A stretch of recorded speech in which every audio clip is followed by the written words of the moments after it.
I'll fix that right up. Let's go.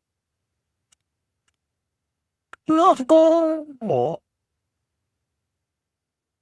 I got some stuff to go over today.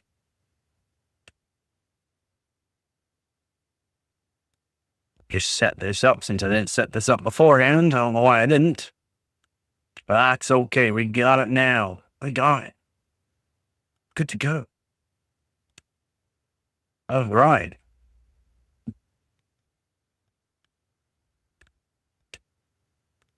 All right. Alrighty then. Let's go.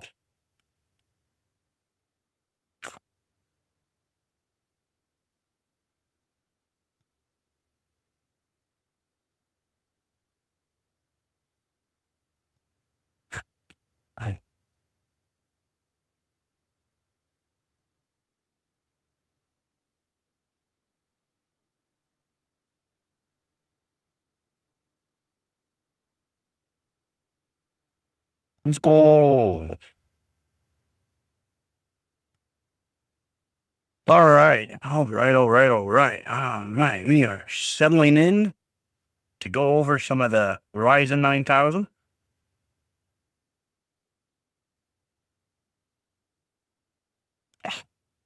Oh, that silicone on my coffee cup. My poor coffee cup. Oh no. Let's go. Whoa, it's a little bright. A little bright there. Calm down now. Calm down now. There we go. That's better. Ease into it. We're good. Ah. All right, all right, all right. So we're just gonna. Oh, let's go. Hopefully you're having yourself a good day there, Win.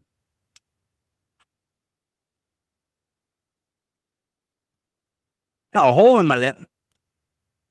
Where's the hole in my lip?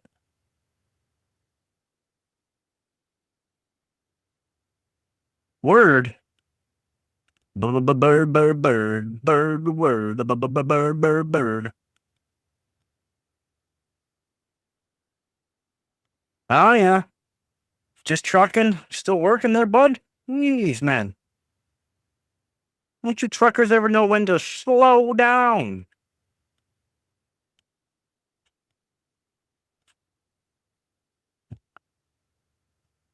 That coffee is good. I'm going over some Ryzen 9000 issues. We'll see how it goes. More or less the Reddit. We're going to go over the Reddit. I think the Reddits are amazing sometimes, what they say, what they come up with within their own minds, apparently.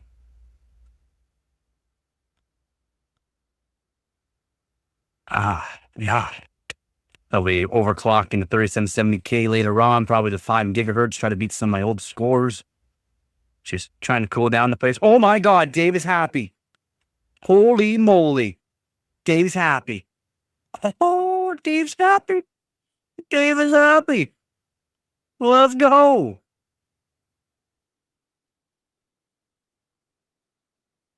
Duck, what is up, man? How's it going? How was your day? Can't believe Dave is happy. We got a happy Dave there, everyone. Happy Dave. And let's go. So we'll just ease into her. We'll wait a little bit for some more people to show up, and then we'll go over the Reddit on CPUs blowing up.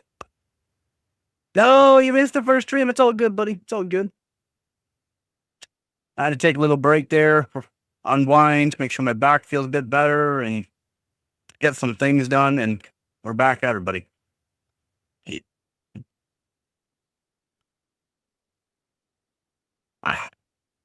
So good. Bird, bird, bird, bird, the word. Yeah, me too, man. Me too. Sucks when the back's feeling like absolute crap. Make sure we got any shit up here. Oh, God. Get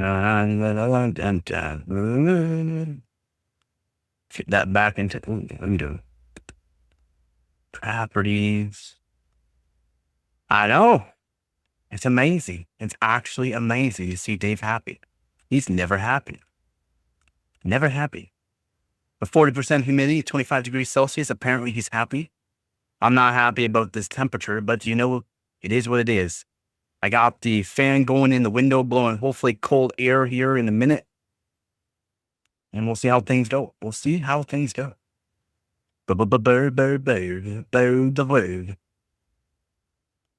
Okay, so we got everything set up somewhat. Somewhat set up. So we'll 9,000 series. Imagine, I know you just get one and imagine. No, and they are. Many reported now, buddy. Many reported. Oh my God, I disappeared. Where'd I go? Oh my God, I'm upside down. Whoa. Now I'm backwards. I mean backwards. What happened? Guys, what happened? I'm backwards. Oh God. I don't know how to fix it. How do I fix it? Yeah, man, it's the 9000 series CPU. It's been going on for a while. Have you not been following my live streams and that on it and watching my videos about this? What happened? Rotate, flip, horizontal. Boom, I'm back at it. All right, we're good. Okay, well, yeah, you're missing a lot, man. There's issues. Yeah, I hear you. Get that education. CPUs. Did I not put it as CPUs? Yeah, I did put CPU. I don't know where people are getting this. Nope. They're trying to put the blame on ASRock at first. But ASRock literally bought a dead CPU and board from somebody who was like, nah, everything's fine. And then ASRock even put out a new BIOS update just in case. And then they even clarified, there's no issues with our BIOSes. It's not us. It's got to be through AMD. And everyone's like, no, it's got to be you. But then other people are like, nah, MSI. I think there's 1 or 2 gigabyte boards, Asus boards. It's like, no, it can't be all these motherboard manufacturers. The 600 series chipsets and the 800s. So it's not limited to anything. It's not limited to anything right now. But we'll go over through some more things, go over some of the funny stuff, and go over some of the more logical stuff that more makes sense.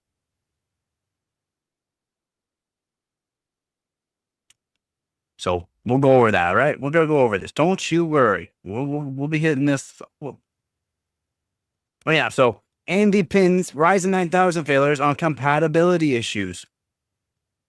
BIOS update recommended to avoid boot problems. Again, they've already went over through this. There's nothing wrong with the BIOSes. They just did a BIOS update, like an actual revised BIOS. And there's nothing wrong with anything from before. It's literally nothing wrong with the motherboards. Nothing wrong.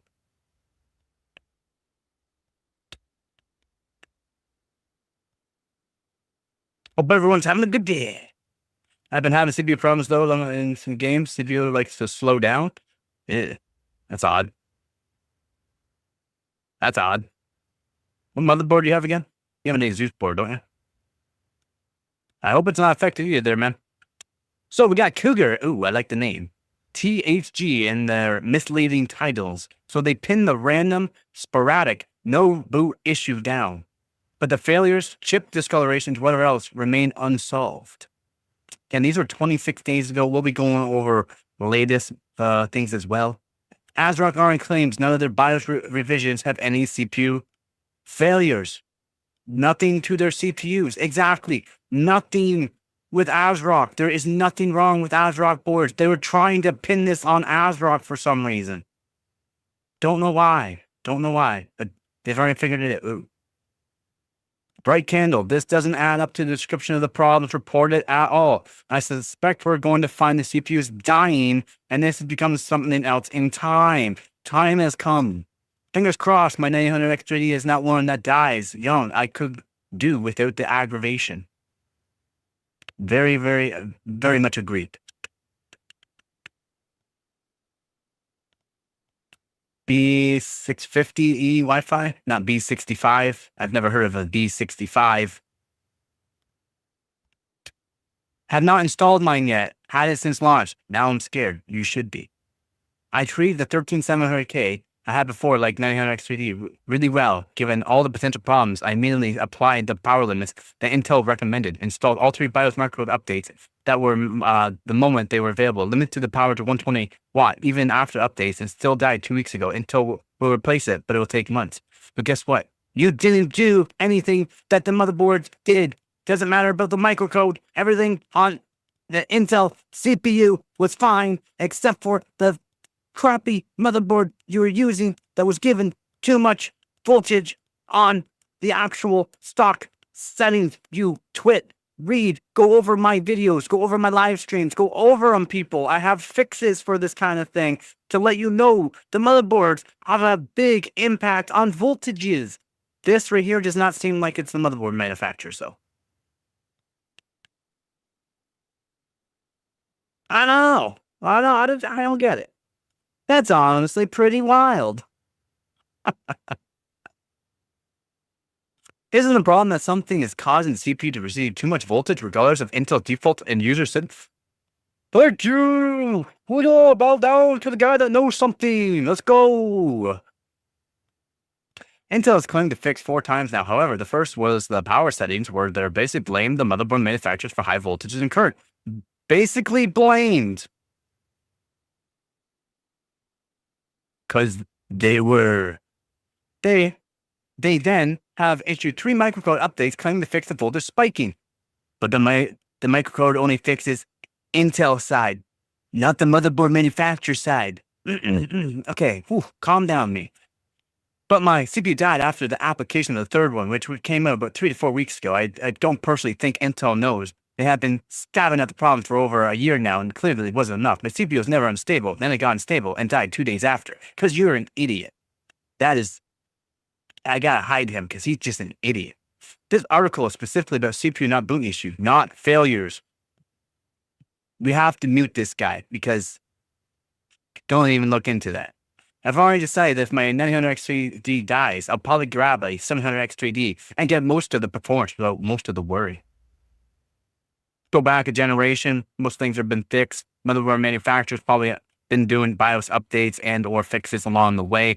Again, there's a lot of things that people don't look at when doing BIOS updates and that, because there's also revisions of the BIOS updates, and they'll literally erase certain BIOSes off their page because it was affecting the CPU more and doing a lot more damage than what people know of. Again, this is why people should follow my page, because I know these things.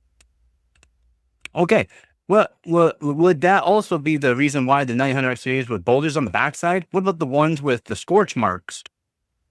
We went over this because while some of this could be because of the 900X3D compatibility issues with RAM-Desk motherboard, the CPU shouldn't experience physical damage unless the incompatibility results in too much voltage-current being sent into the GPU.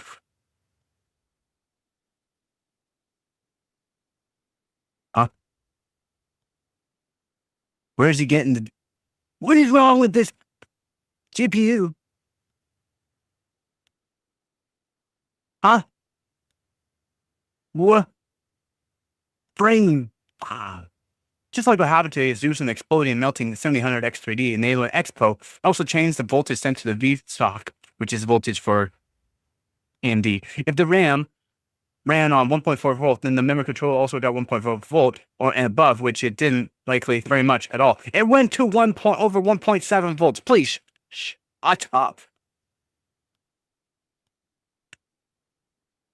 I know he meant CPU, but he didn't say CPU. Look, you want me to go over this again there? He said CPU. Shouldn't experience physical damage unless incompatibility issues result in too much voltage-current being sent into the GPU. He said CPU up here, but he said GPU down here. GPU, so G's way over to the right side of C, so I don't know about that one. I don't know about that one.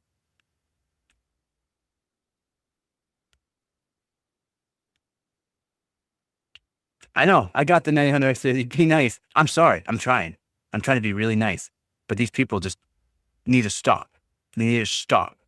They need to listen. They need to figure out what's going on before they just comment. Exactly. Brain exploded. The burn mark in that article looks like something physically in the socket burned up since they could just wipe it off. Maybe ASRock also has a manufacturing issue with some plastic debris inside the sockets. If it got in the wrong place, it could have caused high resistance and potentially blow up the CPU as well. Again, ASRock bought the board and CPU, cleaned it up, and checked everything over as in VRM issues, socket issues. Everything was fine and dandy. And again, not just ASRock. So again, these guys, this is 26 days ago. They're not knowing what they're talking about before it even, gets explained. I think there are at least two separate issues here. The one AMD is explaining here and something physical. Nah, sorry, man. Doesn't that, what happened to our page? That's it? There's more. Best. Oh, we don't want best. We want top. Oh, this page. This page. I don't like it. New. What? It's on a different page now? Oh my God, it's on a different page now.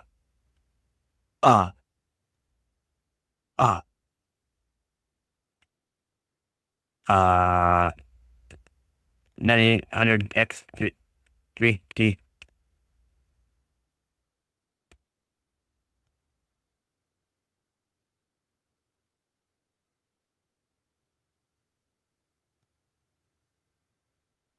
Boom.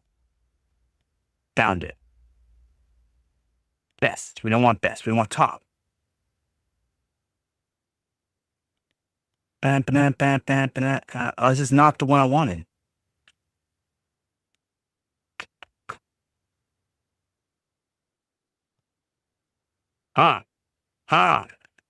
Technical difficulties. I like to see what the numbers were for those computers when they set it up first. Exactly what I said right off the bat on my one video, and what I've talked about on the live stream a month ago there. No, 2 months ago now there. Exactly what I said there, board. I'm like, what were the voltages right off the bat? What was causing it? It's not motherboard manufacturers, as it's a variety of motherboards and motherboard manufacturers. 600 chipset, 800 chipset, new motherboards, old motherboards, and now we're up there in numbers for these issues. Yeah, I hear you there, Ducks. Yep. No, you do not set until to default. You have to, because it's not. The motherboard manufacturers is still putting in too much voltages into the actual CPU. Again, that's why I manually overclock as soon as I get it to stable voltages for every benchmark, every game that I play and stuff like that. My own voltages. That's why I do that. Default is not fine. I've tested it. It gives me still 1.525 volts into vCore, which is no good. I can use 1.365 volts stable at 5.6 gigahertz overclock on it. So why would I want 1.525 volts at 5.5 gigahertz all core boost, right? All core boost. Why would I want that? And it just too much voltage, right? That's not the CPU. That's not CPU. That is literally the motherboard manufacturers doing that. It's put the request is lower than what the voltage is getting. It's what you need. You need to set the voltages to lower, either a fixed voltage and or just lower the voltage. And then you get people doing these offsets. These offsets, you got to make sure you're setting the offset to a negative offset if you do that. And then the stability on it is just terrible. Like, there's so many days, like literally there's so many days I had to go through weeks and weeks and weeks of testing it on CPUs and making sure it's good and bad and whatnot. Then I started testing on the 13900KF, which is a known oxidized batch of 13900KFs. Zero issues. I had zero issues with that CPU due to the fact I use my old motherboards.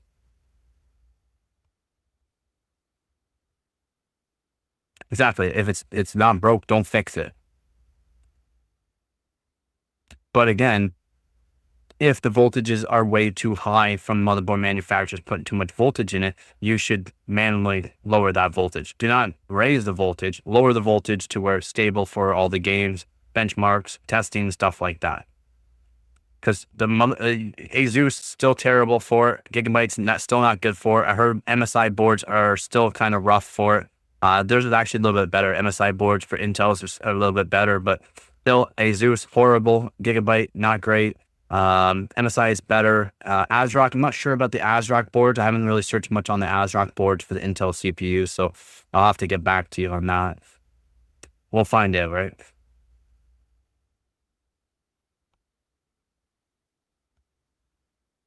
And there's nothing wrong. There's technically nothing wrong with the motherboards, the CPUs, nothing. It's just, for some reason, the motherboard manufacturers put that in place to have a higher voltage to keep things stable, even after microcode updates. The microcode updates can say, I only want this much voltage, but they are receiving more voltage than what they need. Again, I can't go further with that. I wish I had more motherboards and variances of the 13900Ks, 14900Ks, more of them to test, just to show people like it's not like, I know it's a big problem with Intel. This has happened. Yes, it happened with Intel with their 7000 series CPUs blowing up due to the fact actually more like, so they had an issue with AMD CPUs when you used XMP or Expo settings from a RAM kit that would mess up the actual V-stock voltage, which, I mean, you should only need 1.3 to 1.4 volt max, even up to 8,000 megatransfers per second. But for some reason, it was implying over 1.7 volts onto that. In some people's cases, like 1.9, and instantly frying the CPU and motherboard at the same time because too much voltage on one pin.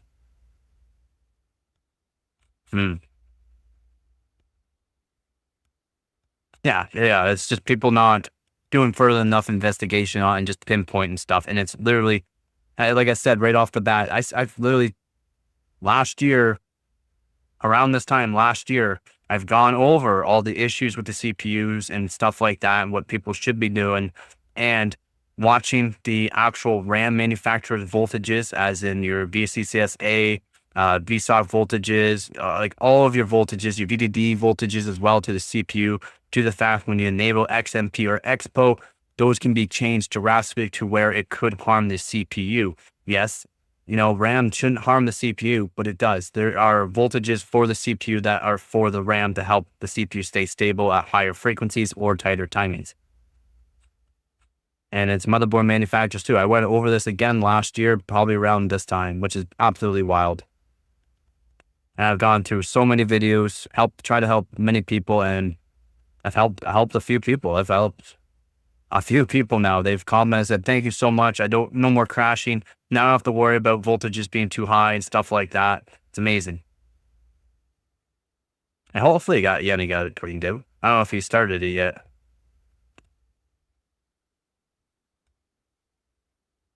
It's not the one I want.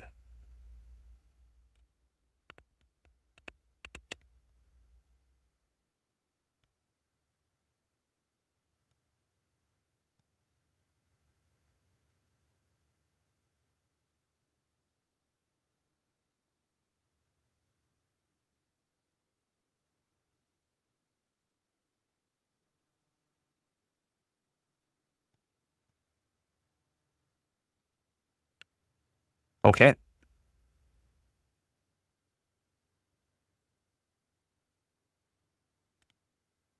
Go. So ASRock hasn't been updated. Dang. So we've gone over this before. Sorry about what's with the AMD and Intel just having absolutely no control over the motherboard partners. 100% true. They don't. Now actually Intel does, due to the fact that they warned the motherboard manufacturers if this happens again, they'll just make sure that motherboard manufacturer does not have any more contracts, and or we'll probably charge them more per CPU, or not CPU, per like they'll probably sue them basically.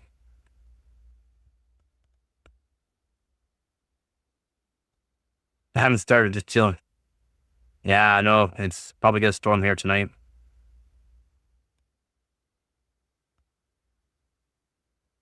So yeah, very, very true. 100%. 100%. I was under the impression that AMD tightened up the BIOS.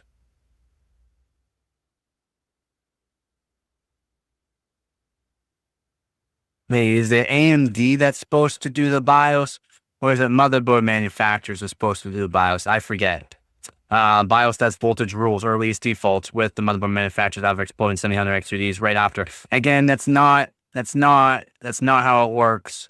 That's not how it works. Again, he forgot that there's RAM manufacturers that also imply different voltages on XMP and Expo. So again, keep that in mind. And it was part of these CPUs having the issue. They actually had the issue with AMD's CPUs, and they had to do a fix on the actual microcode as well. So it's surprising. It makes me think there's just a bad bug in the ASRock voltage controller. Nope. Or something like that, causing massive spikes that may even be reported, or monitoring software. Yeah, the monitoring software and or with the testing they've done is with very expensive machines, and it would find any little bad voltages. Like it could be super juicing the voltage during boot only or something like that. That's why you don't use software. They use hardware. If it's just ASRock, then why is it happening to Zeus, MSI, and Gigabyte 2? Nope. Nope. I want you. I'm sorry. I'm sure there's some explanation why it's happening to ASRock more to say is because they're going to the enthusiast AM5 brand due to their features like good bifurcation as well as price. But it's hard to say without more data. 100% agree with you. 100%. Smart guy, smart card here. One thing is for certain, the common link here is AMD. If it was just an ASRock problem, it shouldn't affect the other board makers. Yet it does. Just amazing. I love you. Perfect. Couldn't have said it better.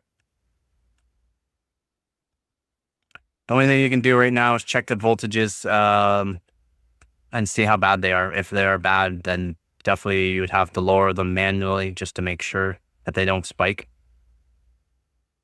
There's nothing you can do right now. Yeah, super juice. Look at super juice the voltage. I have the power.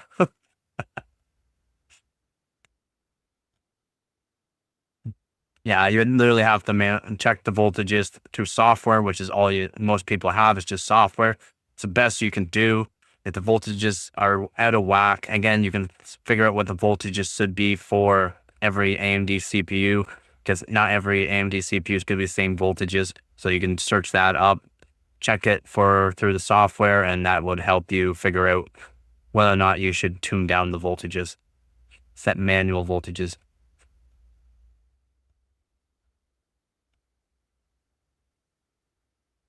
At 1, 2, what do you mean? 1.2? That's fine. It's not that. That's fine. 1.2 volt, just fine. It's what you gotta look at is other voltages, not the CPU voltage as well, okay? You should look at your VDD voltages. You should look at your VSOC voltages. You should look at what the request voltage, so vid max is request, and you should look at, again, you've already looked at 1.2 volts for what the CPU is getting, which is perfect. 1.2 volts, perfect. It's nice and low. You don't want to see for AMD CPUs like 1.35, 1.4 volts with these newer CPUs, unless you're manually overclocking more or less for all core type thing. And then you'd still want a load line, a nice droop on those CPUs. But no, your voltages sound crisp. It's just, you gotta look at the other voltages, VDD and VSOC, which you can check in software. Again, software is not perfect, but it will show you numbers. There's definitely defective CPUs from every brand as type of CPU that has ever been created. Frankly, 100 reported of however many tens of thousands or hundreds of thousands that have sold is not concerning. Again, this is a month ago. We went over some of these over a month ago, and the numbers have changed, okay? But out of the reported cases, the vast majority of them being encountered on one brand, a motherboard with the majority of the other brands, or at least something to raise an eyebrow at. Again, it's not. Same thoughts, the number of cases sound really low if you consider the count of chips and boards out there, not the numbered in my pocket, but the limited supply of 9800s and ASRock boards for months on months is telling. Telling what? Telling me what? On the flip, Reddit doesn't count for all cases. Yep. Curious if a Reddit poll for 900 mobile brands, it's not just 900 X3Ds, it's all 9,000 CPUs. Brand will show a similar distribution to the failure rate. If 80% of 900 owners are using ASRock, then that normalizes the data. Oh, very smart, and very true, so true. And a lot of people are buying ASRock boards, again, because they're cheaper boards. So there might be more issues, but again, not from ASRock having the issue. They've already checked over the boards, done BIOS updates on them to make sure, and they've already went through all their other BIOSes with known bad CPUs, and things have not come to light for them. Plus, I have the temp limited to 85C, so that should be, yeah, it does help. And the Tai Chis actually are half bad now. Have you not looked at the new Tai Chis in that? The prices aren't half bad compared to other manufacturers' top boards. Due to their features such as ECC support.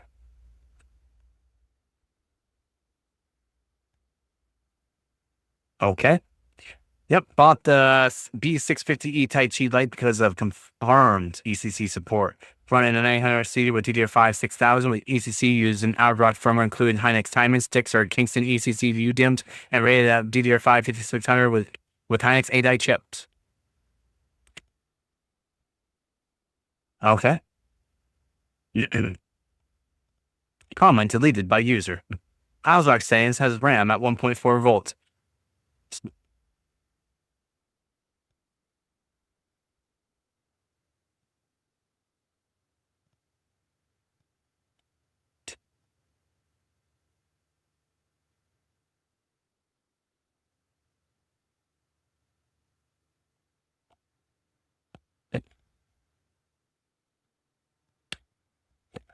The comments sometimes break my mind.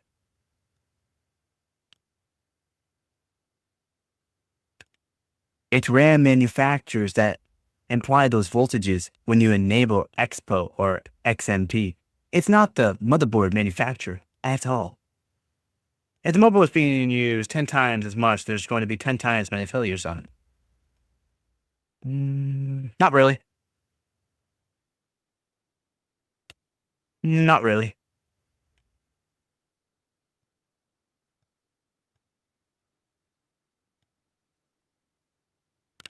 Not really. I guess, are you saying for like overclocking? Because if you know how to overclock, you're using the same board with I don't know how many CPUs over and over and over. It's not the board. And like, if you know what you're doing, you're not breaking it. If you know what you're doing, you just ain't gonna break it. Most people don't know what they're doing, so they break it. And then they gotta blame somebody else. Oh, it must have been them.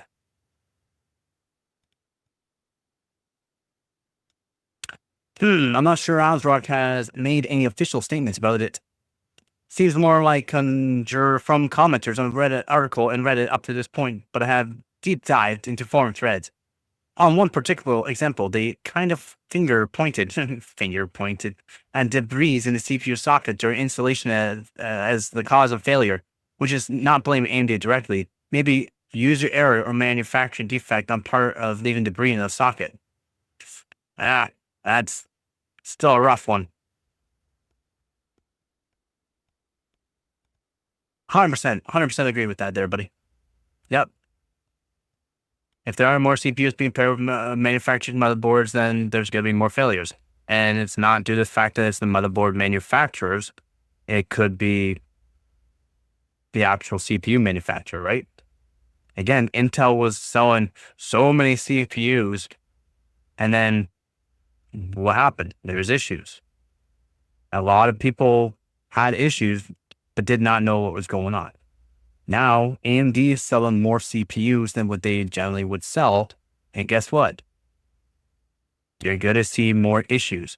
Now, if more people are buying a certain motherboard, whether it be ASRock, MSI, Gigabyte, Asus, whatever motherboard manufacturer, more people are buying that, there will be more arise issues with that paired. They are available. It'll be coming up. Stay tuned for more. It's a catch-22.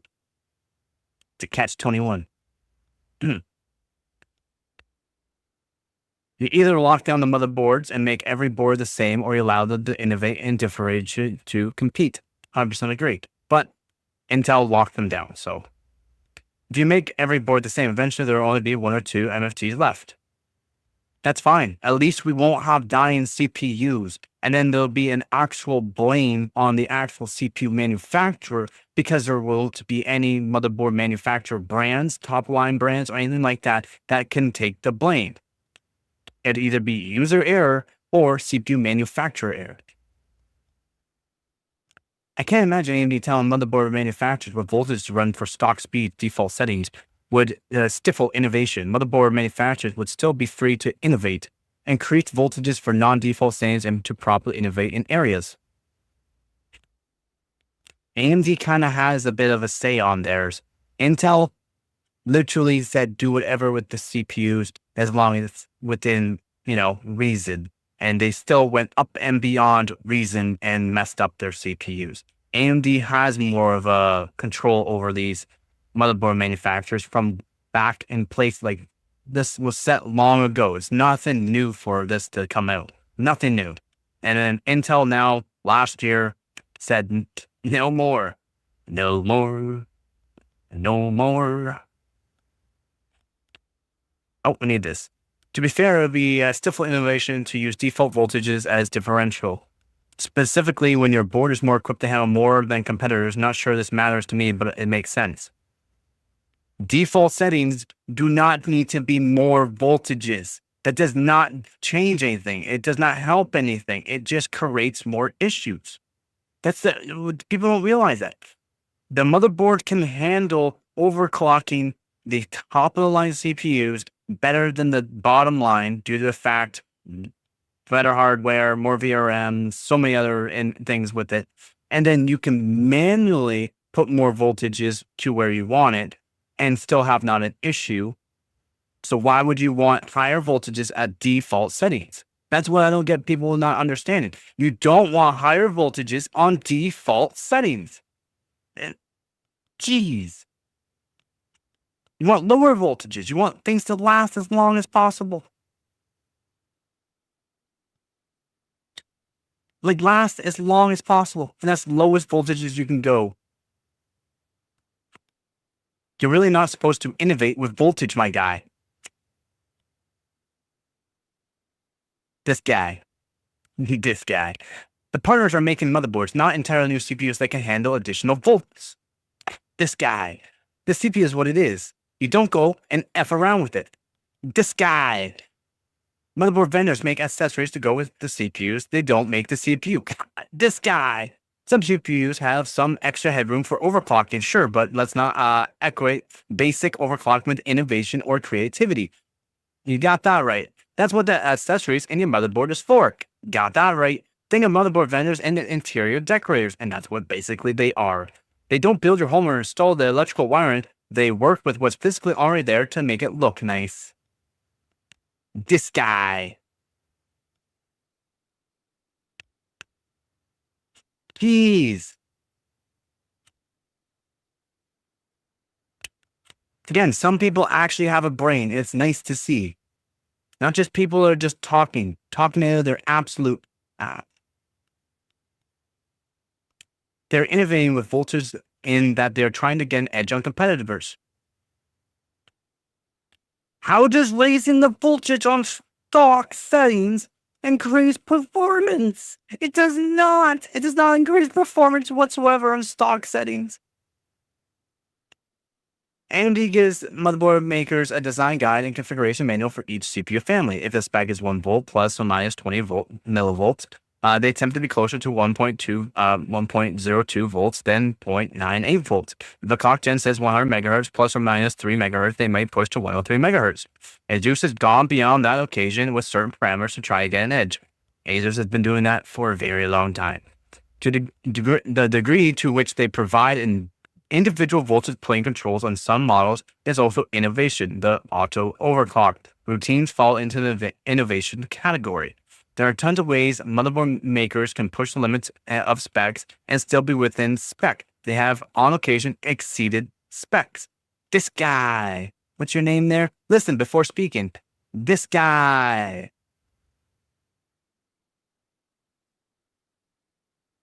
Oh, I like it. I like it when some people actually have a brain. That's cool. They haven't really innovated anyway. I'll take a plain $100 motherboard from 2005 anytime or the gaming junk sold today. You can still get cheap motherboards. It's just, don't be surprised if your RAM does not exceed what you want, right? It's like if you want just stock settings, stock everything, get a cheap board, be happy with it. But be careful because the voltages could still be higher on them. It doesn't matter if you have a lower end board or higher end board, voltages can still be bad. And old motherboards from back in the day, same thing. Voltages was way too high. They used way too much voltage for something that you could have used way less voltage to keep stable. I think you'd be surprised about the crazy things motherboard makers try to do that get that 1% benchmark improvement that shows in reviews that ultimately drives a ton of sales.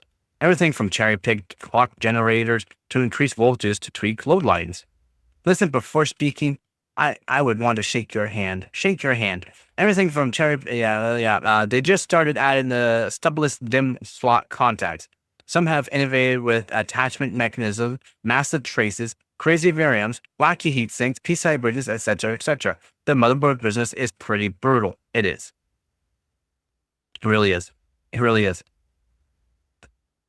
It is. It's and what they got to do to design these motherboards to make sure they are some of the best motherboards is insane. The amount of actual trial and error that they do with engineered samples and the samples they get way before even the engineered samples, then it really is crazy. JD Koshta. I think you'd be surprised about crazy thing motherboard trying to do. That ultimately drives a ton of sales. Just like that, the sort of recent news about ASUS basically denying many warranties these days. Maybe it's just a few sporadic cases that were hyped up, but if I recall, Gamers Nexus had a bunch of people post about ASUS denying their warranties. It's true. They're not good for warranties.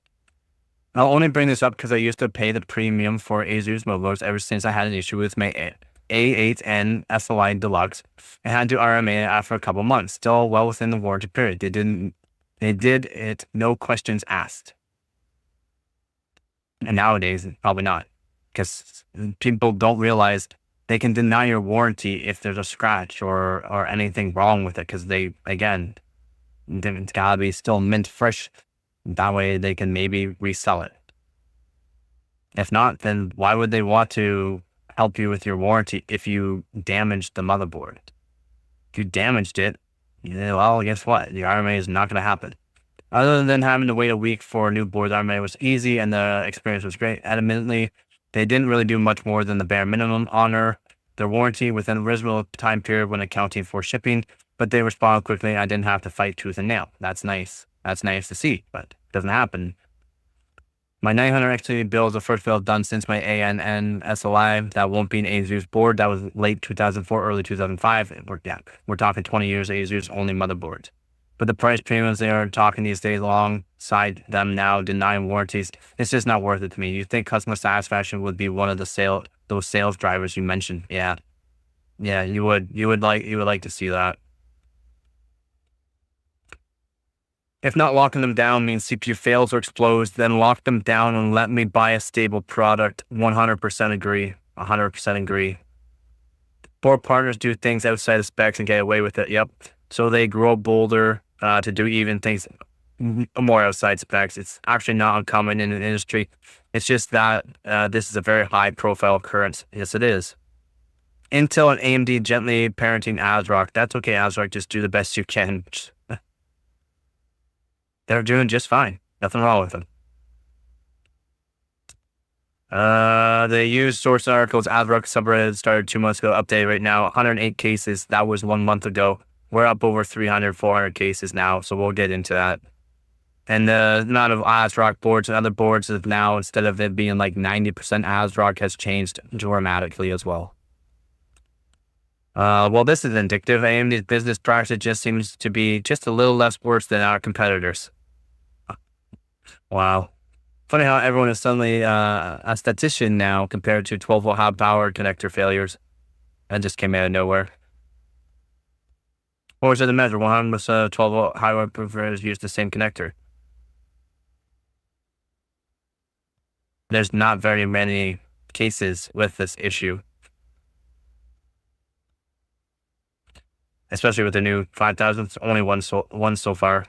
And of how many sold, I saw some figures that did mark about 9,000 units, but that seems incredibly low considering that anyone who is upgrading that I know of is going for 900X 3D.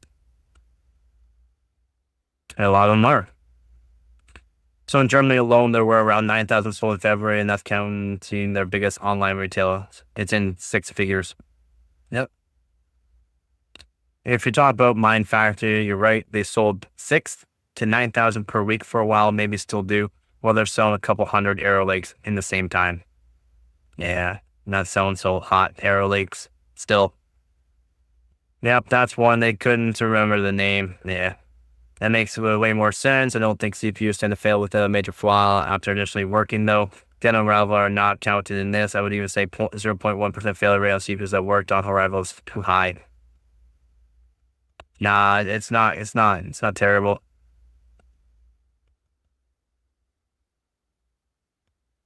Doesn't give you any reason to buy new over used, that's for sure. Yep, exactly. I hear you. Hear you then, man.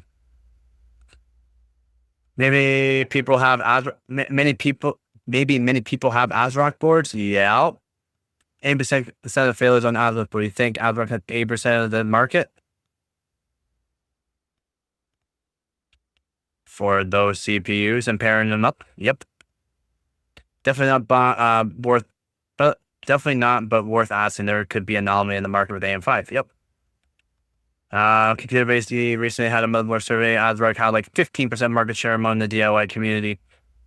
You got to go the market as in recent market, not overall market. That's what'll get people going with their statistics. Doesn't mean that they're below market share, but it's probably directionally correct.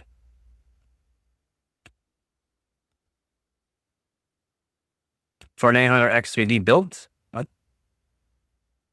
If it was ASUS or MSI, you can argue that they are usually the most popular brands when it comes to motherboards, but not ASRock.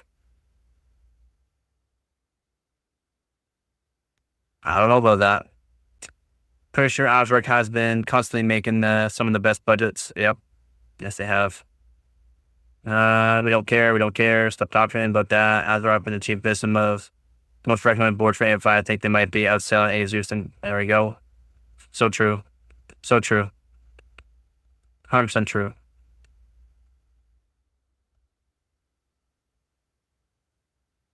True there. And again, we're going to be going over the boards that are being affected right now by the CPUs. It's, again, not 90% ASRock. That was at the beginning of 100 known cases. about 90% were ASRock boards. Not even, that number doesn't even make sense anymore. It's not even close.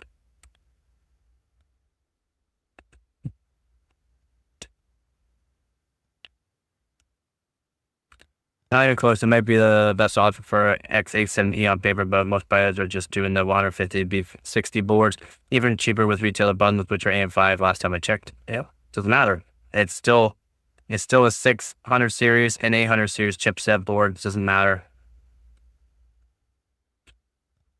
ASRock is still the go AM5 board brand for enthusiasts. Nah, it's not. It was a brand always recommended, at least until now. I know this doesn't equate to more sales, but it's more likely their BioStar or something.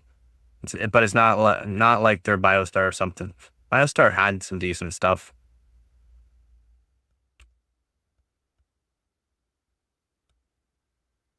Yep, they have. These issues with their bogus warranty issues that didn't cover MSI with the scalping on that. Yeah.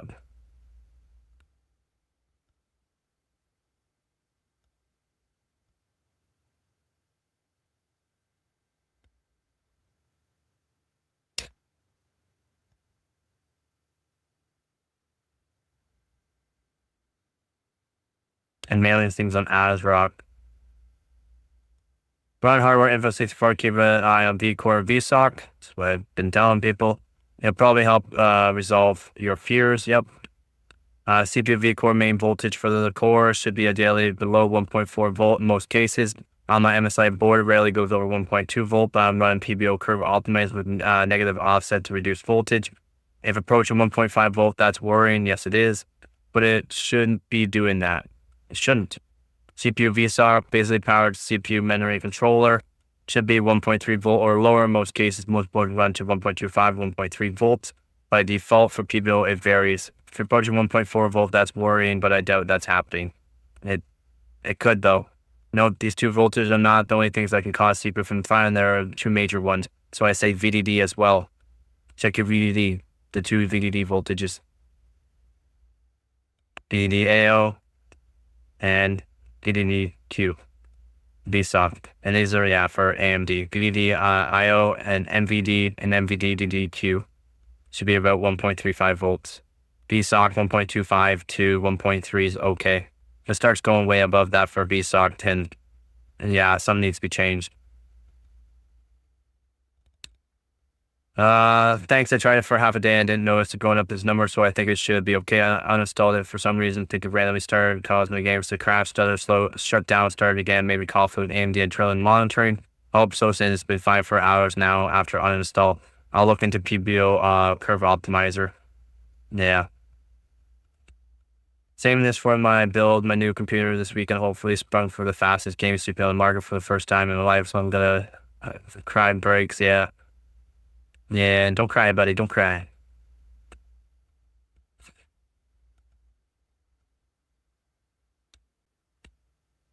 The failure rate should not worry you.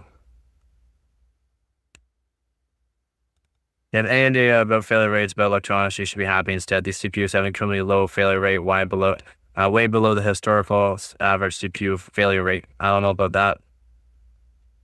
Hey, when the failure ends up with a burn-in fire risk, I'm sure I could say happy. That's why I say to people, like, what would you rather have? A CPU that just dies, or a CPU that blows up the motherboard and CPU at the same time and can catch fire?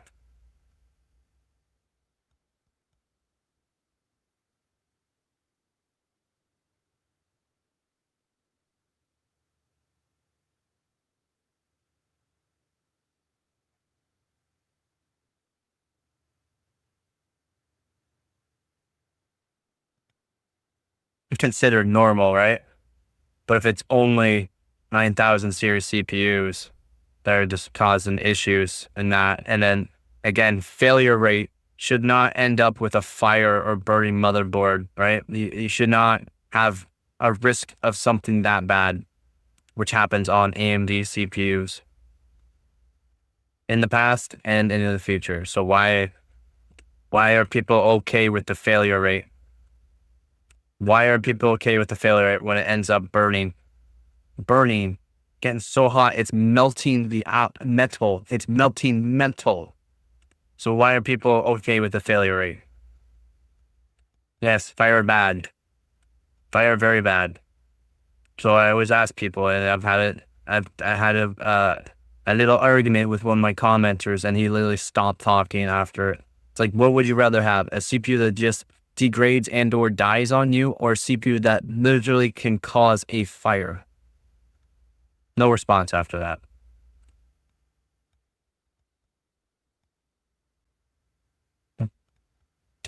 I would choose a CPU that just randomly dies on me. I would not want to have the risk of having a CPU that can literally melt metal, melt the motherboard and CPU and cause an issue that way. Because let's say something it ended up worse, and let's say a power supply just, because melting metal. What if the melting metal hits other pins that could, like voltage pins, other ground pins, and they melt together too? That can create a huge fire and or hazard, because power supply cannot act that fast. The power supply would not be able to act that fast. Yeah, it's a lot easier way. 100% true. Like, geez.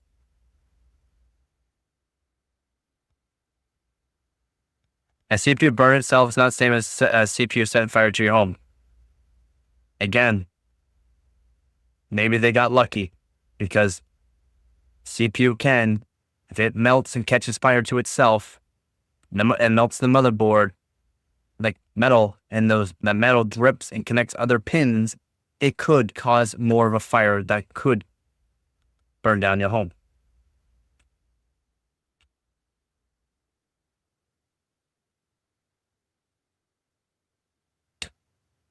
On ASRock boards, others look normal with possibly hundreds or thousands of these CPUs out there. These amount 0.01% failure rate. Failures have it all on. Yep. I put money on it being Vcache issue. It's only happened with Vcache CPUs on a wide range of motherboards, 800s, 600s, 800B series. Not every brand of motherboard ASRock are the most affected, but not the only one. It's true.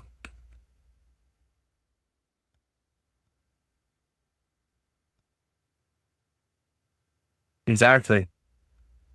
We need more testing. That's why we're gonna keep going down, and we'll actually go to the newest comments now for that, because again, these people are just saying a whole bunch of stuff. Some people actually had some really good things to say, which again, I commend those people. Okay. What happened to my one page? This is not it. Not 82% anymore.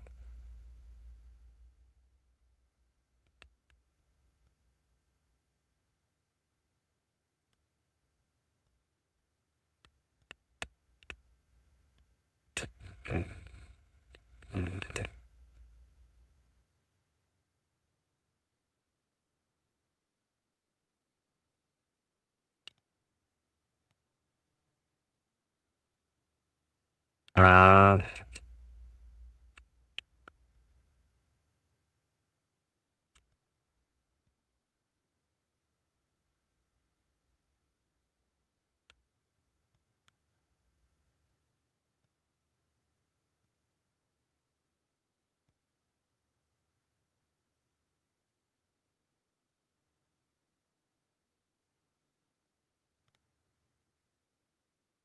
it's 10 days ago.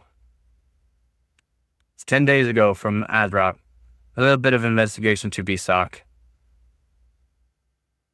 Please keep hardware info running and take a screenshot of BSOC over time, such as what you inevitably Bison below did here. So what's his name there? Seems that based on reports here, most people have a default of 1.2 volts on VSOC. On XMP, that's Expo. But the VSOC VRM LLC is all over the place, level 1, 2, and 3 reported. Some people appear to have more stable VSOC than others, where some are getting between 50 to 100 millivolt higher VSOC than the desired amount. More data is needed. So there you go. Set VSOC VRM load line calibration to level 2. Set VSOC to 1.15 volts if you're just running DDR 6000 CL30 or slower. Especially if you're just doing Expo XMP, this should be fine for most people. Give you more headroom for voltage spikes. You can always raise it back up if unstable. Please reply below if you set voltage to 1.2 or 1.3 volts with Expo, which CPU RAM kit you have, blah, blah, blah, because it might be CPU RAM, might be RAM manufacturers causing that issue. And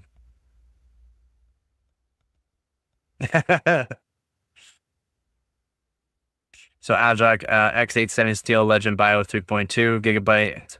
Yeah, so testing.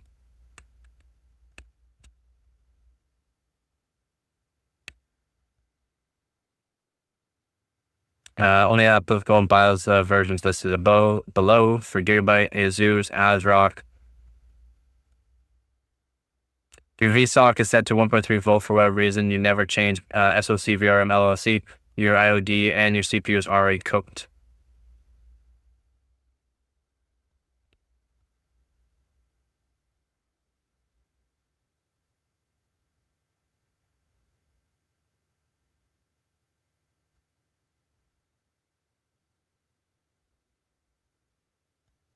So my conclusion is that even if you have VSOC set to some value manually in the BIOS, that is completely ignored if PBO limits are set to motherboard or manual. I don't know if this is expected behavior, but it certainly was surprising to me. Yeah, it is.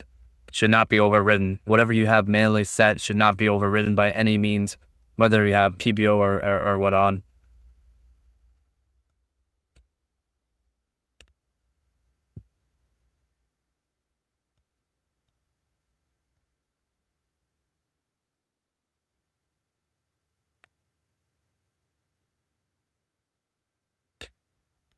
Shouldn't be ASRock BIOS settings. Whoops.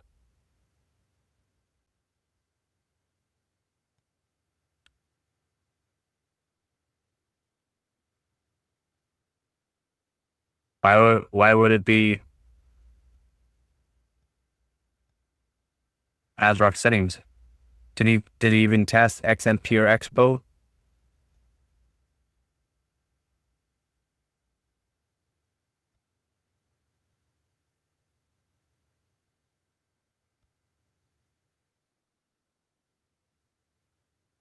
Exactly. They were rock solid and they're having issues with the same boards. They're rock solid last gen. Why would there be an issue now that there's a different CPU, right?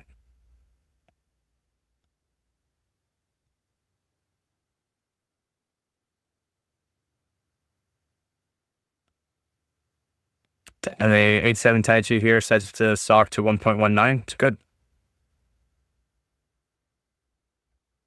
It's very good.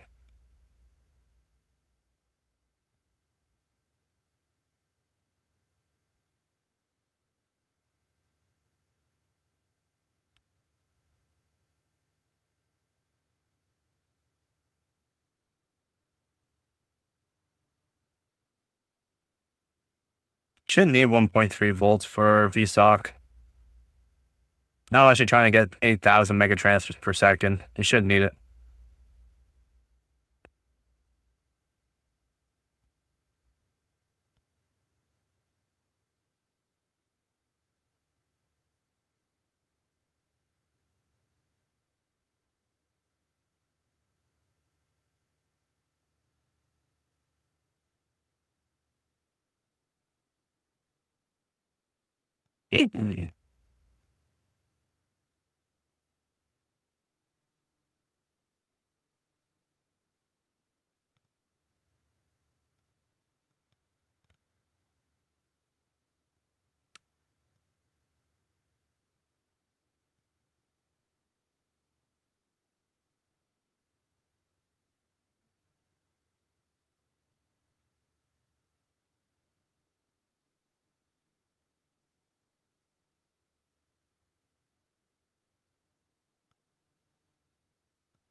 Oh.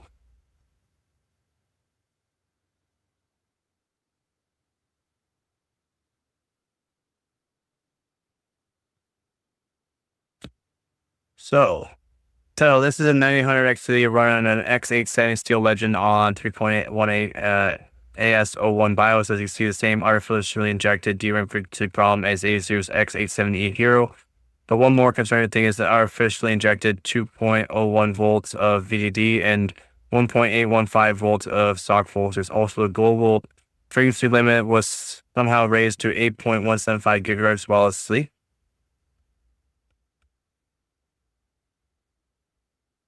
It's a bug.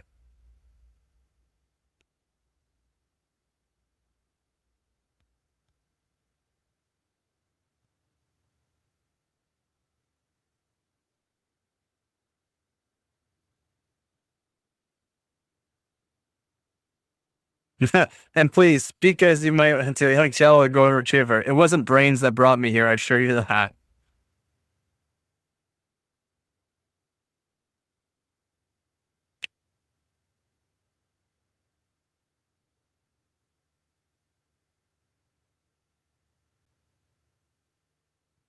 Yeah, that's what happened with the 7000X 3Ds.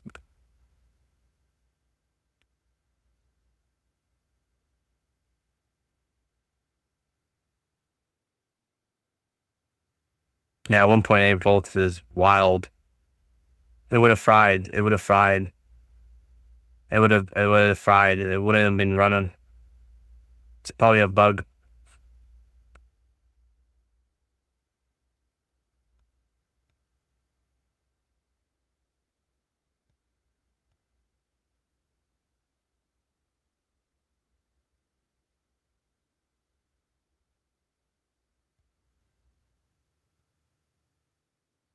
AMD about to pull an Intel.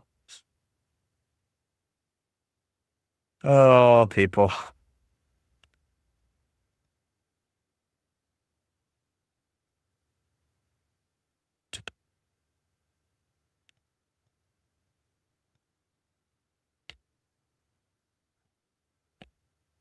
Ah, there's the mega thread.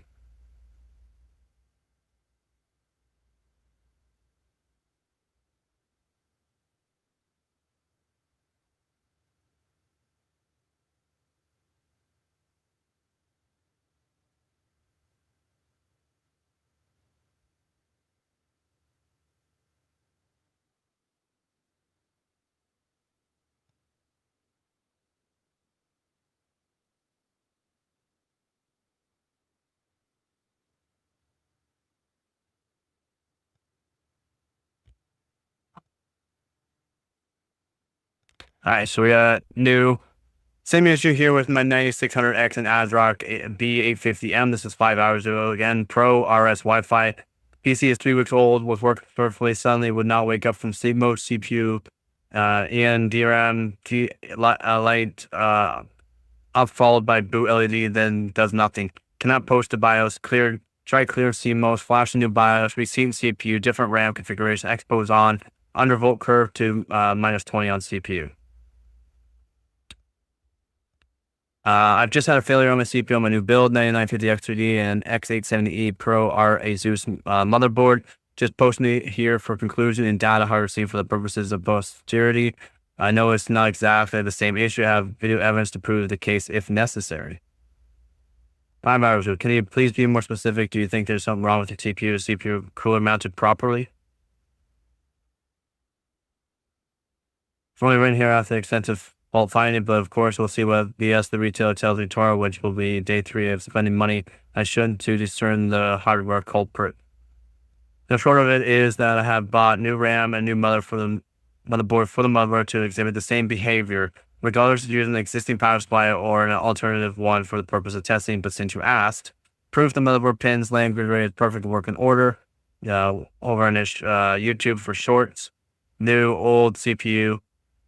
CPU failure rate only after only 3 to 4 weeks. And if you watch the video links, especially the long live stream, I'm Australian and have said a whole bunch of times, fair warning. Yeah. This post is more intended as a community warning before you comment something I have already tested. Please ensure I have listed in this first post. I had failure after only weeks of use of 9950X3D on the X870E chipset, in particular an Asus X870E created Wi-Fi 7, aka the new Pro Art model. This is not an inexpensive CPU nor an inexpensive motherboard. I call myself a fairly competent builder too. The computer was running fantastic for several weeks, then just would not start after freezing up. I have video proof for any interested parties showing all the troubleshooting steps I have undertaken.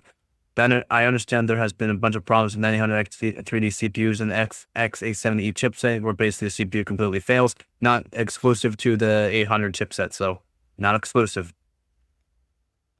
I'm wondering if anyone else has had similar problems or can relate this issue to simply freezing up without never booting again on similar configurations. The computer has been tested with same RAM but different slots, one RAM in all slots, new single RAM, new RAM in all slots, new RAM, new power supply, just to test to see if post-failure test to do power, new motherboard plus new RAM, new mobile plus all slots plus new RAM. Dang, he's done a lot of configuration for this.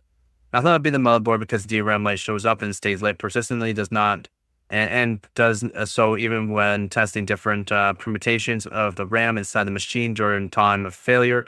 And also testing all slots permutations of the new RAM stick I bought for troubleshooting.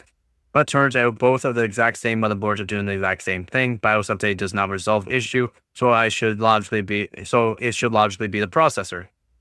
Processor should not fail this fast. The system was not being overclocked either. Proof of troubleshooting. The last video is a 50-minute video of me doing CPU swap to a brand new motherboard I bought only to have the new motherboard do the exact same thing, which concludes my fault finding and tells the CPU should be the culprit. I used to be a system integrator building multiple high-end custom configurations per day, so I don't consider myself incompetent in the sphere of building PC, though I did drop the ball on this build. Now opting for an AMD optimized set of RAM. Back in the day, RAM with RAM, you didn't have to buy something specific for your silicon, but that shouldn't cause the problems I'm experiencing here. Very, very true. Should not. Interesting to hear others' thoughts on whether or not these have had problems. It's more or less the timings. The timings could be different, and instead of being command rate 1 that AMD generally runs at, it could try to run at command rate 2. Interested to hear other thoughts whether or not these have problems such as the processors fine in a ludicrously short amount of time. Yeah. So looking at the video in the first link, sort of looks like one strand isn't fully seated in the RAM socket, so no wonder that might cause an error to burn up. But maybe it doesn't matter. Also, sort of looks like the RAM stick is sort of sunk into the slot. Shrugs. The only time I ever had an issue during boot up was when a certain RAM stick somehow a piece of black rubber plastic got into the golden teeth and ended up with some RAM error. Cleaning, just visually inspecting tiny surfaces and moving one of the black four off the teeth of the RAM stick to fix my boot issue. I've also cleaned the RAM with plastic eraser and also pure isopropyl. Not really recommended. You could wreck one of the actual pins in the actual slot, so not recommended. Legit dude, if you would like to help me any further, please consume the rest of my content. I'm not begging for help here. I just thought in front of the community I am more than capable of troubleshooting and showing proof of exhaustive links, as well as textual guide to illustrate the way it's performed, even if I didn't have a TV crew producing and documenting on every single step. Exactly. At this point, I've done more than enough for the right person to understand this isn't just a basic RAM no post issue. I've worked as a system integrator. Please leave me alone. Thanks. Well, it is just pointing out. He was just pointing out. It's okay. Somebody please type something in the chat. How many people are here? There's only a few people here. I'm talking about AMD. A lot of people don't like talking about bad things to AMD. No, chat's not broken. It'll probably be due to the fact I'm talking about AMD, so not a whole lot of people will be here.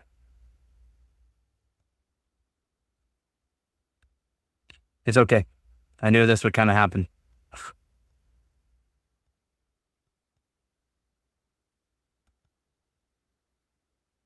Yeah. Just generally happens for these live streams and videos. Because people either hate on it, watch a few minutes of it and just hate on, don't even watch the videos, or they just don't care about the live streams because they don't want to accept things. That's all. People have a lot of things in their heads, right?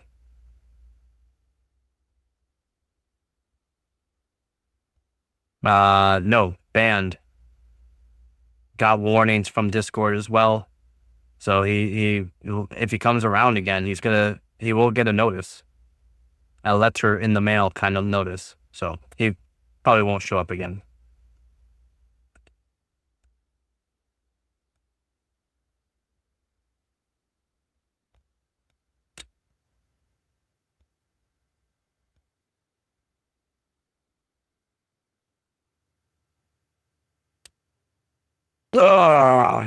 Yeah, no, I kind of figured this happens. This usually happens with these live streams. So not a big deal for me not having a whole lot of people here, to be honest. This live stream does go out. It's just to give people heads up on certain things, maybe to help out issues or stop issues from arising down the line. Plus, I think some of these comments are pretty funny. So at least I do.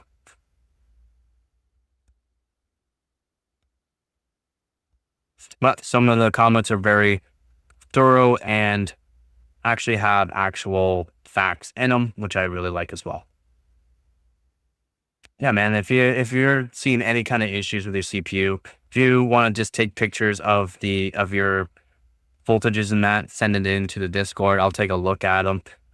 What I would want you to do though is on idle, take a picture while it's on idle for all the voltages for me, and then go into a game or something that's stressful, and then show me the voltages as well. That way I can just help you tune it. I'll even get you to do stuff to Discord.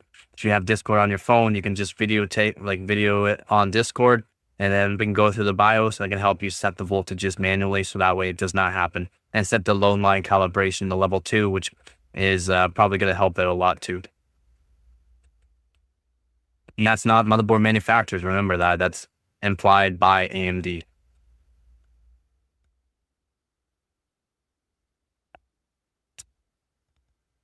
The requested voltages. Some motherboard manufacturers could have stopped some things, but they didn't. Okay, let me know, please. I would like you to have a nice system that you can use for a very long time.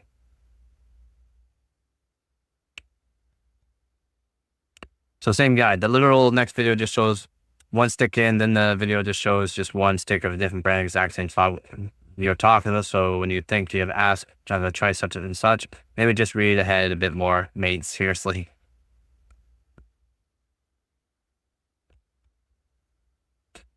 Oh, well, yeah, he doesn't see ya.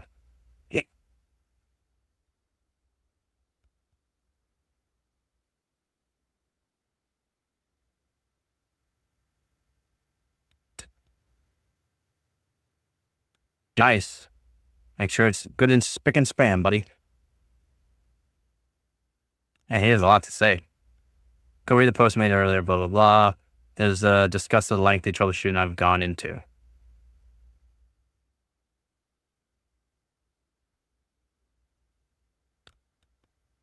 So, Slim Shady High School. Just showing this as I almost missed a detail while building an X870E Tai Chi Lite with any other XCD and a Corsair. Again, a lot of people are building their system with Tai Chis with ASRock boards. In a Corsair 70, while I was installing the Mobo, I noticed one standoff was not installed by default in the case. I'm just curious if anyone with these users had all the standoff installed, a flash to with 3.14 power on first time. It also had 64 gig with CL30, Kingston Fury. So far, so good. I only had a few hours since January. Yeah. Let's see what he says.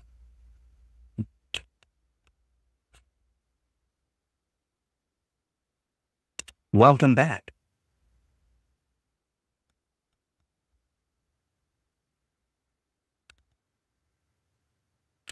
As long as the motherboard is firmly installed with no flex applied to the board, it should be fine with the missing standoff. It should be, but you should have that standoff. You should just go get one, or customer support might send you one or a pack of them.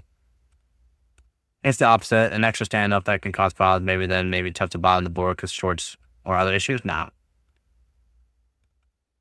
No, I have the same boot issues and power off, but with my 9950X non-3D CPU, 2 power supplies. Funny is my first PC build exact same X870 Tai Chi and AMD 9950X works fine. The other one doesn't at all. Brutal. Not sure this issue can affect your non-XPDC, but difficult to say with not much more details on your side. Why can it not affect non-3D CPUs? It's a CPU. Anything can affect a different CPU. It doesn't have to be the X3D. I found again BA50 liver mixer from my 700 X3D, but I'm cautious because of the CPU processor. The 7800 X3Ds also report issues with power affecting my 9000 Gen CPUs, AMD CPUs. We're only getting the 9000 with these issues right now. The X3Ds seem to be fixed. The 9000 not so much. Also, if I decide to go with the 850 live mixer, should I update BIOS? I've never done that new to PC building. Just definitely update it.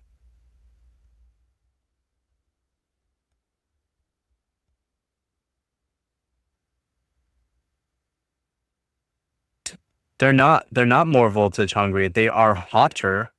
Well, one CCD is hotter, but they're not more voltage hungry. They're not more voltage hungry.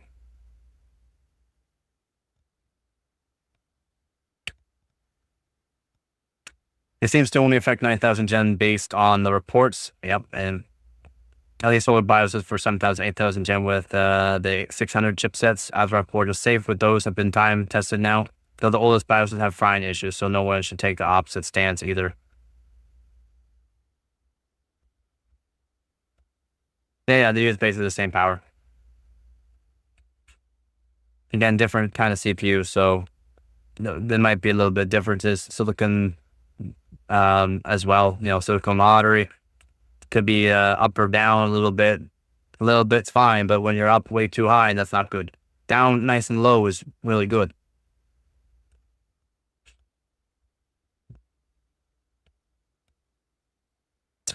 After about 2 months, PC randomly froze while playing the game, forced it off, and now it doesn't post with the solid red and yellow light on mobile. Ooh. ASRock BA50M Pro A running 3.1 2 months ago, 900 XTD, G-Skill Flare. Things I've tried, clear CMOS, battery jumper, we've seen RAM in various combinations, we've seen all cables to RAM, last part 3.20 after 2.2 BIOS edit, still not getting post. Now red and yellow lights are only off for a few seconds, switch to green light indicating boot device issue. I let it sit there for about an hour with no change, and I tried another BIOS flash back to 3.15, now it's back to red and yellow lights. So I'm going to go back to 3.2 and then try some new memory, blah, blah, blah. Either I take out the CPU, and if it was wrong, edit, took it out, looks fine physically. Everything looks fine, so it could just have just died on them, unfortunately. And it can happen. It can happen. Did you look at your batch number? You see in the photos and post here. Thank you. Not the most affected one, but quite a few. Yeah, so it might be batches of them that aren't good. Problematic batch. Could be. I'm not sure if anyone with the freeze has been able to revive the system so far. No, one person did fix it, but then it didn't work again. So it's no guarantee fix. It seems to be the most common symptom and makes sense since the previous CPU dies, as no other part gets any instruction on what to do after that point. Yeah. We don't get updates about this. It's been about a month. No, it's gonna keep talking about until the issue's fixed. ASRock doing it, let us know still look. They did. They already talked about this like a month ago. Did people not read? Go on to things and take a look at what they've said. They've already looked into. They bought a motherboard and CPU from someone. They tested out the motherboard itself. The motherboard works to where it should. The BIOSes have been patched, but they even checked over their old BIOSes. Nothing wrong with it. It seems it's more of an AMD problem, as there's other mobile affected too, but yes, some official comment would be good. There is official comment. So Amazon refunded my 900 XTD. I bought another from elsewhere batch, 2509 PTE, so hopefully okay. Still waiting on my CCL from my motherboard. RMA, ASRock B850i. But assuming I get the same model again, there are any steps potential reduce the risk until we know exactly what's going on. Yeah, check your voltages. Check your voltages, people. for seem high, and then you can go and search this stuff up. That's why people need to learn more about what they're buying. People just don't know what they're buying and breaking it, or they're buying it and something breaks and they have no clue what to blame, so they just blame somebody. No, we have to make sure we get the correct facts and information before you can point the fingers.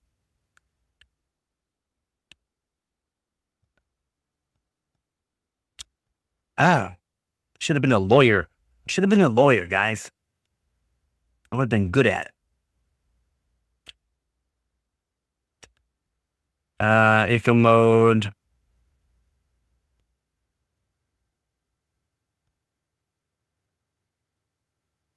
Huh. I found nothing wrong with the mobile, so they're sending it back to me. Nothing wrong. Oh, I'll be right back. Everyone can just read that. Nothing wrong with the motherboard, but yet the CPU is not working. So what could it be? To the Batmobile.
I want to go on.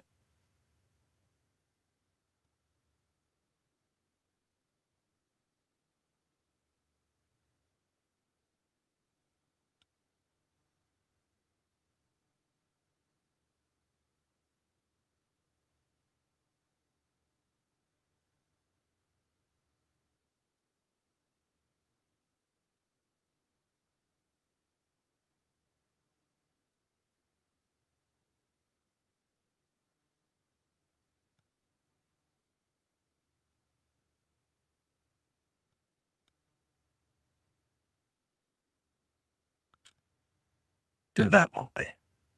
All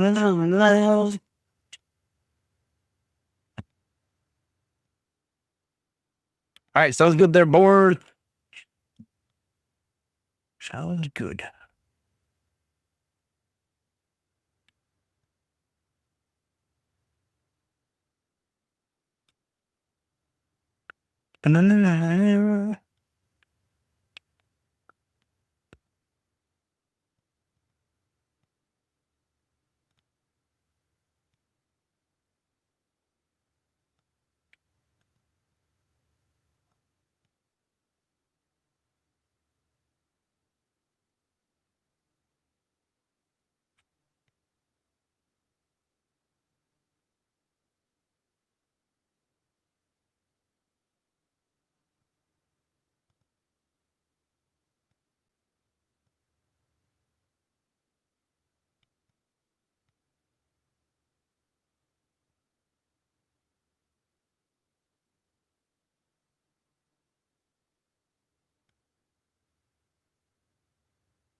It's 750 F. This is different.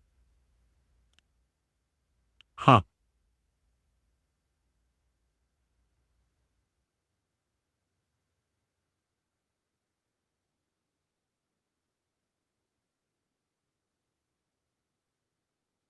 Ooh, looks like he's joining the club. Oh.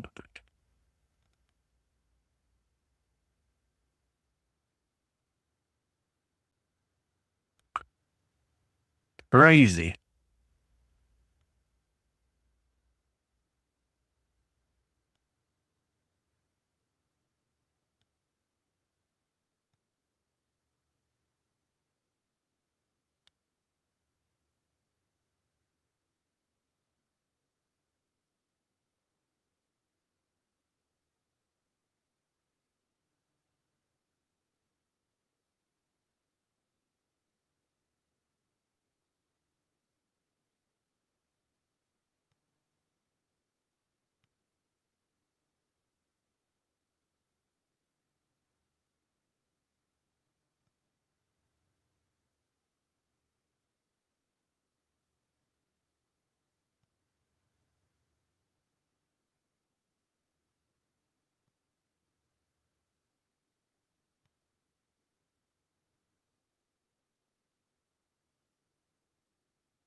They were the go-to AM5 recommended by Bloodslug.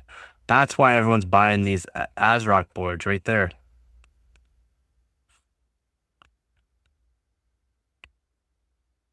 That's why everyone's buying these ASRock boards. He also said putting in plus 160 offset plus 160 offset on the CPU, Intel CPUs was just fine, had no issues with it, and all of a sudden there's issues. People need to stop listening to people.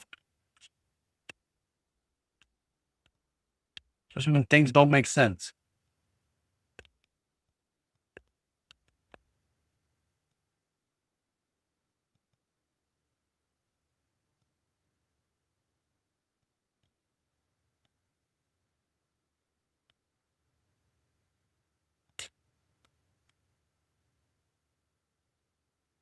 Wild, man. It's actually wild. Actually wild.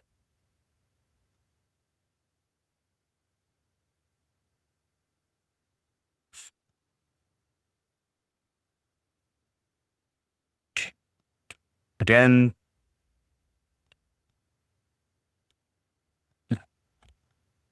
Okay, so again, we got Shampoo here. He's again fairly recent now. After 37 days of normal operation, 9950X3D failed to post with code 0x00. No CPU detected. After putting PC to sleep, intended to start the next day. Windows 11 Enterprise. Motherboard is ASRock. X87E Nova Wi-Fi flashback. It doesn't matter if it doesn't matter about the board. But again, so many people with ASRock boards due to the fact they're recommended by creators, content creators.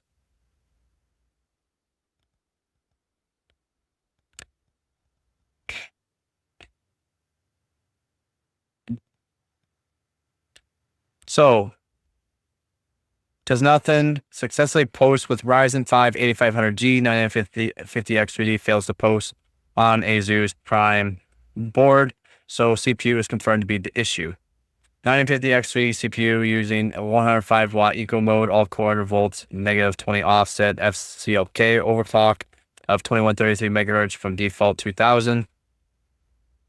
You shouldn't overclock it unless you know about what voltages it's using to begin with. That can harm it. 2000 is just fine. Plus, you can keep it to a 1-to-1 unless you're doing a higher RAM overclock because it's AMD. Yeah, he was. Mode on G skill try Z, blah blah blah, 2x48. Again, I don't think he was checking voltages at all. DDR5 Expo, what is the VSOC at this profile? Did you try to run it 1-to-1 or 2-to-1 mode? Where the defaults are, I believe it's 1.3 volt VSOC. and defaults to 101 for 9000 series chips. The info I provided above will current text file with CMOS reset.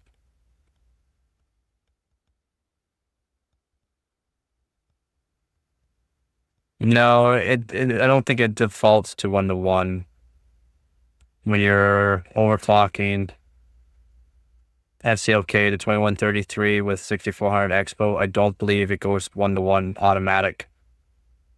I think you'll have to check to make sure it is 1-to-1.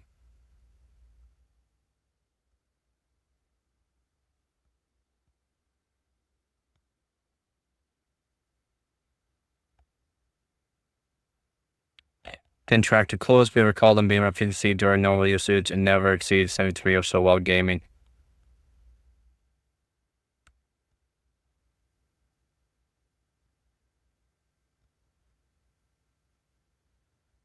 AMD subreddit monitor sends me a post about out of existence, but I guess you knew that.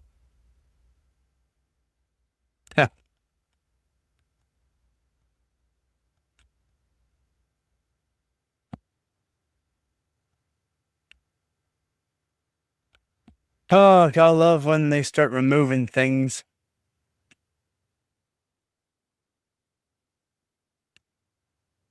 You're saying my CPU is bad? Well, I'm gonna remove your comment. I then wait and see how all this works out before you use my 9950 X3D, CF, 8, blah, blah, blah. Or at least I'll set those SoC voltages to lowers and try other stuff to avoid voltages being too high due to automatic settings. As for sleep mode, I usually have that stuff disabled only if my monitor goes to sleep.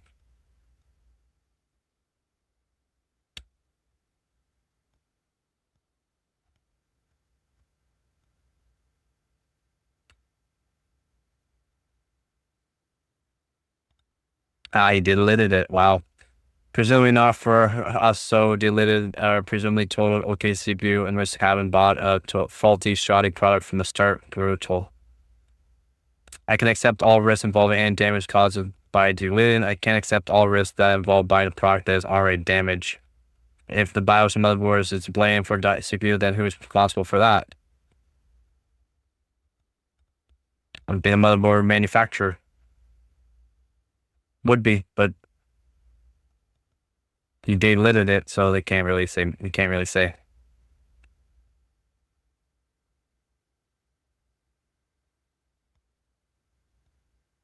No, the BIOSes have been good.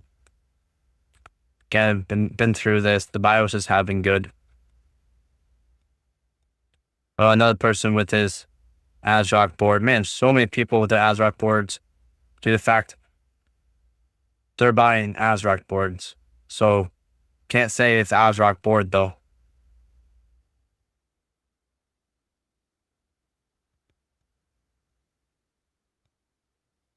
Just a lot of people are buying the ASRock boards for the 9000 series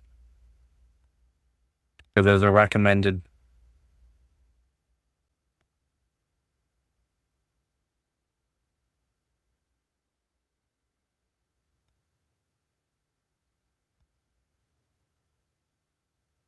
Idle's so high.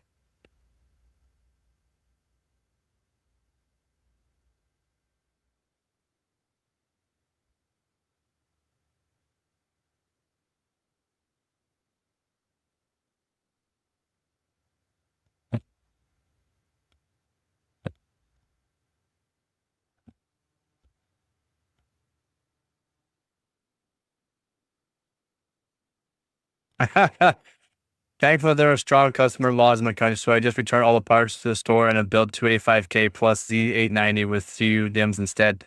Now, I'm still in the return window, so I saw the new badge 950X3 right today. Yesterday in the shops are now free to the fence to gamble with another 950X3 with different motherboard, or just relax and enjoy 285K. This thread is very worrying as it's impossible to say when it can happen and will it ever happen and end. Yeah.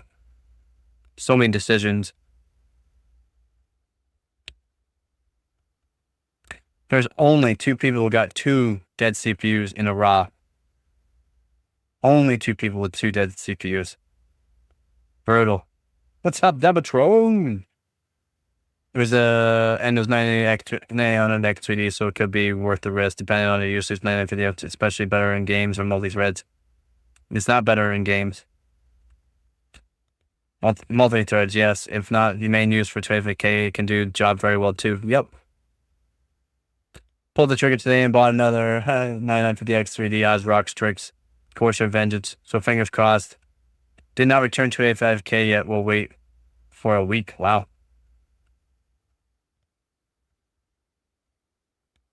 Well, I didn't have any issues with minus 100 volt simulation steel legend mobile, or is this an issue with 871s? Nope. Not limited to chipsets.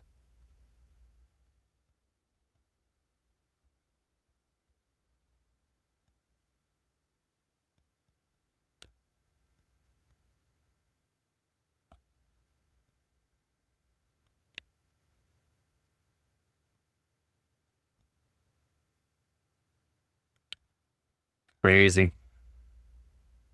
Another person CPU died.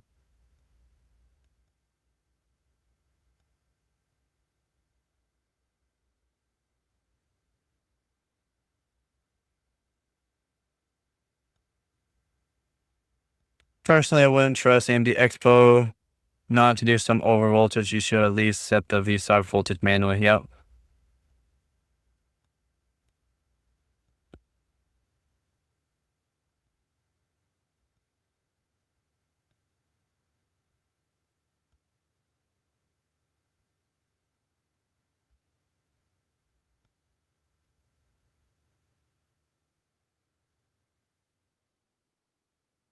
These recommended voltages that people are saying is wild.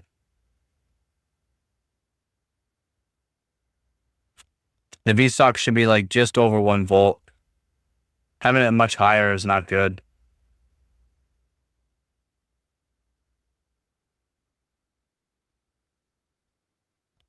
Yeah, like these voltages are for like 8,000 megatransfers per second, not 6,200 or 6,000. Like, I don't get it.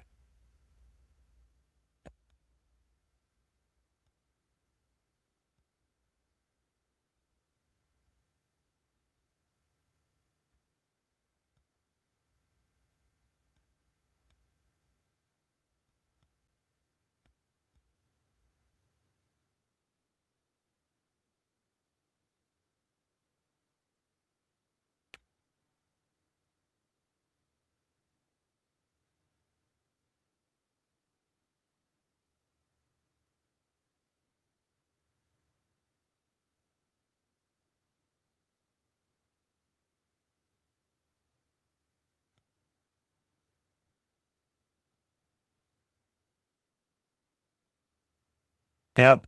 And the ASRock boards have been recommended boards by a few content creators. So a lot of people are buying them. So that's why we're seeing more issues on it, but not limited to ASRock.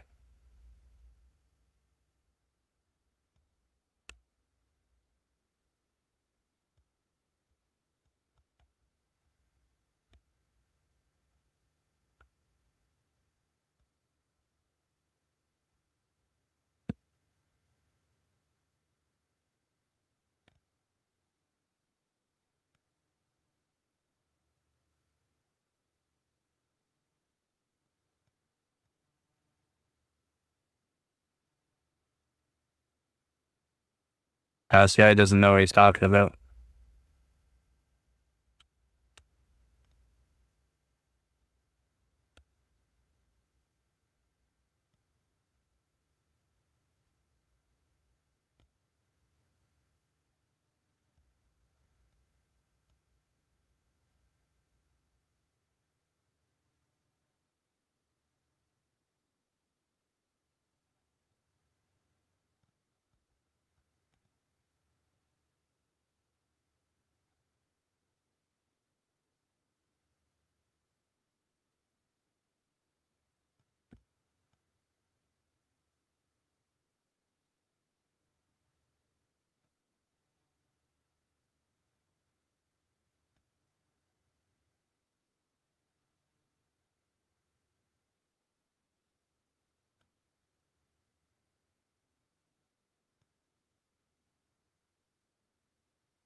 Oh, I'm sorry, bud.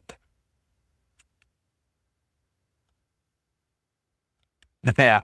ASRock, though, it's not just limited to ASRock. It's just so many people are buying ASRock boards with these 9000 series CPUs because it was a recommended board by a few content creators.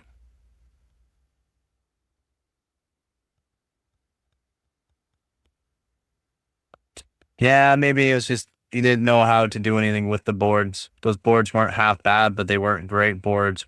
They weren't really the Z690, Z790 Tai Chis weren't that great, as in like the RAM overclocking compared to their previous generations. It's not ASRock.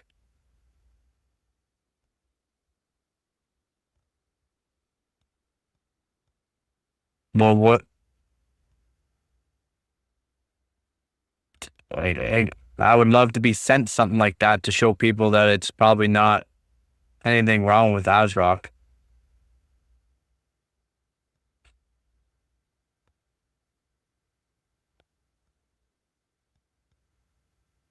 And 5 GHz is nothing.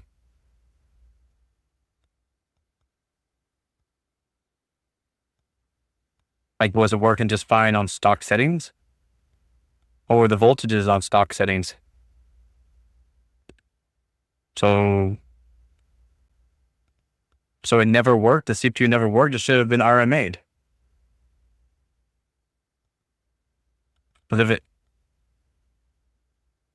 on auto, it's 14900K doesn't hit 5 GHz. It hits 5.7 GHz all core. Ah, gotcha. No, it's not ASRock. It's just people are stubborn. They don't know what they're doing. So it wasn't normal. No, that's 100% not normal. 100% not normal.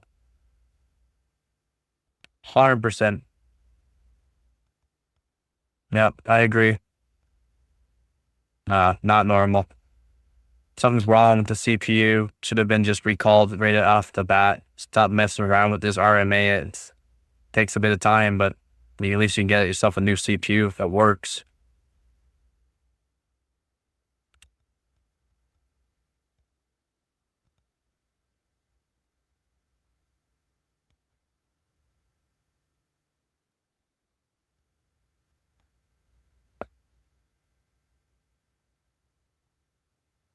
Just send a third one to him. Brutal.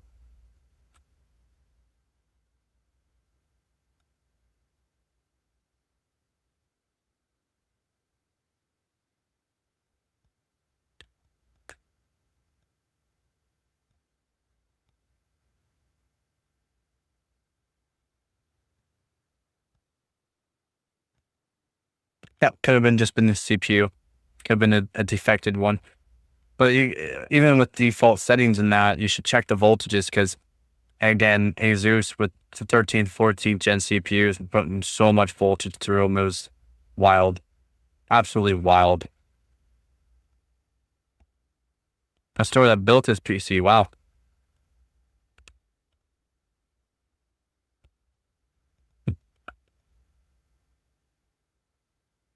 Like,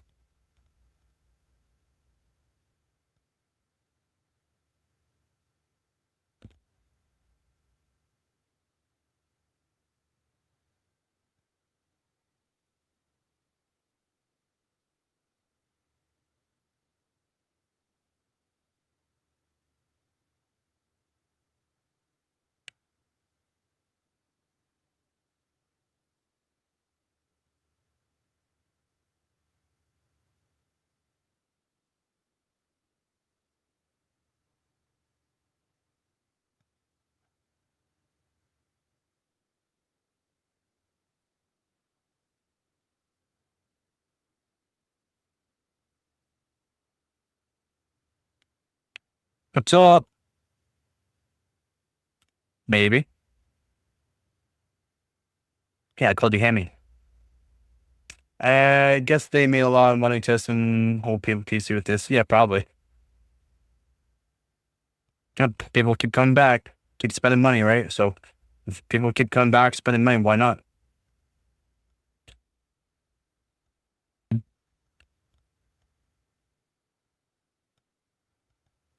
Still there, Hammy? Yep. There's a few settings in the BIOS that can help out, and or just manually tune it yourself, so that way you don't have to worry about over voltage.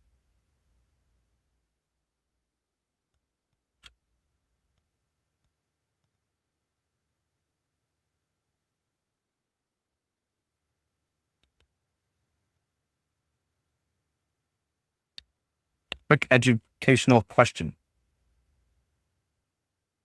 What's up?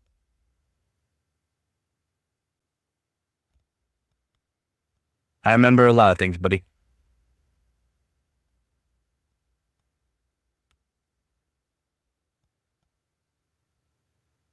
Oh, this coffee's so good. Was the turbo boost on or off there, Dabatron? Did anyone check that?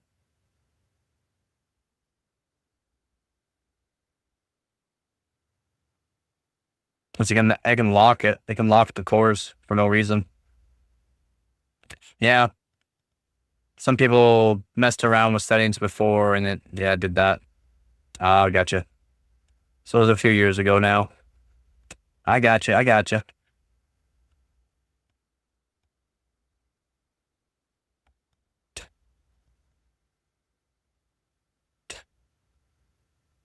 Guess I'm kind of hiding myself in a picture. My bad. I'll fix this. Bam. Bam. There we go. Oh, bam. Oh. It's growing. It's growing. There we go.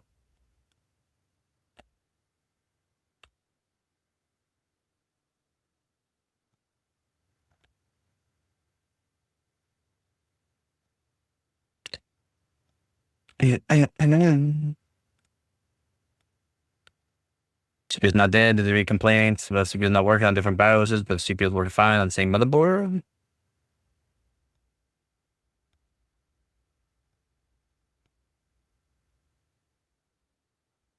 And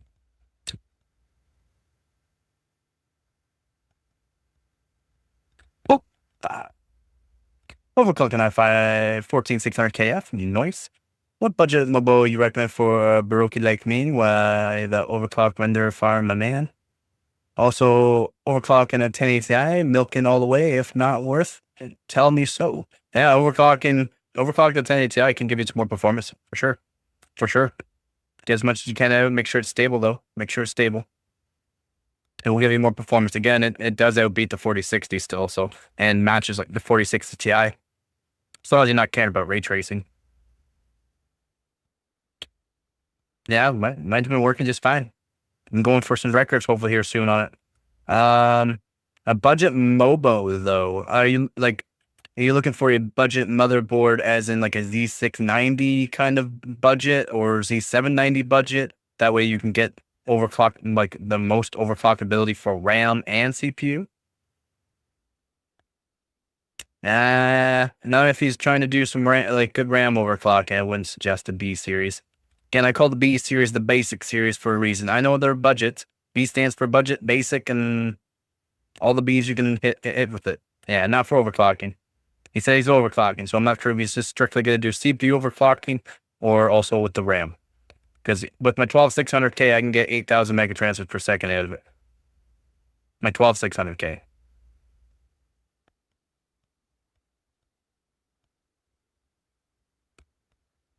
Yep, B you can overclock. It's just you're not going to get the same kind of RAM overclocking. If you don't care about the RAM overclocking, B series is just fine to go with there, buddy. B series just fine. It's just the B series chipsets is more or less not going to have as many USBs. You're not going to have the most amount of PCI Express slots and or top of the line PCI Express slots, so that way, or new ones. So it'll probably just have PCI Express maybe 4 or even 3 or 1 4 and a bunch of 3s, and they're only going to be half slots too. Just a whole bunch of things that go with the B series, and the Z series are better for a whole bunch of other reasons. GPU overclock. Okay, so B series motherboard would be just fine for you. Don't have anyone in particular. You can just find whatever one works for you. If you don't care about, again, RAM overclocking, B series is just fine to overclock the CPU on. Again, for especially what you're probably doing, you just basic overclocking, so B series is just fine. And the GPU, CPU overclock, I mean, it's just fine too. Yeah, don't care to any a little bit. By the way, can we stop the PCIe 5? No GPU can manifest that. Yeah, buddy, you got that right. You got that right, Hammy. That's what I've been talking about. People don't realize we are going to GDR6. We're going to PCI Express 5, but we haven't even saturated PCI Express 4. Why are we jumping to PCI Express 5 if we haven't saturated even PCI Express 4? Why? Why are we doing it? Because we want more money. Because it says PCI Express 5.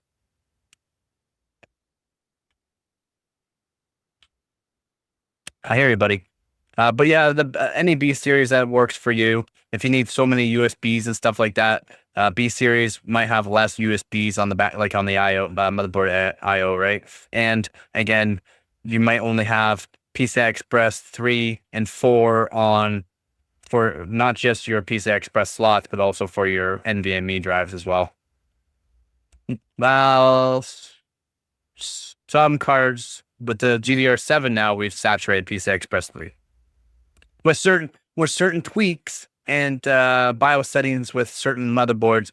Yes, we can get more bandwidth through PCI Express 3, but again, you have to have specific motherboards, and you gotta know about the tweaks.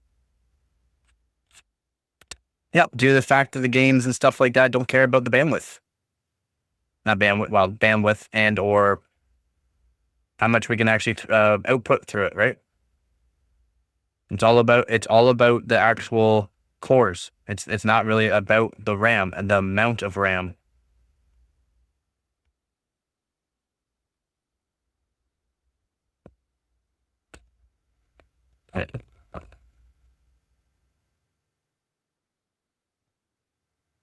Yeah, it's a different thing. Not everyone's gonna be doing that there, right? Right, Hammy?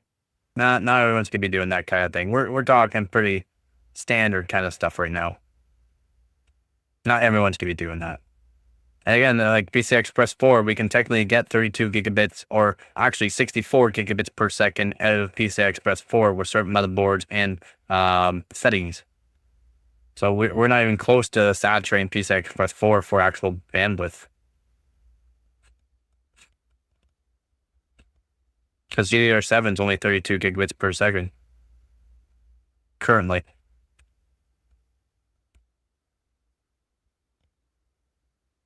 And then AMD, they're not even trying for bandwidth because again, the bandwidth difference is not going to help, as it's been shown.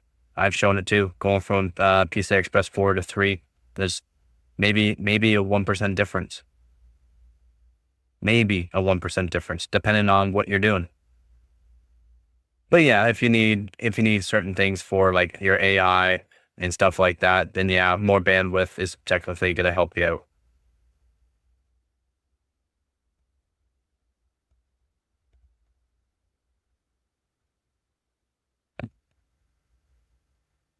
Oh. Yep. Don't need to detail a whole bunch of stuff that a lot of people aren't even going to implement anyways, or will even think about implementing anyways. I'm going to be overclocking here too. 3770K, probably to 5 gigahertz, try to beat some of my old records. Just waiting until it gets a little bit chillier, so we're just going over the 9000 series CPUs dying.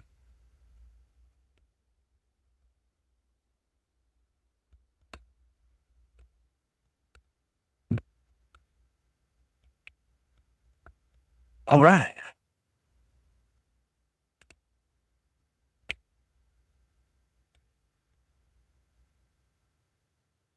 He's on a Zeus tough board. Again, a lot of these boards are Tai Chi's due to the fact a lot of people are buying the Tai Chi boards for the 9000 series CPUs due to the fact of recommendations from content creators, right? So pretty wild there. And what are you looking to achieve with your 1080 Ti? Like, what 1080 Ti do you have? What model do you have? Also, do you have a power supply to handle that? So you're going to need a beefy one.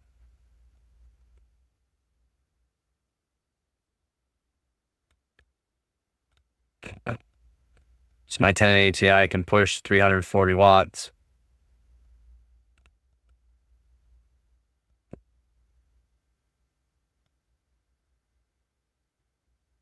Another person. So many. Another ASRock to the fact again, probably recommended.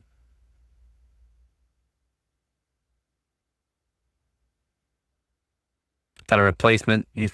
We're just gonna keep replacing them until they work. We're just gonna keep replacing them until they work. Someone's on their third one. They're on their third one. Insane. They're literally on their third same CPU. I'm just gonna find one until it works. How come they didn't do this with Intel? And just CPU stopped working, switching over or grabbing a different CPU, an older generation or something like that. It's insane.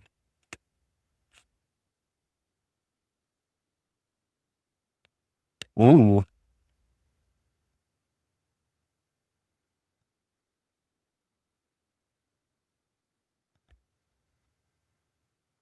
The Thermalright one? I'll have to look into that one.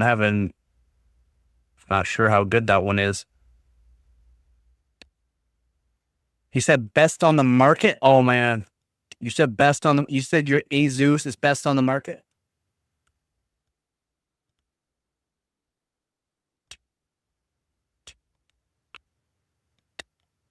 Nah, buddy. This is best on the market. That right there is the best on the market. I'm sorry.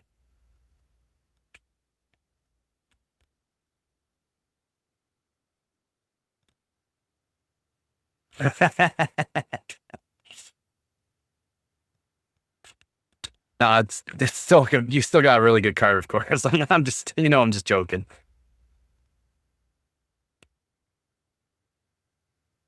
Yeah, it's kind of the same here. It's so hard to find GPUs at an affordable price, and then not even that. The selection is just horrible, absolutely horrible, wild, just brutal. And then if you can find them, the price is just wild, actually wild.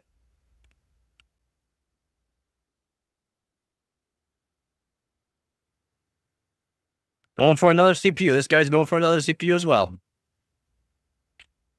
Never had a personal CPU go bad in my 45 years of computer building till my 9950X wouldn't boot BIOS just after 50 days of use. I think AMD isn't doing enough quality control in the 9000 chips. Yeah. Just had his 9900X3D die on those ROG tricks. Oh, brutal. It's not with ASRock, just ASRock boards. It's just so many people are using the ASRock board for the 9000 series. And there's just so many people are buying ASRock boards for these. So, of course, if there's going to be CPU issues and a lot of people are buying the ASRock boards, we're going to see a lot of issues for ASRock boards. That does not mean it's ASRock. ASRock has already gone out, did BIOS fixing, has already said nothing wrong with their full BIOS system too. You don't have to do upgrade, but it could help maybe fix something. It's wild. It's wild.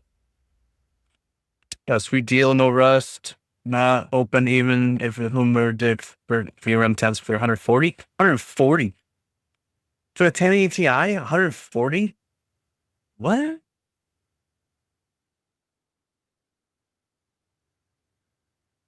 What?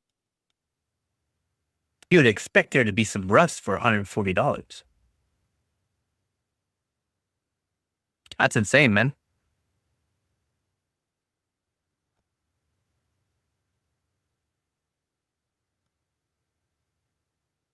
A 1080 Ti.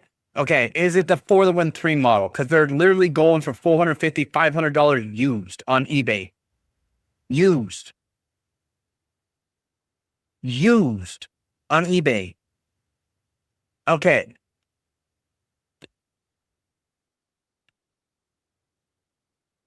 I don't care, regular 1080 Ti for that price that you guys are getting. Holy crap. That's not hard for a 1080 Ti. That's wild. $100. That's it. That's it. I wish. I wish I could find them like that. No, like we're talking gigabyte models literally are costing like $300 here. You like wild. Yeah, buddy, you got it. UJ Master Race. How's it going, Rain? Haven't seen you in a bit.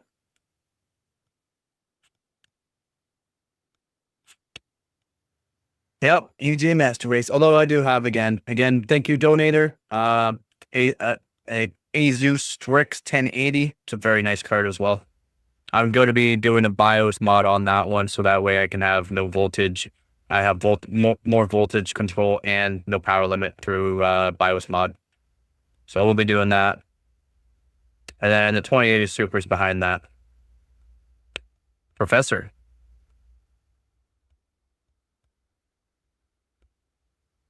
And also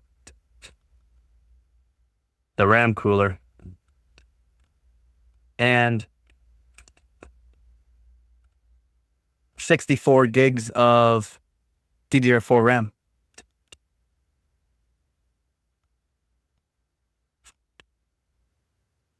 This one, I'm not sure we're talking about the same model. I'm worried now. It's fine. Yours is, what model is yours again? You said the Asus, right? With the 1080 Ti that I have, it pushes 340 watts when overclocked. So that's why I say you got to have a pretty beefy power supply, just because the top of the line models will push quite a bit of watts. Mine on stock, it pushes 270 watts.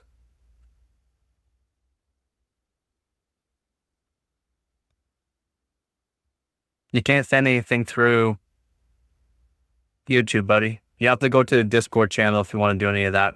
Again, we do have a Discord channel if you want to see some amazing stuff, amazing setups, crazy PCs, crazy home servers. Absolutely wild stuff, and just be part of a chill community. We do have a Discord channel in the link description. Also, a Patreon page, Instagram, and TikTok. Hey, you can't send links into the YouTube, bud. YouTube won't let you. That's not me. YouTube won't let you.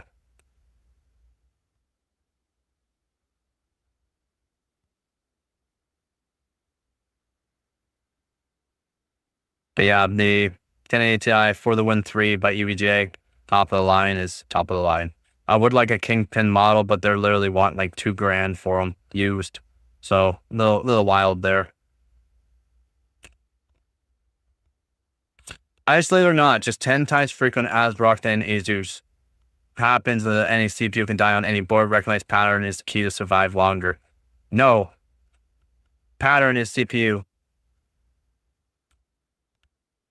The CPU is 9000s. It is a lot of 90X3Ds due to the fact so many have been bought. And since, again, so many ASRock boards are being bought for recommended board for these, then of course we're just going to see them to light so many people. Like, it's wild how many people now. We're over 400 reported, and who knows how many not reported, right? Who knows how many not reported? Just had a second. And they're just going to keep buying the CPU or RMA and then keep getting new ones.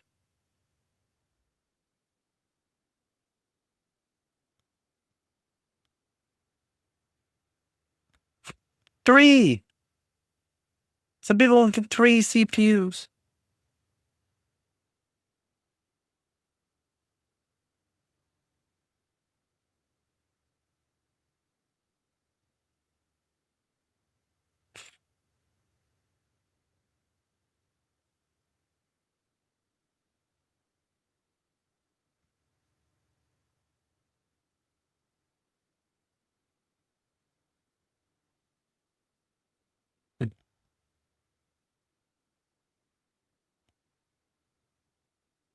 Wild.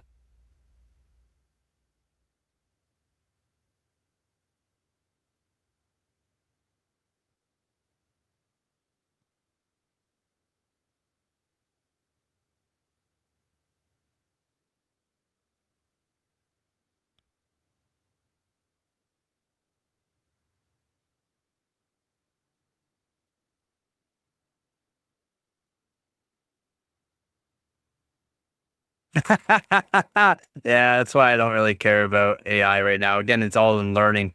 It's learning, and if people actually read into it, AI is still learning. The Google AI, ChatGPT, deep learning, all that, all the AIs are still learning. So they're not going to know everything, right? They'll just go to search right now. They're just going to search top comments, top everything. So you might even get just the stupidest thing it searches up. So again, people need to stop using the AI and or stop going off of AI recommendations and stuff like that. Yeah, you can overclock on the B boards. The H boards, no.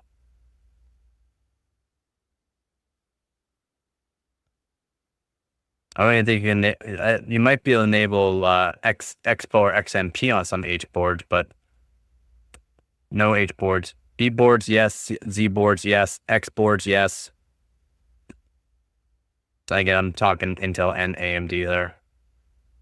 Yep, you can overclock on B boards. It's just you're not going to get the same kind of memory frequencies out of them. If you're just doing manual or overclocking the CPU, not doing like overclocking that I do for competitions and stuff like that, then you're not going to have to worry about reaching the top spots or getting the best out of it.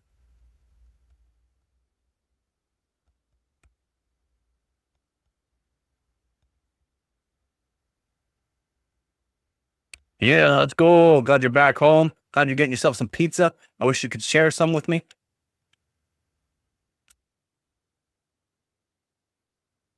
Oh, another one happened to him on the ASRock board.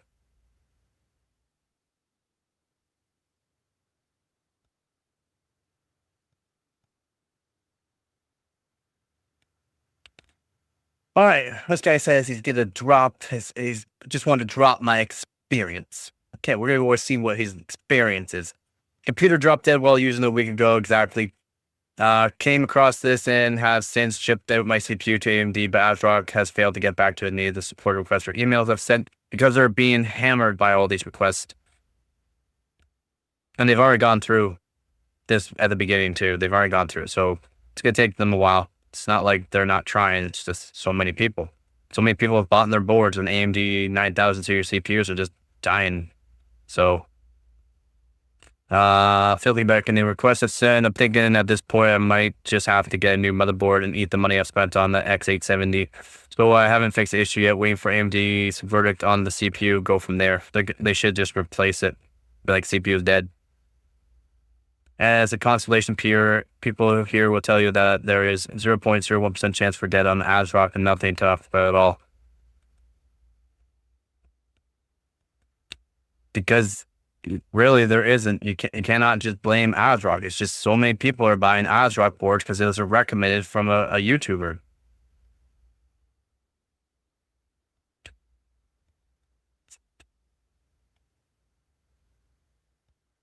You're really hating on his experience. It's not ASRock. It's not ASRock. I've already gone through this, multiple live stream, made multiple videos about it. It's not exclusive to ASRock. It's just ASRock was a recommended board by a certain YouTuber, dash overclocker, dash someone that knows his stuff, but recommended it. And now these 9000 series CPUs are dying, and a lot of people bought these ASRock boards for the 9000 series CPUs. So a lot of them are on ASRock boards, but not limited to ASRock. Asus, MSI, and Gigabyte, also the same thing. 9000 series CPUs are dying on them. And then other people that have CPUs like the 7000, 8000 CPUs are replacing, like just putting in those CPUs and everything works just fine. But as soon as they put the 9000 series CPU in, they're dying. Someone's on the third CPU. There's a bunch of people literally on the third CPU and they don't see an issue with that. I see an issue with it. But no, it's not. It's not ASRock. It's AMD. It's just no one has a complete answer yet, and AMD is not going to say, "Oh, sorry, our bad." It's more like they're just going to replace and do RMA as best they can. Really, they're not going to be like, "Oh, our bad. This is what happened," because if they do something like that, that's like what Intel did with their CPUs and said, sorry about that, blah, blah, blah, blah. And then everyone's just gonna be like, oh, they have so much issues. Yep. Asus boards, MSI boards, and Gigabyte boards, they've been firing as well. The 600 chipsets and 800 chipsets. Yeah, again, but ASRock boards you can find for a decent price, and again, recommended by a certain board, was recommended by a YouTuber, and YouTubers.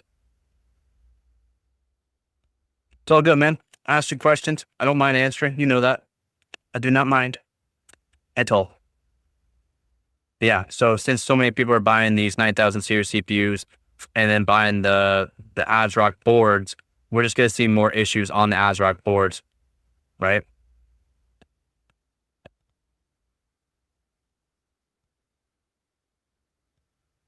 No, I don't know. They're dodging it, though.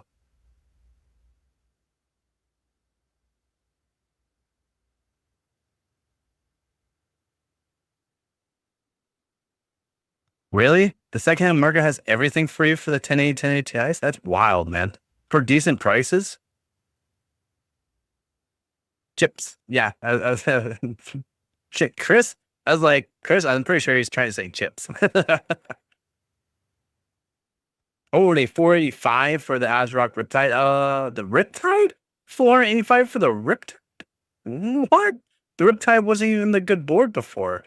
Is it all of a sudden now like a high-end board for them? 100 to 180? How? I can't find them around here for that price.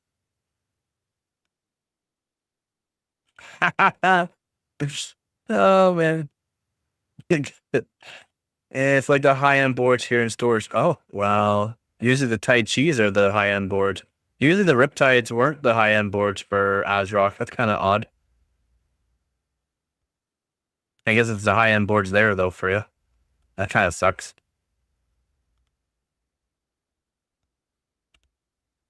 Okay, it's not like that. It's not like that. But there is really a lot of Ryzen 7 9800X, and while AMD doesn't release info of how many are sold, it's a big number, very big number. The main problem, though, is all the problems with CPUs are actually the same. Yeah, it's 9950X 3Ds. It's actually a range variety of not just 3D CPUs, but 9000 CPUs, but a lot of them are 9800X 3Ds due to the fact there's so many of them being sold. It's not like there are different stuff that are happening, and this is a problem. Then my main concern here is not just ASRock related. It's not ASRock related. Most reports are ASRock. There is with other brands as well. While RMA is a factor, none of this should happen even on the budget version of CPU-motherboard. Should not. Let alone the highest end of CPU and mobiles. Very true. This is 100% unacceptable. While RMA, no one should stay without PC because manufacturers effed up. Yeah, so hard on this. Yep. It has to be some kind of voltage related stuff, and it's not really bad of AMD to be quiet on this, even if it's still within 1%, 0.01% range. It's more than that. Watching the handstand is a very small number, and its memory compatibility is absolutely not a good look on AMD. Nope.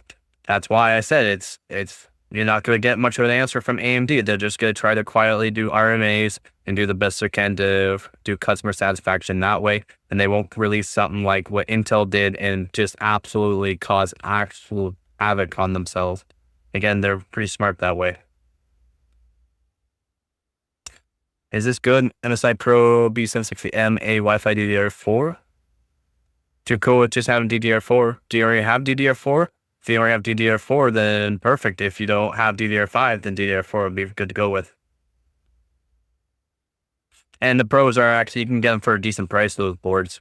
I was looking at one of them because I'm trying to find a decent DDR4 board for my 12600K to make a dedicated streaming PC. I always go with Zeus ROG just because of aesthetics, namely compatibility and G-Skill compatibility. Gotcha. I mean, they look all right. I like my G690 Oris Master. I do like my Gigabyte, but I would love a Z690 Apex board, to be honest, by Asus. A sus, as I like to call them. Since when has the YouTube Live Chat, why didn't keep 200 character limit? I don't know. Yeah, sorry about that. It's not my fault. I'm rather surprised myself. Yeah, me too, man. I am surprised that the prices are crazy for you. I mean, crazy good. Crazy for me. I mean, find a 1080 Ti for under $200 and 1080s, like low end 1080s cost over $200 used in the used market. Like wild. Like wild, man. Like absolutely wild. And then 1080 Ti's are going for anywhere from over $300 to $450 to $500 used for the models I'm looking for. I'm literally looking for the 1080 Ti for the Win 3, and the prices are wild.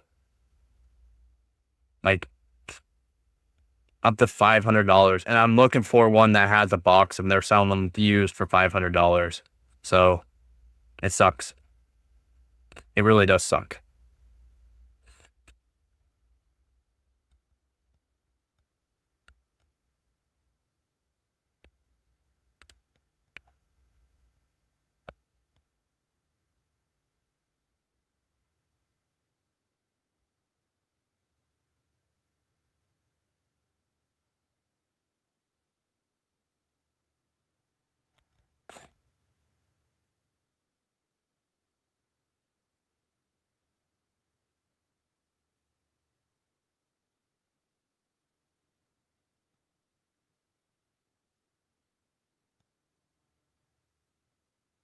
Yeah, some RAM kits are going to give too high of a V-side voltage.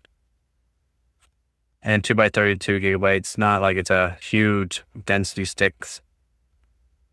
So having too much voltage with those ones not really, doesn't need it.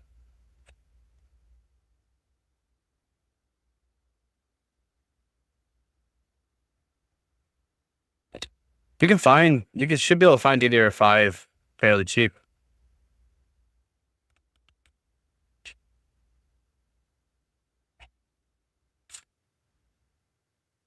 Right here, Amazon's cheapest DDR5 kit. You can pick it up for $100 after taxes, Canadian, $100. They're 5,600 megatransfers per second CL46, but I got them overclocked to 6,000 megatransfers per second CL36 at 1.35 volts. You don't even have to enable XMP or that. It just works at 5,600. They do have Expo and XMP though, if you want different timings.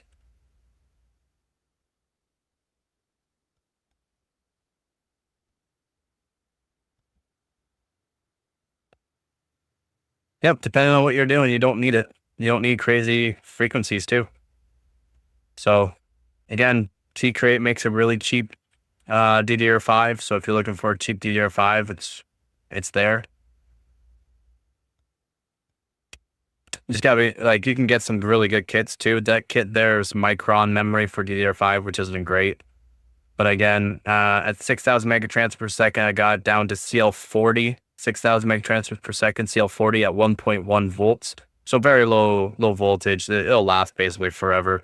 And at 1.35 volts, I was able to get it to 6,000 megatransfers per second, CL36. So it's not like they're terrible.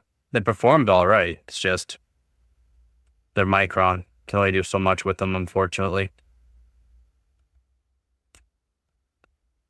Unfortunate.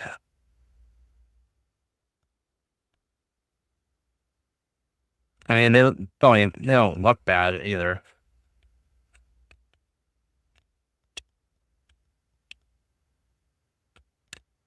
Not like they look bad either.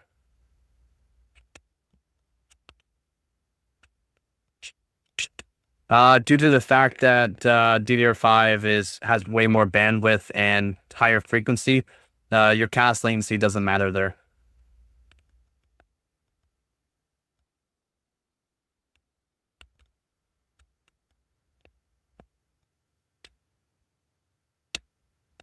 And depending on the frequency that you're at, right? A lot of things go into play for RAM.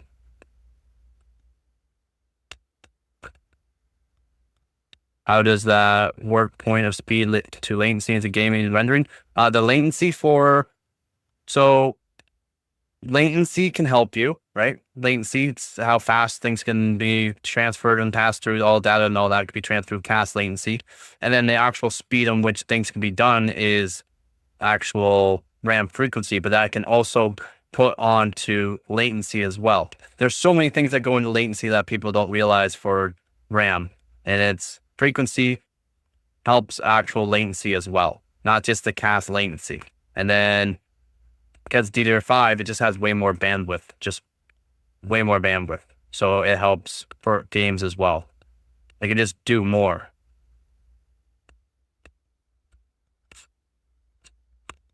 But for rendering, you're not gonna notice anything for rendering. You can just stay with 6,000 megatransfer per second, really, and you'd be just fine.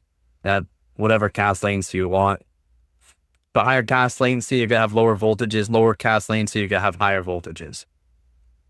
And that works on all DDR5, DDR4, and DDR3. Basically, is cast latency and cast write latency scale with voltage.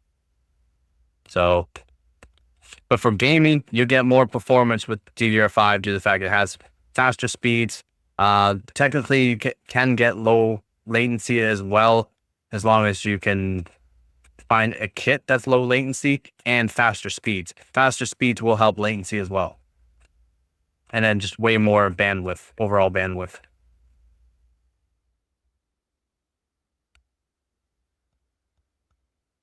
But for rendering, all you matter for rendering is high density. So more RAM helps you out. More RAM at 6,000 megatransfers per second will be better than less RAM at higher frequencies for rendering. But for gaming, 32 gigabytes is just fine. Higher frequencies better. A lower cast latency is technically better, but you're not going to feel a difference between CL40 and CL36 or CL36 to CL26. You won't feel it. If you can feel that, you're an absolute robot and you should be tested on. There's no one that can actually feel that kind of difference. Again, higher frequencies too help latency as well. So a lot of things that go into latency.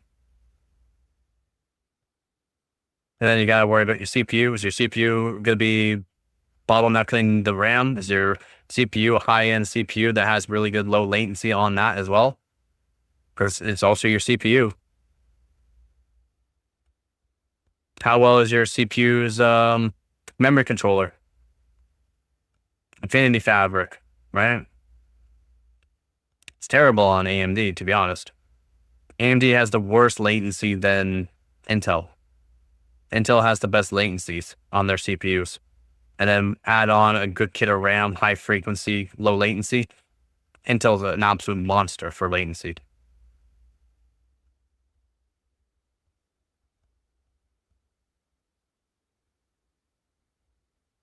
Yep, I'm cool with old hardware too. Again, I'm gonna be showing you 3770K overclocking, hopefully 5 gigahertz here soon. Hopefully, it's starting to cool down. It's still like over 21 degrees Celsius in this room here. Yep, and yeah, I was kind of skeptical too going into DDR5 that as well, but after the first kit of RAM.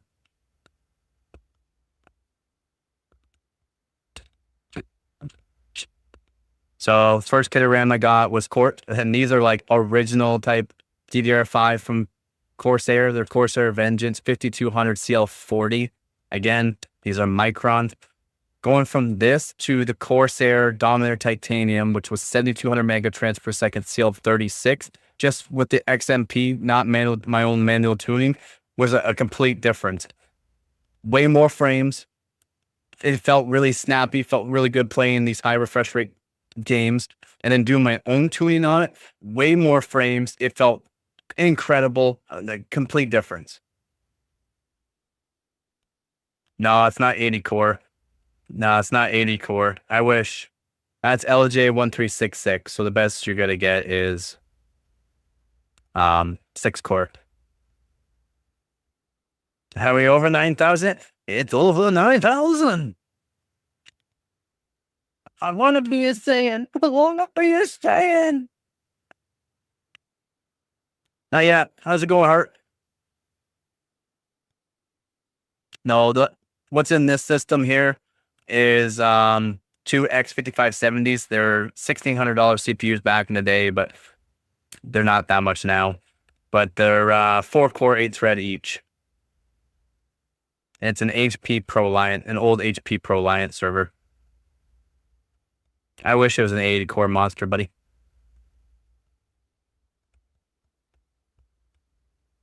No, my daily system has three times the amount of cores, my daily system, than that two-core, the dual CPU setup.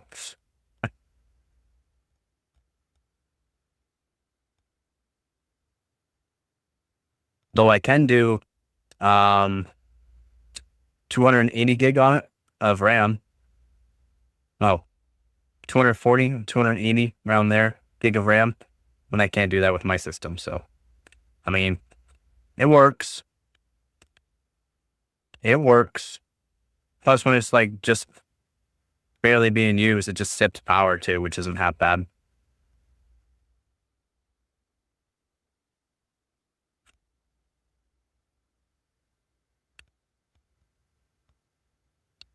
I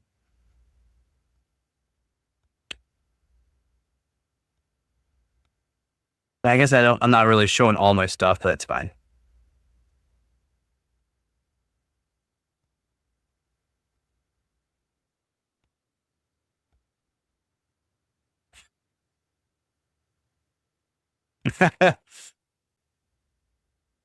I look for everything with box. I'm a collector, right? So everything's got to have a box, decent shape at least. Has to have original stuff with it.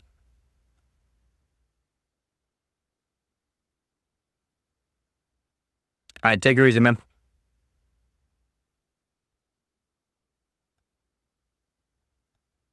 Peace.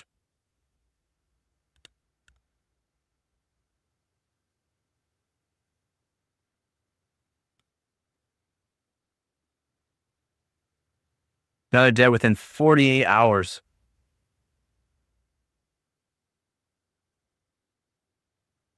48 hours.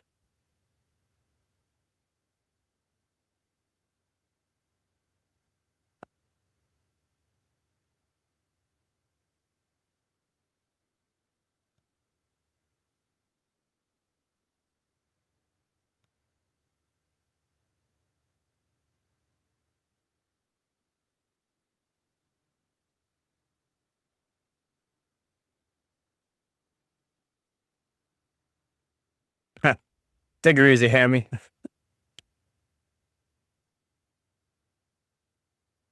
Yeah, I look for everything with box. It's gotta have box. I'm a collector. So, it's what I like.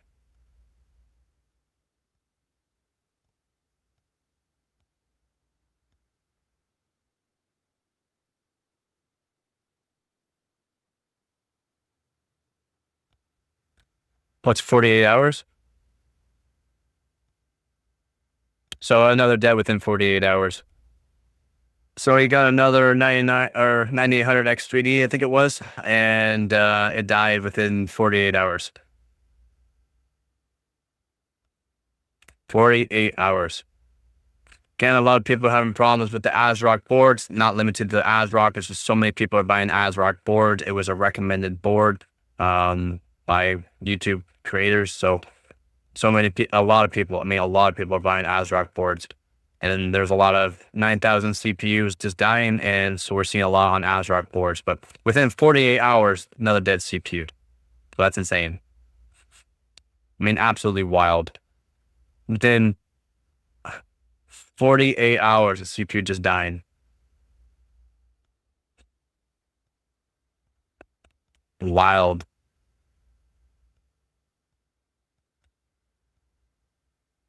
Yep, so this guy has an Asus board. My 900 X3D day die. It was 2 months ago. I did an RMA with AMD. It went smooth. They received my new 900 X3D in about 9 days. There was no CPU socket days. Neither was CPU itself showing damage. Yep, system just froze. And then I finally tried 7500 F CPU in my PC boot. Yes, I have to try the CPU first. My CPU socket had no damage. Neither did the CPU. I assume it was a different component. Maybe CPUs are dying in ASRock boards, but I've heard people 900 X3D is dying in other motherboards. Yep.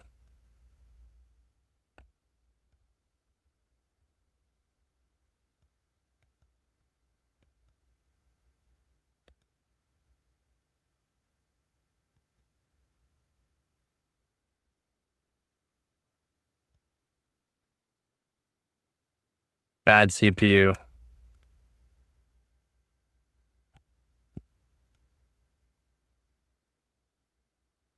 Not exclusive to ASRock.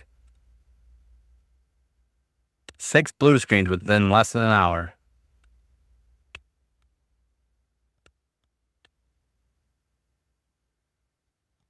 Wild, man.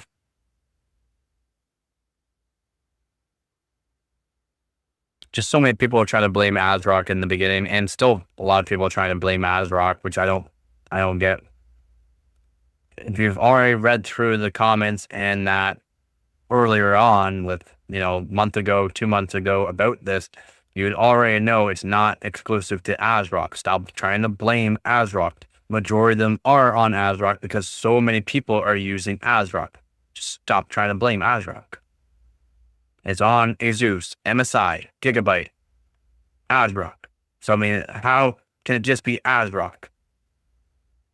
Again, a lot of people are buying the ASRock board because it was a recommended board.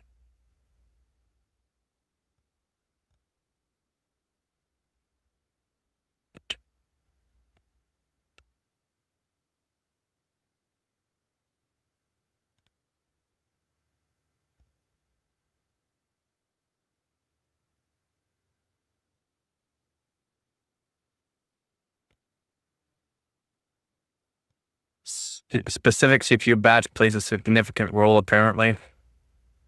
AMD is not going to say anything about that because they don't want to take the blame, more or less. Hurts their reputation.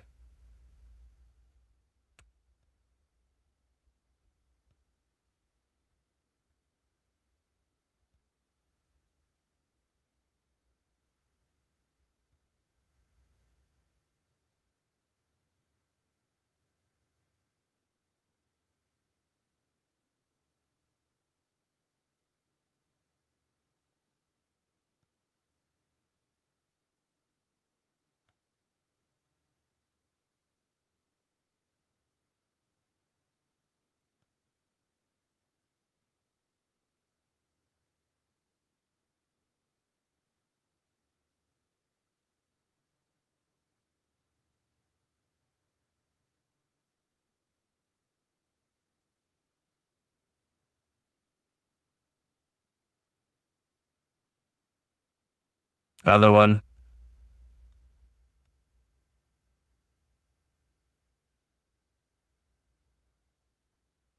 If you're not ASRock fans, I think this is more of an AMD problem than an ASRock problem.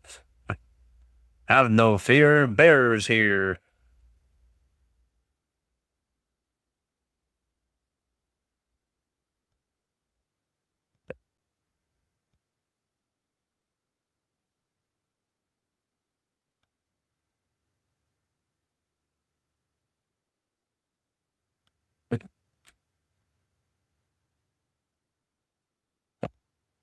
You switch to 7800 X3D, worked just fine. Oh, CPU dead.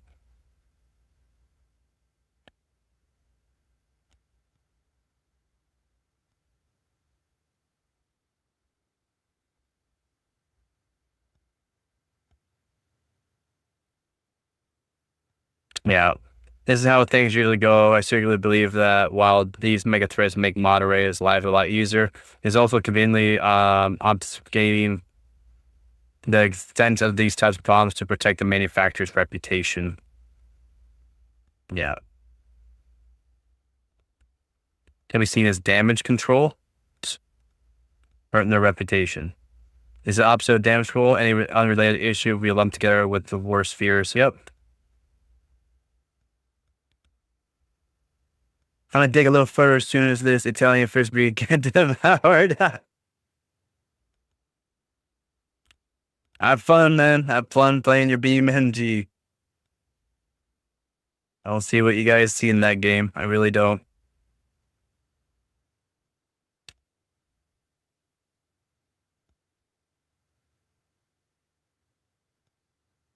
Okay, well, yep, gotta have it. Gotta have it, man. Yes, I gotta have all my boxes. All of, actually, that's not even all of them. You can't even see the, let's see. Can't see all the boxes, but more boxes. Yep, gotta have all the boxes, bud. Gotta have the boxes. And I'm an enthusiast, and I am a top overclocker in Canada. So I love my PC hardware, whether it's new, old, don't matter. A lot of my old stuff, of course, doesn't have boxes. I wish, but to find like, you know, some of the old Xeons, some of the old FX bulldozers and stuff like that, or Pentiums in box, the prices are wild.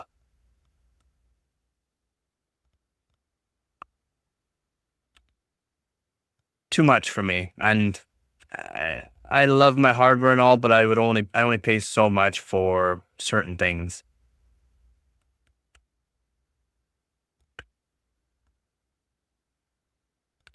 I paid a really good price. I do have the box for the 2080 Super that's behind the 1080 here, the 2080 Super EVGA Hydro Copper, but it doesn't have the exterior shield, the fancy looking box for it. Has the inner box, unfortunately.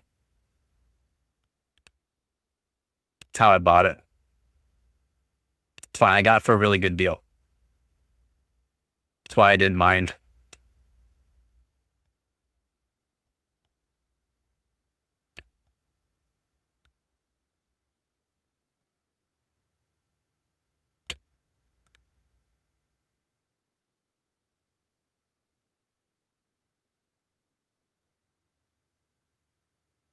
Another one.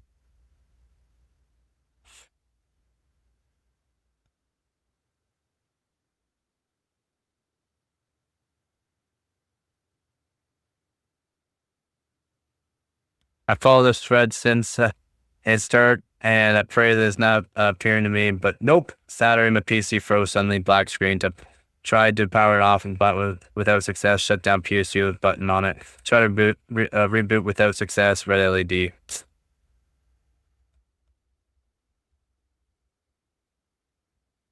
Brutal. Sorry to hear that. This is starting to really go out of hand. Yep. It is.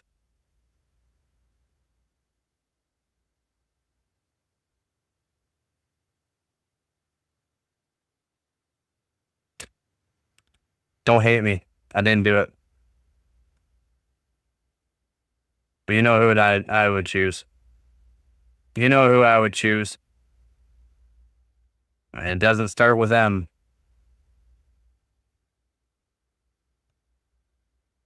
It does not start with M.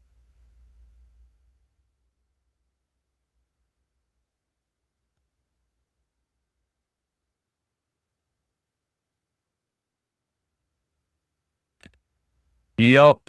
I had no way to go down and do it, so I was not one of them people to maybe help, but what about you there, Pat? What about you? Are you an M fan or are you a P fan? So you agree with the M fan, the M guy, or the P guy? I agree with the P guy. As bad as that sounds, actually, but yeah, I agree. Oh, oh, oh. Don't go breaking my heart. You already did. Yep. And do we got any confirmation on the tolls so far? No, no one said trash, man. No one said trash. No one said trash.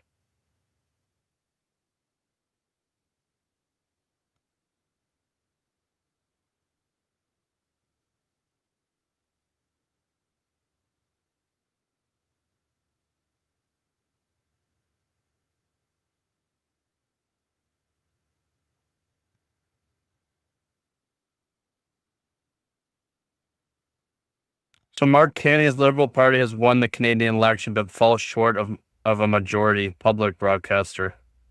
Updates on. I'm reading into it. Pat here is not fast enough with helping me out here.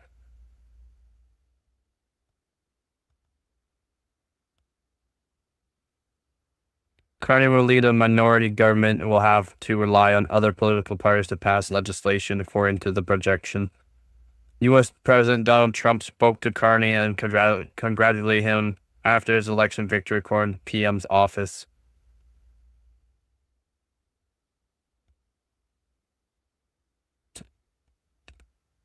Yep, I hear you there. As long as you still pay rent under the month. Rent here is a little expensive. Looking for a place to live right now because it's too expensive.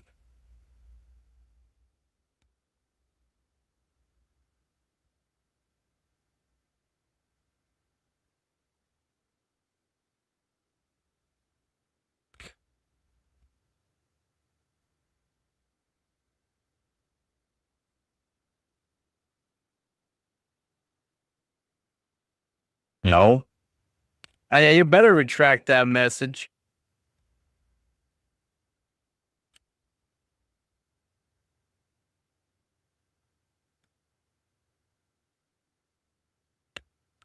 No, I don't care about races and stuff like that.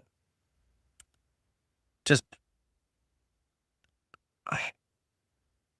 there's so much things that go on with the politics and stuff like that. It's hard to actually, find someone that's good. No, we're not. We're not. What do you mean we're not? Never been.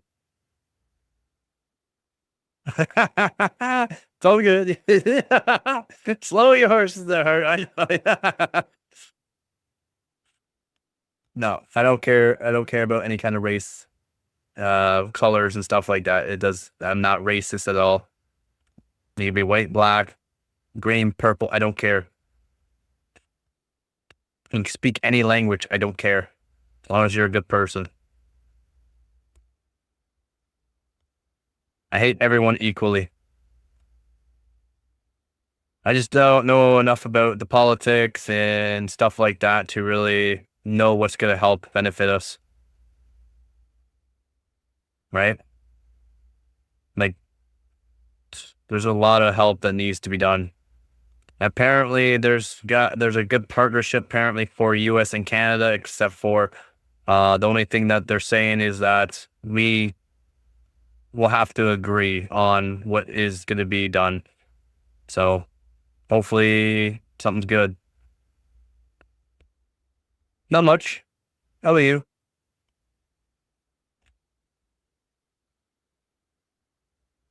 How about you, buddy? Just going over the issues with the 9000 series CPUs, helping people understand what's going on with it. That's not just one motherboard manufacturer that's has any issues.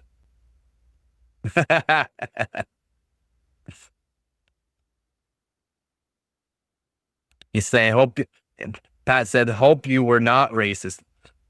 Never been racist. So can't say we're not racist. Never been racist. Yeah, a lot of my viewers are from India, other parts of the world. A lot of my viewers are from other parts of the world. So again, thank you all for watching my live streams and my videos. I mean, it's absolutely insane that I get a lot of people from India, Australia, and other parts of the world, not just Canada where I live. Apparently Trump had a role in helping Mark with the election. Apparently Trump had a bit of a hand in that and congratulated him. So, I don't know. I'm doing pretty good. How about yourself, man? How about yourself? I mean, you didn't start off with 240 XL, so I don't know. Are you okay, buddy? Something you want to talk about? Something? Are you good? Huh? Are you good? Hmm? Hmm? Are you good? Hmm? Are you good? Hmm?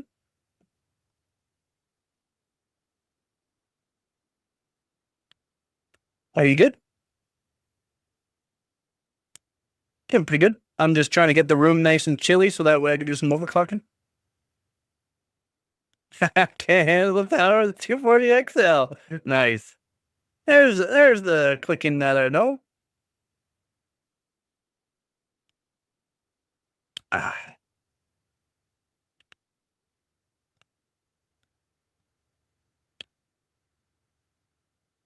not sure why people don't like Gigabyte. I've been using boards for years after having a nightmare experience with Asus RMA. Never had an issue with Gigabyte. Was using Z690 gaming with Intel, and since switching to 900T, I use their ORS Elite X870. Also have had a Gigabyte 4090 for 2+ years. No issues either. And then this guy, because all Gigabyte mobiles shares lane. Because all Gigabyte mobile share lanes. Terrible design. If you're looking for these mobiles, that was my shopping list. ASRock. What? Who is this guy? ASRock, ASRock, ASRock, ASRock, ASRock, ASRock, ASRock. MSI. MSI. MSI. MSI. MSI.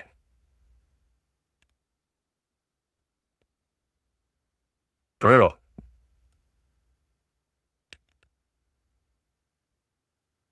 Yep. There's nothing wrong with motherboard manufacturers. A lot of people like to blame a whole bunch of stuff on them. Again, motherboard manufacturers put too much voltage into stuff just to be number one. The designs, yeah, they can vary, and some perform better than others, but they're all roughly the same. I've liked my Gigabyte boards. I've liked my Asus boards. I've liked my ASRock boards. I liked my MSI boards. I've used them all. I've literally used them all. So it's not like it really matters. I mean, there are some BioStar boards that are good, old boards that are decent. Not the greatest, but they're still good. Just a lot of people like to be like, no, because I bought this, it's better than yours. That's right. Because I bought this, better than yours.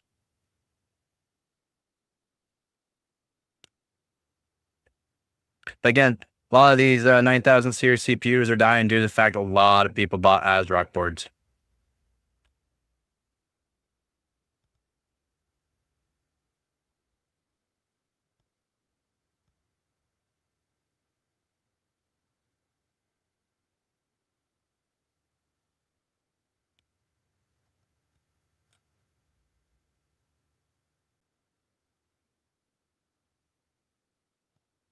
Yep. They want to help out what best they can. It's just when they get a lot of warranties and or RMAs and, you know, customer call support and stuff like that, it could take a bit longer. It's just might just take a bit longer, and a lot of people complain about that.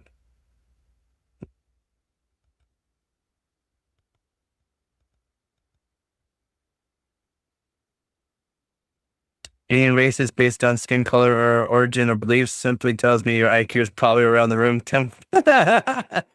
European measurements really have nothing else meaning going on in your life. Yeah, I don't get it. I don't get people with what they really care about. Like, can't we just all get along? God. Yeah, I don't get it.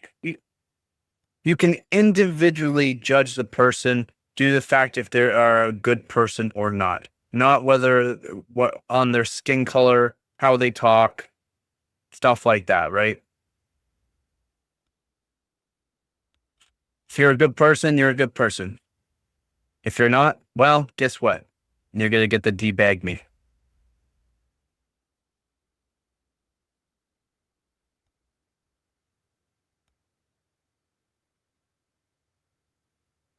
Fear of the unknown. I just tired with this racist or racist, this please. I just want peace. Yeah, exactly. It's the most common racist character. Yep. Yep. Very true, man. Very true. It's just people just don't. You just put it in their heads, just a whole bunch. Just, I don't know. I don't get people's thinking sometimes. That's all.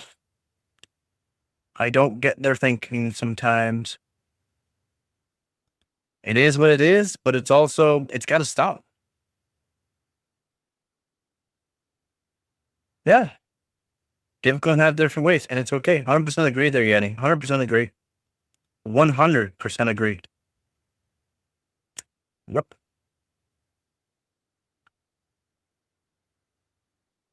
Different lifestyles does not mean they're a bad person.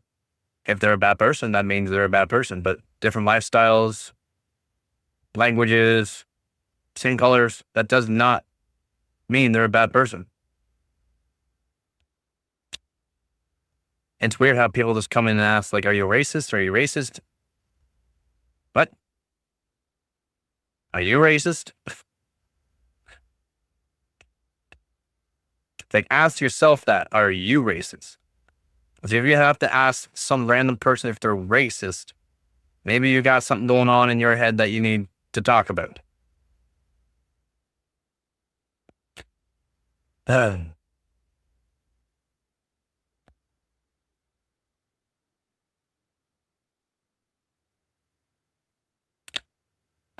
just I don't get people, man.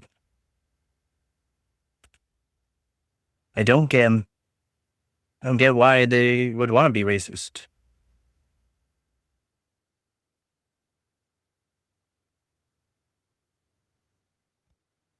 I guess. And being more cultured could help out people too. Just being more cultured. You gotta be more diverse, more cultured. And then maybe you'll start understanding that it doesn't matter about different races. Yeah. Empathy, some sort of empathy. Yep.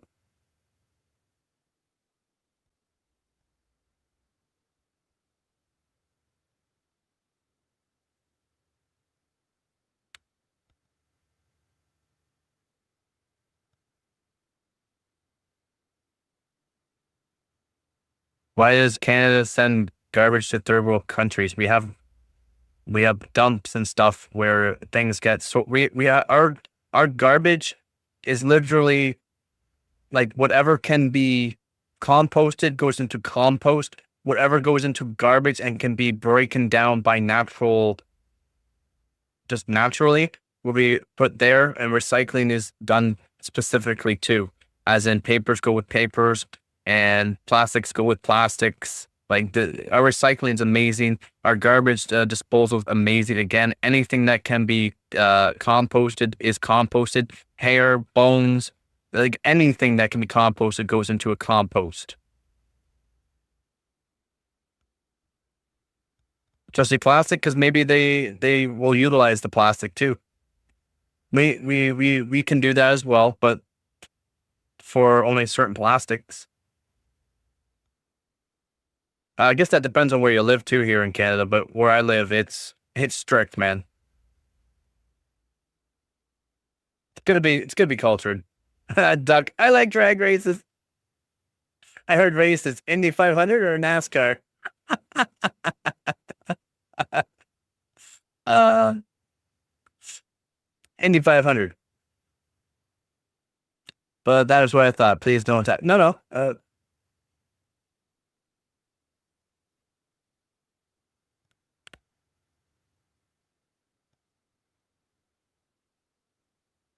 Canadian shop bag.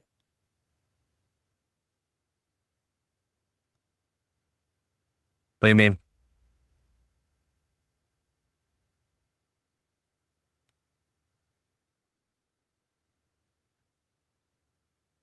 Yeah, not vice versa. Yeah, I hear you there, bud. I hear you, Rain. Plastic bag? We don't have plastic bags now. Plastic bags are like in shop, and yeah, no more. Yeah, we did. We did have plastic bag, but not anymore. Oh, gotcha. Yeah, I did not know about that. What documentary was that? I'll have to watch that to and check some facts on, see how true it is to date kind of thing. Exactly. Exactly. Yeah. Marketplace documentary. Okay, I'll take a look at it. Yeah, because yeah, like we have that as well. Like plastic processing plants to turn it into fuels and stuff. Or some places burn it and the smoke goes through a special filter to make sure it doesn't pollute the air. I didn't know that we did that. So odd. Hundreds of thousands of metric tons a week processed back in the field. That's crazy. And what's the like the byproduct? Like what is the waste after that? Is it just all turned into fuel, or is there some sort of waste too that needs to be disposed of? Right? There's got to be some sort of waste dispose of after that, right? You can't send links. Discord channel if you already did that. Yeah, Discord. Yeah, of course I want to watch it. I like learning things, and this sounds like something to learn about because that's odd, and I hope that we stop doing that. Maybe rubber, I don't know. No, it wouldn't be rubber. We got to remember plastics are a fossil fuel that we turn into a plastic. So it wouldn't be rubber.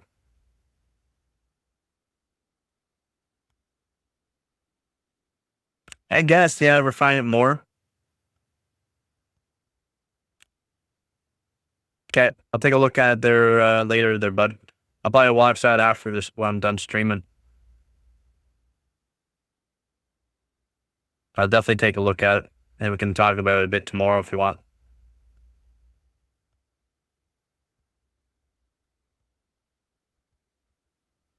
Yeah, but maybe you're right there, Doc. Maybe they're just refining it more. But again, I would assume there would be some sort of waste because you can only, it's synthetic, right? Like it's a fossil fuel that we turn into plastic and then, yeah, they're making fuel out of it, but there's got to be some sort of bad on that. There's still got to be some sort of bad on that. Might not, the waste might not be a huge amount, but there's still got to be something. Yeah, 5-year-old documentary. A whole lot has changed in the last 3 years. So, I mean, a lot has changed in just 3 years for garbage and recycling. A lot has changed.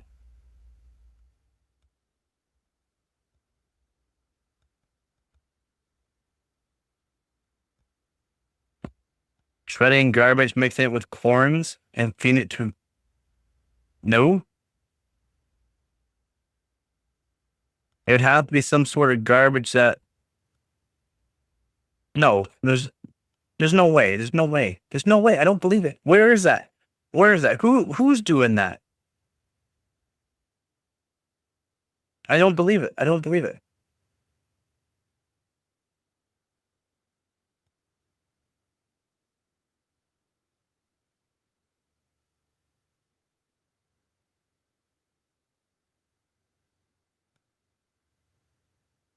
Yeah, but how? There's gotta be. We can only refine it so far, right? They'd literally they literally only be able to refine it so far. I would assume. Again, I would assume. What are the byproducts of plastic pyrolysis? Liquid oil is a primary product of plastic waste pyrolysis with up to 90% water distribution, weight retribution, whereas gas 3 to 90.2, wax 04 to 92, char 0.05, 78, and HCI. What's HCI?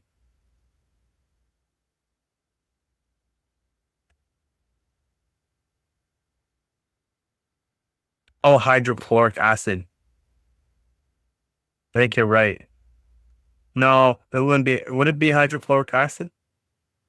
Because they would have to use something to break it down to make the fuel, right?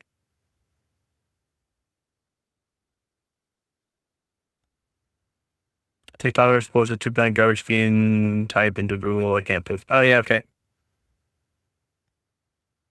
Okay, I'll look at it and see if it's even true or not.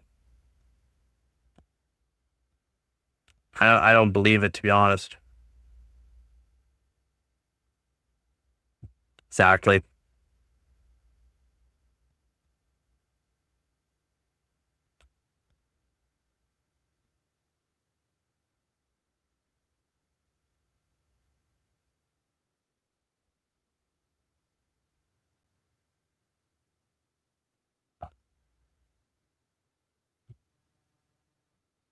Yeah, you would get a oil by like an oil byproduct with a gas byproduct from it, because again, plastics is just fossil fuels, right? It's just a fossil fuel that is synthetically turned into plastic.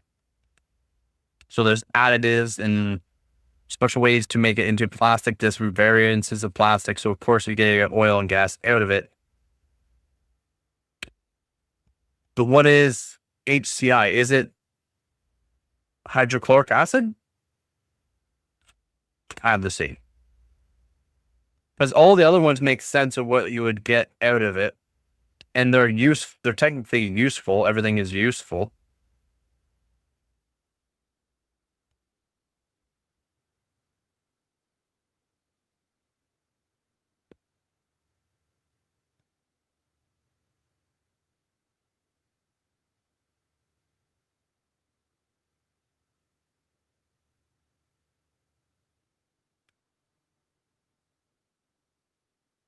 For what? Dab?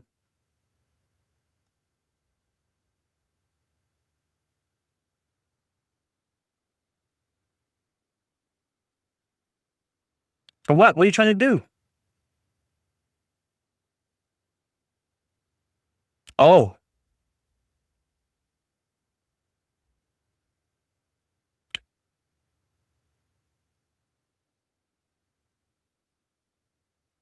you mean, did you do BIOS, like you did the BIOS on the card? You'd have to go to Tech Power Up and figure out what card is like the exact same model as yours, like same layout and all that for power connectors and the actual, flash to card. Well, just search up basically the higher end model of yours, and it would generally have a higher TDP and either or a higher voltage. You technically want a higher voltage, but TDP as well. Okay, man. You gotta make fun of my light mode on everything whenever I don't change it to light mode. My apology, or to dark mode. I will put it to dark mode for next time. My apologies, there, heart. My apologies. I should have known. I should have known. Bleach?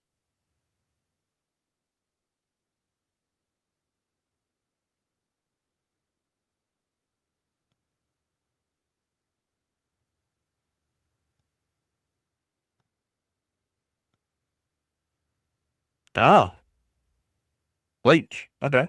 All right. All right. Cool. Cool. All right. I got you. I got you. Back up, bud. I don't know why it won't work, but I made it back of the original. We're fine. Oh, back up. Yeah, of course it will. But you, again, to get the right BIOS, you just search up the highest end model or what card has the highest TDP to make sure it works for your layout of the connectors and the HDMI and DPI out. And that's how you want to do your BIOS update or BIOS, flash in your BIOS if you want a higher TDP.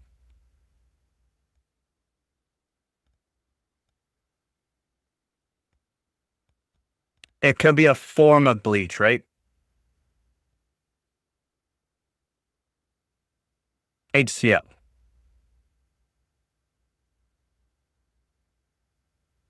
I'm, but when I'm bored, I'm back. I had to go strand in 2 weeks. I literally use my last ounce of strength to go. Well, hopefully you get more strength after getting groceries, buddy.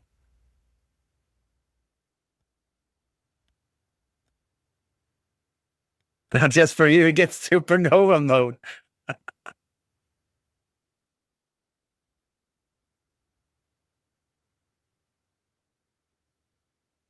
But yeah, you can use any board as long as it has the same kind of layout, buddy.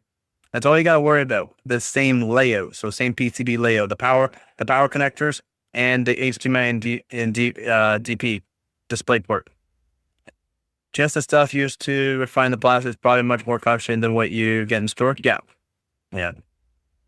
No, HCl or hydrochloric acid is not bleach. Bleach is simply a solution containing sodium hypochlorite, NaCl, NaClO, which is the active ingredient in chlorine bleach. Oh. Might be a form of it's just a high acidic solution, right? HCI or HCl. Veggie dip is so good. I feel like your veggie dip. I don't eat a whole lot of veggies, to be honest. I'm not a veggie person. You have Error 43 on device manager? What does? Oh, with the tough BIOS on the MSI Shadow? But probably, what is your card again? The 5070? Is it the MSI Shadow? Yeah, it's acid. Thought so. I know it's 5070 Ti. Oh.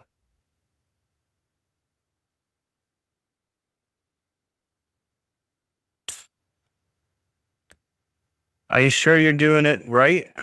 Are you sure you're doing the BIOS flash right? But you should be able to do basically any of them. As long as it's the same style board, you won't have issues. You can technically do any BIOS on it, but you'll have issues within, you might lose HDMI or deep display port.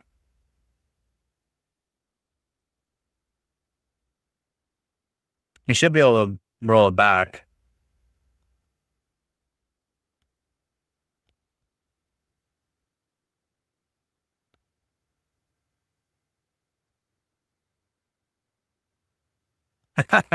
Rain. No, usually I have everything on dark mode. I like the dark mode, usually look better, but I haven't done it with Reddit yet. So we're still on light mode. And Hart's always gotta bring it up whenever I redo something that I don't set it up to dark mode. He's always gotta bring it up. He's always gotta bring it up.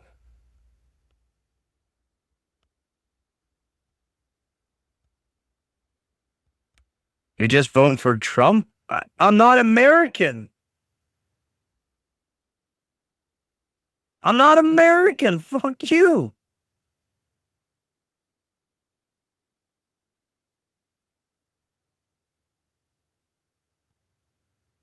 Jeez, people think I'm American. I do need that Canadian flame. How is he Trump? Do you not see, like, everything he was saying is good? But yet, Mark and Trump helped out Mark for the, what are you talking about, players? Trump? Mark is more Trump than he is. Are you okay, man? Are you okay? Did you not read? I read it. Right after you told me, like, Mark or there. Mark is the one that literally got help from Trump, and they are buddies. They're like buddies. Jeez. Somebody needs to get muted. Where are you? Jeez.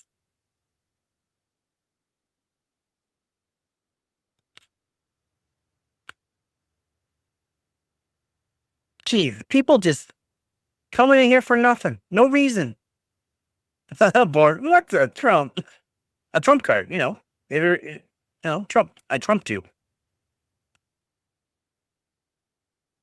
Oops, I trumped you again.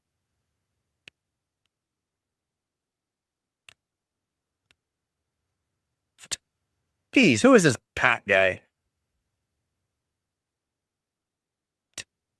This Pat guy, he's just saying nonsense. I think, yeah, you might have to do the thing. You can mute him for a minute. I know, I hear you, but I don't want to talk messy politics too, but when you're not making sense, you ain't making sense. Jeez. Thank you, Hart. Get out of the chat so people don't have to read that. Jeez. Call me racist again. I mean, it's starting to cool down in here. It's still not cool enough.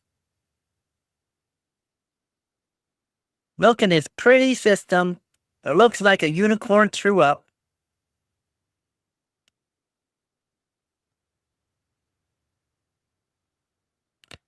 It's been weeks. How are there not any answers yet? I don't know.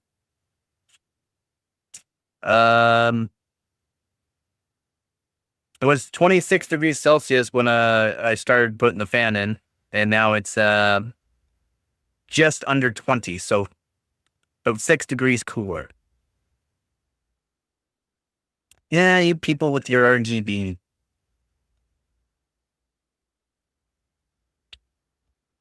Oh my god. No, man. Stop it, clicking. Stop it. No. No. It's an act of communism. Oh, he's not happy anymore. He was happy.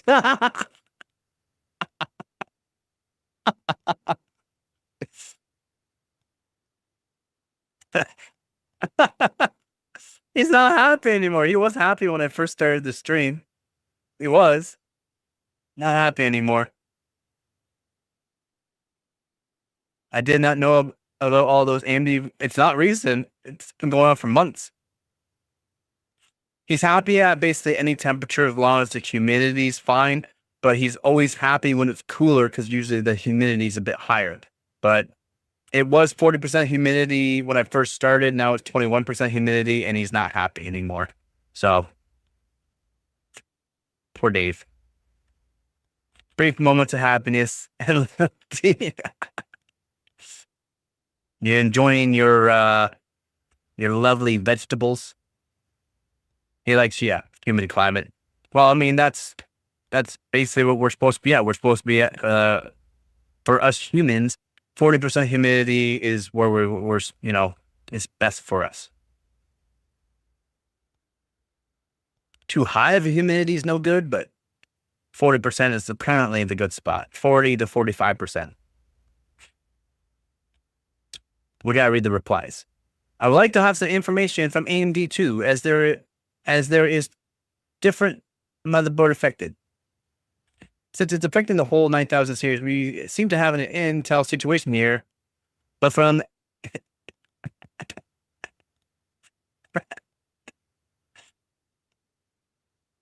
and for instruments too, yeah, true. It doesn't warp stuff around. Is it safe to use 5 heat pipe air cooler for Ryzen 700 XT? Non-XT? No, non-X, I mean, yeah, it should be just fine. It depends if it can actually, you know, handle that CPU. And not really a matter about the heat pipes, it matters whether or not it can actually handle it. It's a CPU situation. I called this out 2 months ago now. It's a CPU issue. Due to the fact that what everyone's saying, ASRock again, they bought a CPU and motherboard off someone that had an affected system. Literally bought it from him. Replaced his stuff too. Bought it from him. No, not too small nanometer. Nanometer is not the issue. It's not the issue. Something else is the issue. Voltages, it depends. Not a whole lot of people were checking their voltages right off the bat, right? So it's hard to see. Had an expensive one broke because it did not take care of that. Ooh, brutal.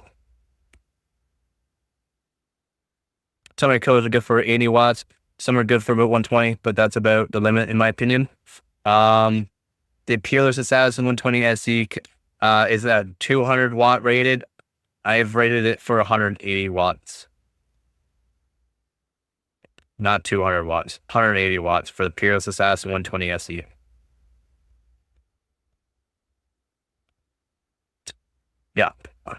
Yeah, you can get decent coolers. It is really good. Works really good. I paired it with the 13900K put it to only 200 watts. It got too toasty in my opinion. It was within limits, but too toasty in my opinion. Depending on where you live, stuff like that, temperatures could be a lot higher too. So put it down to 180 watts, a lot cooler. So that's why I recommend 180 watts. It is a recommended 200 watt, but I don't recommend it for 200. It's a really good CPU cooler. I'm really happy with it. It is a 2-fan. It is a 2-fan. This one's a single fan. Single fan. The big boy.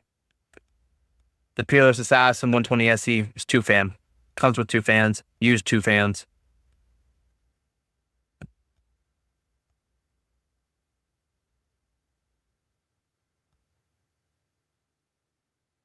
Yeah, 2 fans for the 2-fan ones. 1 fan for the one.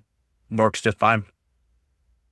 I tried the Peerless Assassin 120 SE with just 1 fan. Could you fit 4? 3. You could fit 3 if you wanted. You could fit 3 on it. 1 in the center, 2 on the sides. So 1 in the center, 1 on this side, 1 on this side. You could fit 3, not 4.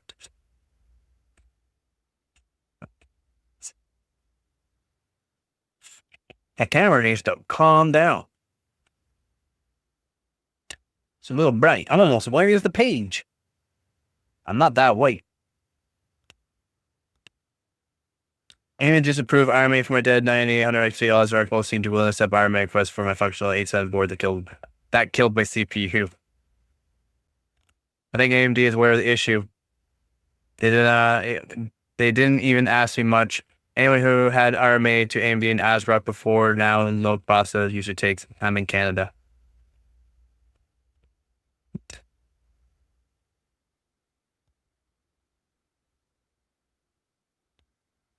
No, the performance change doesn't help. There's no performance increase for 3 fans versus 2.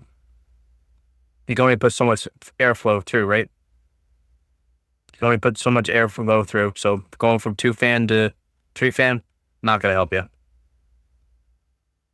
Even if you did max setting, I can do a test at some point, but not.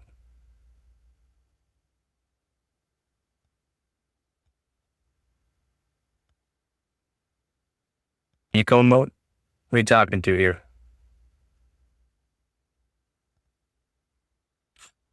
Yeah, you can only put so much air through, right? Some people use eco mode. That way their CPU only pulls about 60 watts. Yeah, 8500G is decent. And if you're just looking for the, just the CPU gaming off it, expect 720p, maybe some light 1080p. But the 8500G has a really good memory controller, like a really good one. The 8700G is better, but 8500G is still decent memory controller. But don't expect to be gaming with it unless you're doing 720p, really.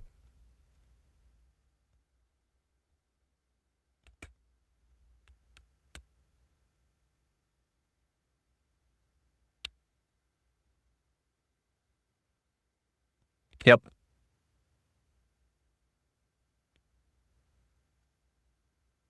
You got that right. That's why I try to be very factual and specific on things, because I'm not going to recommend something that works for me in colder temperatures for someone that's in hotter temperatures. I'll do testing in higher temperatures. Like my room go 32 degrees Celsius and higher, and I'll do testing at that to see whether or not, there's a big difference or not. Or you can just change the deltas in that and just make it work, right, for different climates.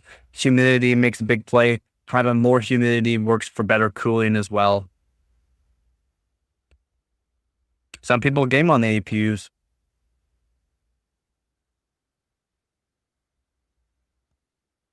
No, AIO is worse in higher temp due to the fact that AIO, and they don't last as long either. AIOs wear out faster than custom water loops and anything like that in higher temperatures due to the fact the water temperature of it is a lot higher and things just wear out quick on them. when it comes to the thermals and voltage, I like to have some headroom. I never push it to a limit if I can help it when I'm building it. Very smart man. Price in my area for ASMG is so overpriced because, again, they're decent. But if you're just looking to do some light gaming, play like League of Legends, Dota 2, what is that? Rocket League, some light game, 720, maybe some 1080p for some very light games. It's not bad. Plus, again, you just put a little cooler on it, works just fine. But if you want, you can use it also for an actual CPU with a GPU. The memory controller on it's really good. But yeah, the price for the A700G is going to be a lot higher, of course. It is a bit better. But yeah, the AIO for higher temps, bad idea to have AIO and higher temps. Just due to the fact that they wear out so fast. And they're not going to work better than custom water loop. And then air coolers, they're just going to last. I guess I might have to replace the fan. Change out thermal paste. Not too hard to do. Again, I do like my custom water loops.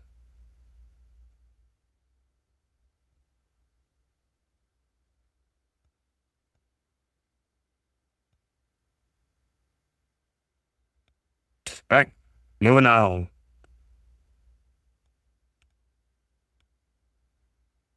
This past week, my computer failed. I had another ASRock board because, again, ASRock was recommended. Saturday morning, I went to BIOS, looked for Expo, realized I didn't have confidence while doing discard change and exit the BIOS on the computer failed to post. Oh.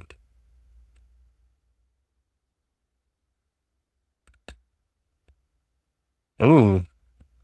Uh-oh. You got a bulge and not a good one.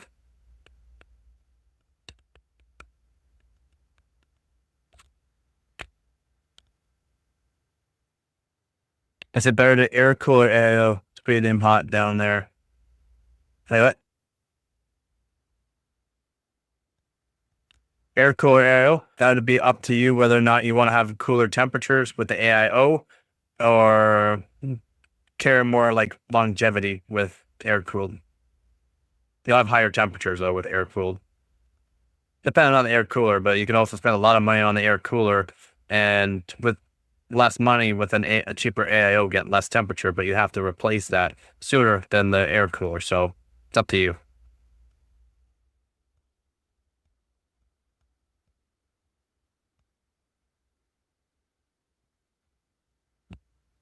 I'll get it with an RX 6600, but I want an APU to run it before I get it. Oh, I hear you. Then yeah, the 8500D is not bad. It's not terrible. Comparing it with the RX 6600, just fine.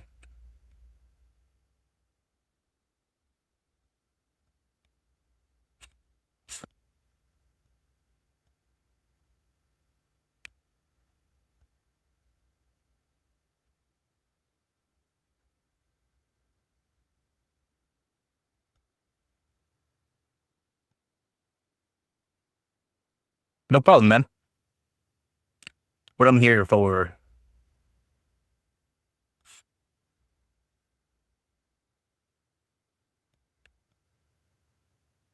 Is this the 9950X 3D?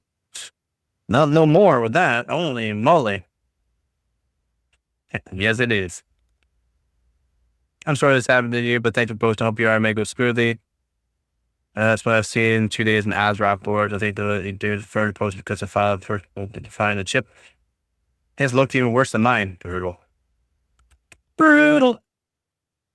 Well, fellas have thus far been on the 9800 probably it's been out for longer. It's been an issue with 9950X3 and ASRock board combinations too. And other boards. So let's go way back up because we've gone through a lot of these now.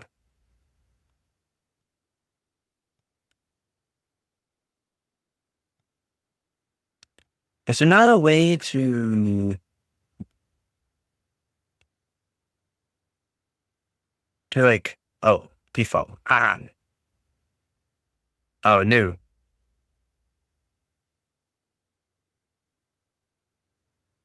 Oh. Oh, too much ago.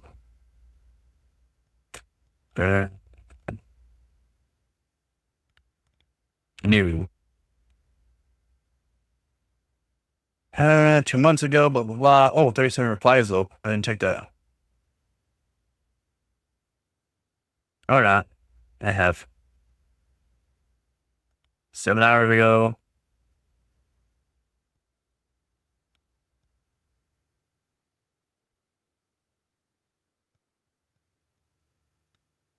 Brutal, though, man. Brutal. A lot. A lot of them. I do believe we're over 400 reported on Reddit. Now it's like ASRock, it's like 50% boards now, and the other 50% is between MSI, Gigabyte, and ASUS boards. So it's not, again, not just ASUS. And it's not just 9000X3D, 9950X3D. It's all 9000 series CPUs. And someone even had an issue on a 2 people had an issue with 7500F. Kind of odd. Just random. Very random. Yeah. I mean, a lot of people are having issues with the 9000 series. It started off, I found this when it started off, they're trying to blame ASRock. But like, ASRock is killing motherboards, but did more research, kept, up to date with it. It's not ASRock. It's not limited to ASRock boards. It's ASUS, Gigabyte, MSI as well. Unfortunately, very unfortunate. And it's not the motherboards. Yeah, ASRock make all the boards.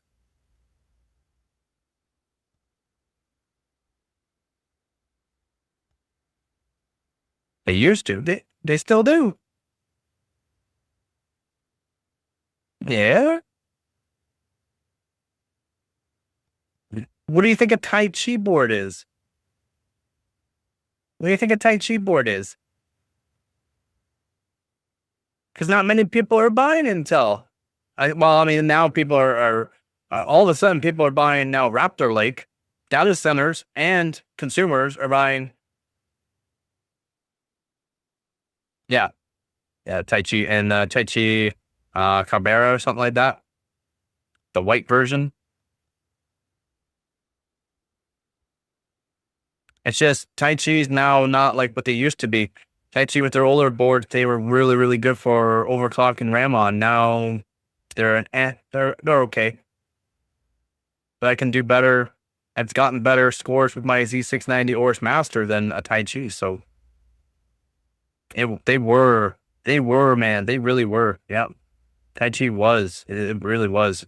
Now, they're good boards. Can't say they're bad boards. They're still good. Just for RAM overclock, they're not there anymore. Not sure why. They need to change some things. They need to make it so that way they have 2 DIMMs and they got to find a way to do gear mode 4 on them.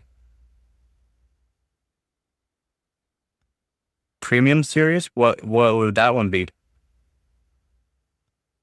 I don't know what the new premium series would be. I like the Tai Chis. I like the looks of them. Higher than Tai Chi? I'm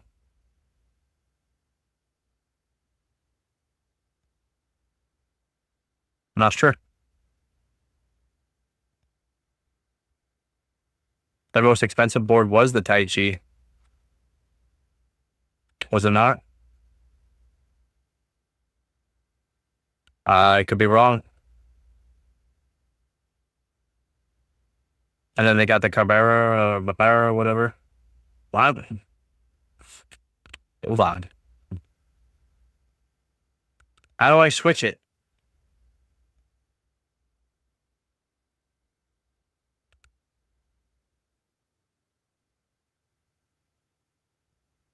That better?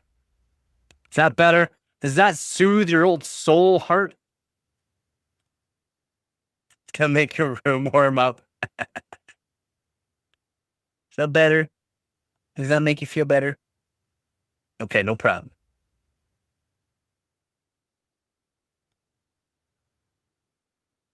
Jeez. We're down to 19 degrees Celsius. Dave is not liking the low humidity, though. Poor Dave.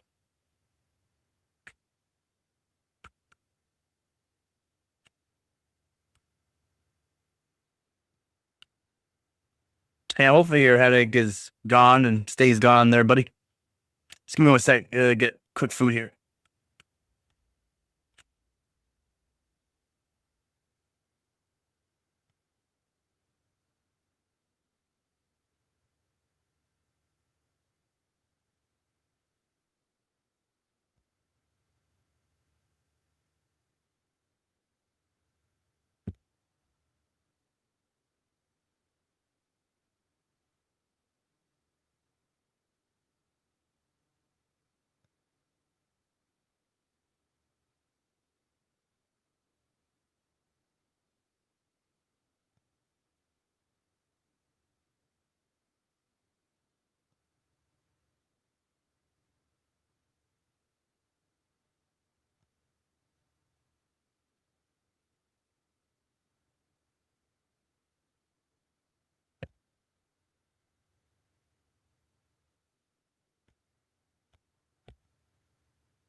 It's still the highest end? Yeah, I kind of figured. Or if they're going to make something higher end than that. I thought that's good enough for them, to be honest.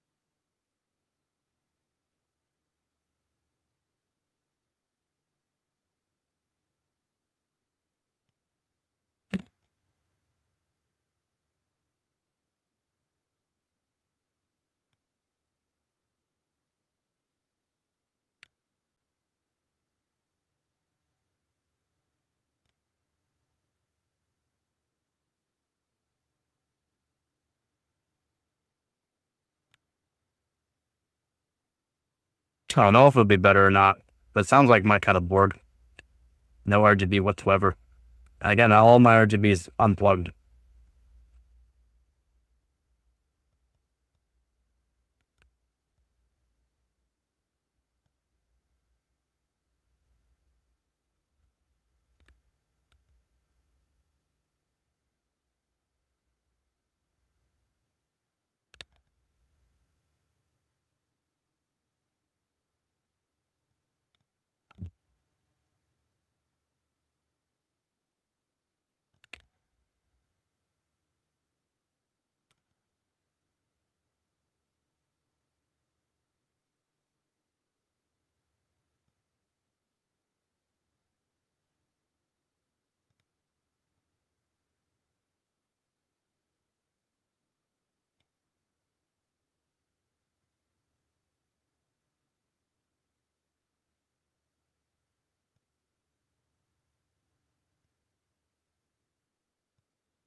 Whatever your preference is, man. Whatever your preference is.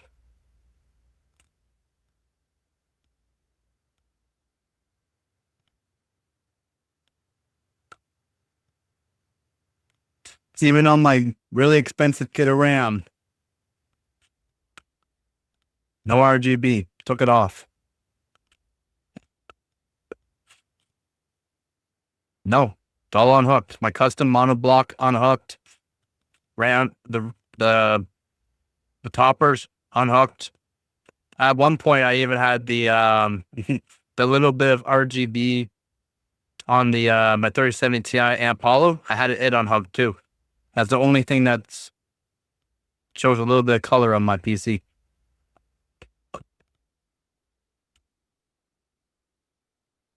No, I don't want any extra heat. Nothing. No color. No nothing.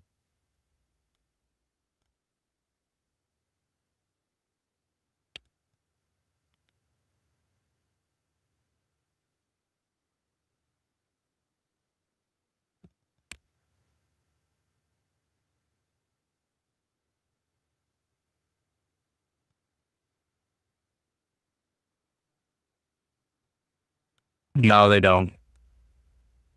They don't. Yep, does generate extra heat.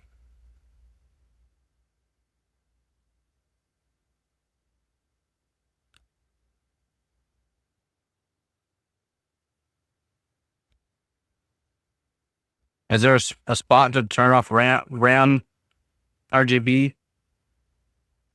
It's easier just to unplug it. Yeah, it does create extra heat. I have Corsair fans. All my high-end Corsair fans. And the what do I call it? Fan header controller thing. It's all no LEDs plugged in. Just the fans plugged in. Maybe there is an LED option for my board, but unplug, take off, unplug, easy enough. Gotcha. Never tried it. Never tried it. Plus, I like how. So when you take these toppers off of this, again, you can make your own custom toppers. If you have a 3D printer, you can make your own toppers for these. What you can do with these there is take the top off. There's actually a slot in the middle of the heatsink where more air can go through. So, what's up, man? LEDs are neat, it says.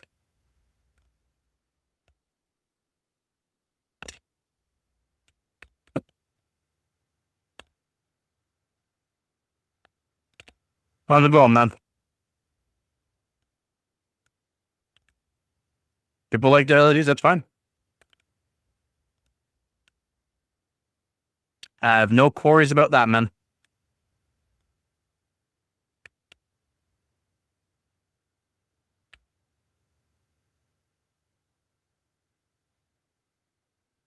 Yeah.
Do you know how much these are? These are 2x24. These are 48 gigabyte Dominator titaniums. Trust me, I don't mind. Plus, they've been taken fully apart and copper modded as well, with the original heatsink back on them.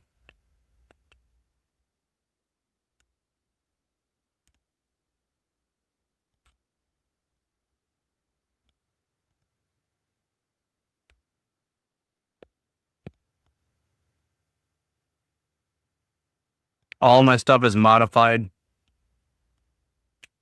Everything that I used for overclocking is modified, but everything generally is modified. No LEDs, no RGB. Copper modded, BIOS modded, and or not BIOS modded, but for cards, yes, but hard modded as well. So no power limits, stuff like that.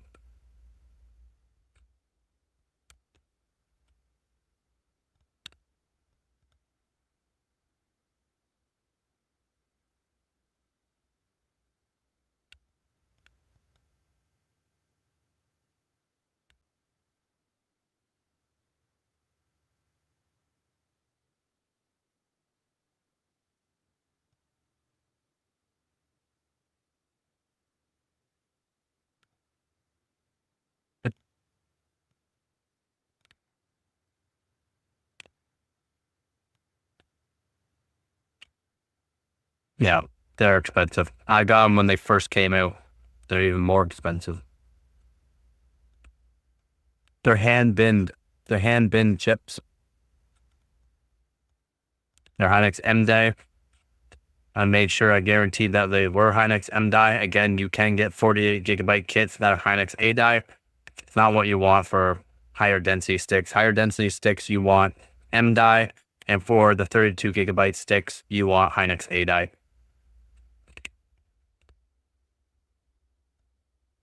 Yeah. I wish I could have gotten the limited edition, to be honest. When they first launched, you could get limited edition kits.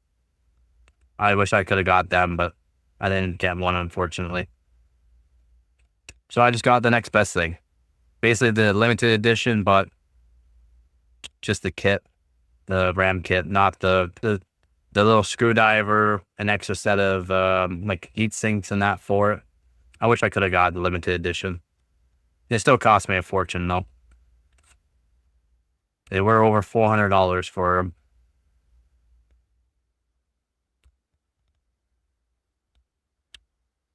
But they're really good. Really good.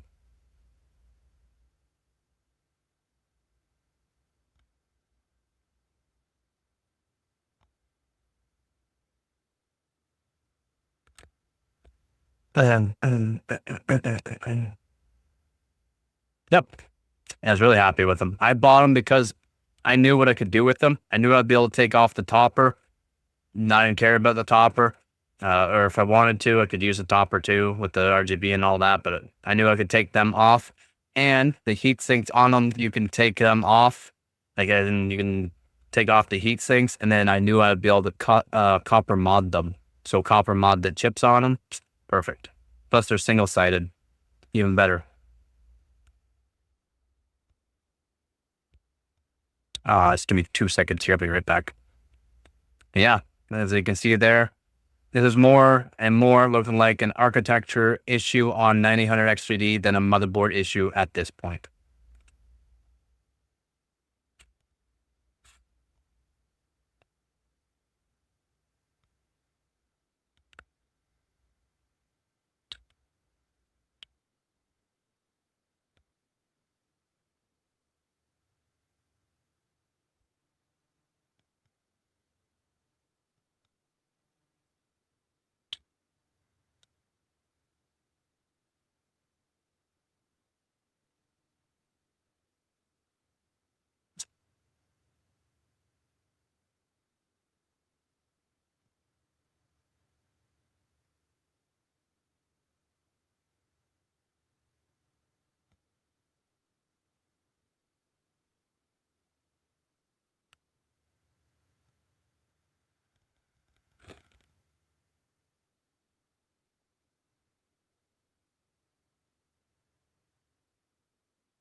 Oh, yeah, chilly, so I'm going to put a sweater on.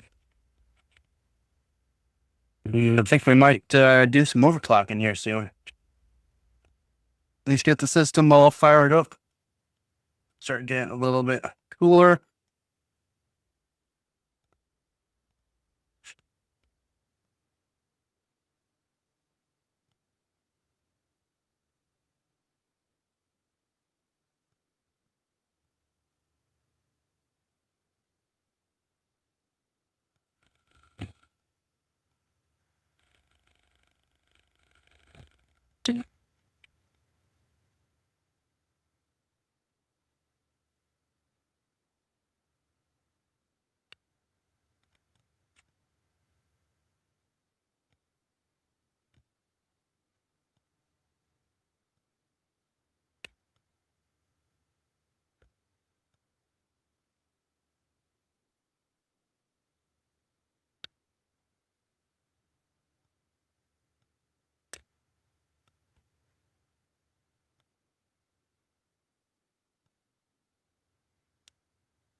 Okay. Oh,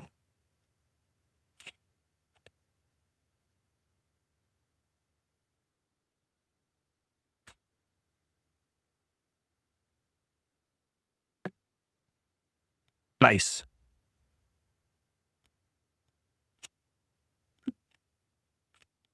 Temperature's starting to drop now, so that's kind of nice. I'm liking that.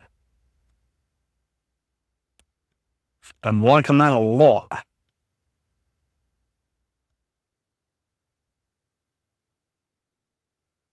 Oops.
Touch my body.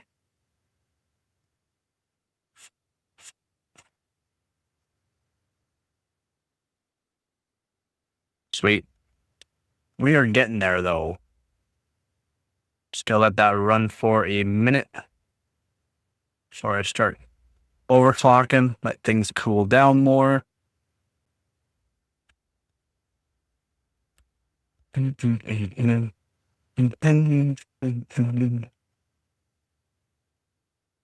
Okay.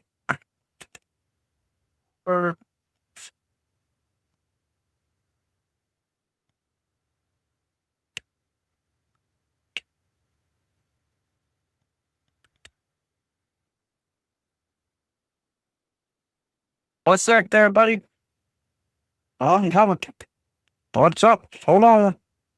Looking some stuff over. You can't talk now. And now there's a dinner, but I want to tell someone that today I got like 9,000 steps. Holy moly. Nice.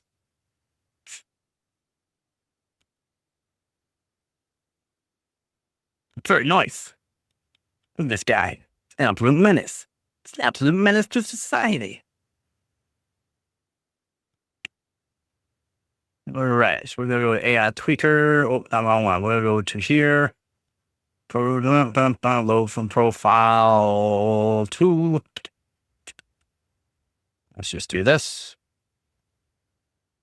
Let me what temperatures we're running at. Completely effed? Why? Why is it completely effed? What's wrong with it? What? Catch my body.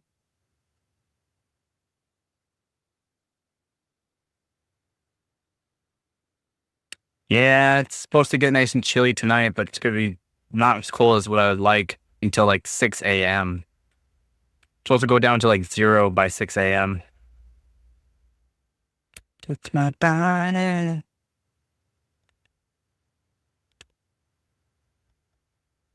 The spoiler. Oh. Nobody likes a spoiler. Tell me. Oh, we're hitting 34 degrees? Oh, yeah. Touch my body. Okay, so we'll raise the voltage and see if we can go 4.8. The Last of Us has a TV series? Oh. Just blew my mind. Bye.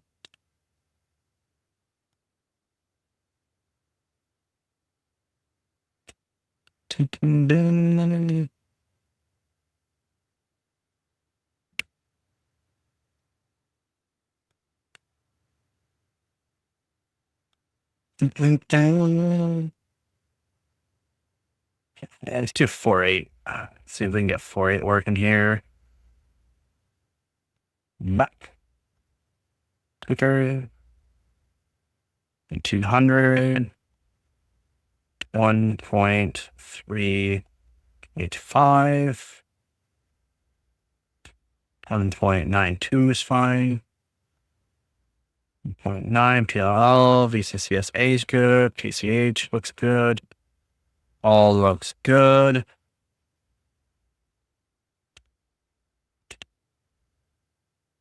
Get my body.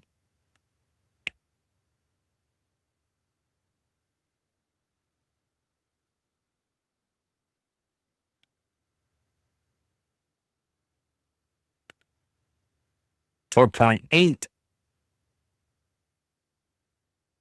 4.8 gigahertz.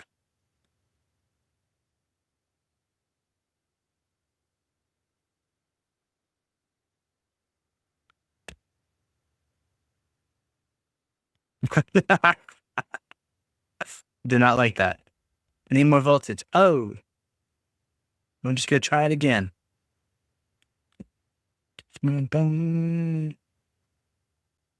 Oh, we're in. Maybe. Yeah, we're in.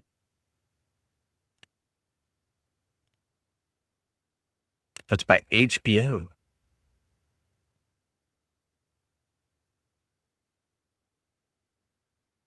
39.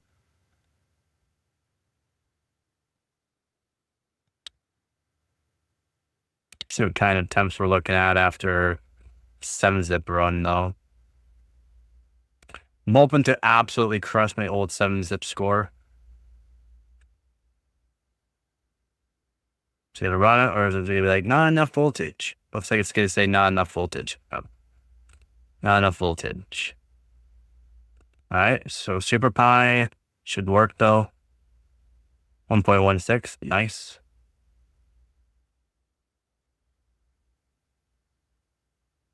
7.6. I think 7.5 is my best so far. Might be lower, but take a peek. Take a peek. Take a little peek, see?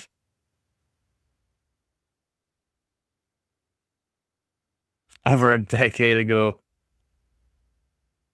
It's been down.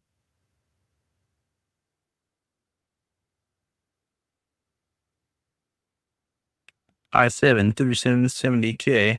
Switch. I just gotta save it. I know it's not good, but I just want to see what the temps are like. Easy temperature there. And it's only a single core test, so 7.6.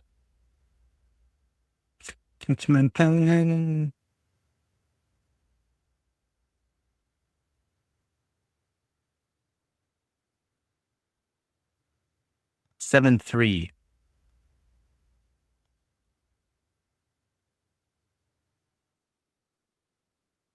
7-zip.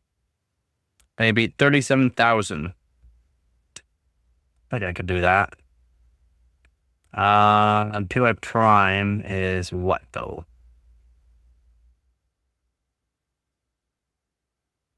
Not great. Need to do better RAM frequency. I'm only at 1800, so it's not gonna be great. That's fine. 16.2 could be better.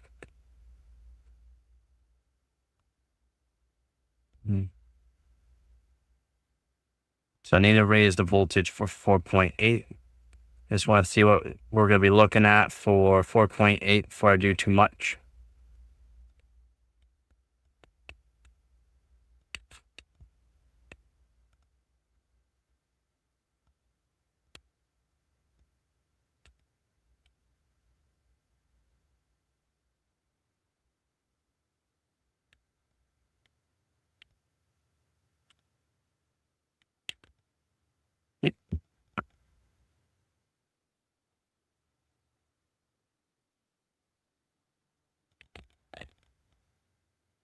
So pi fast, I had to be 14.5 for pi fast.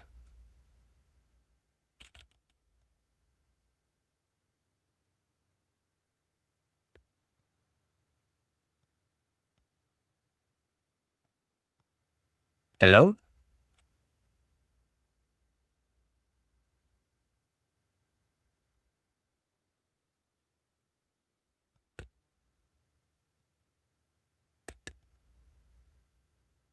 Rob.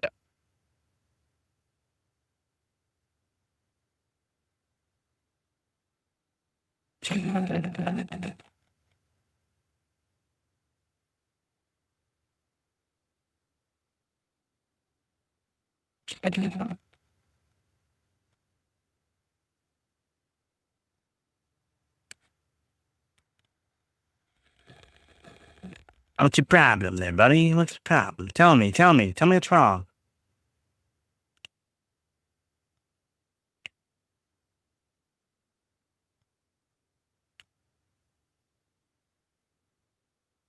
Hello?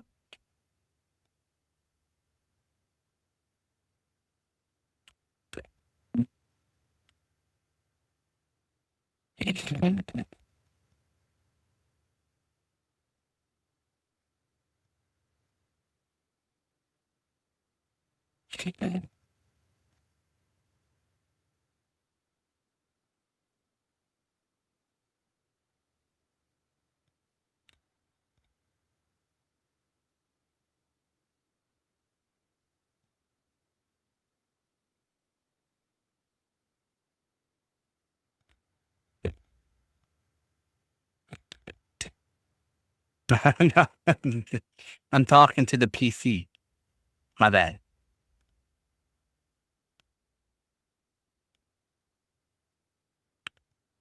I gotta whisper to it. It likes it when I talk dirty to it. Catch my bone. See if...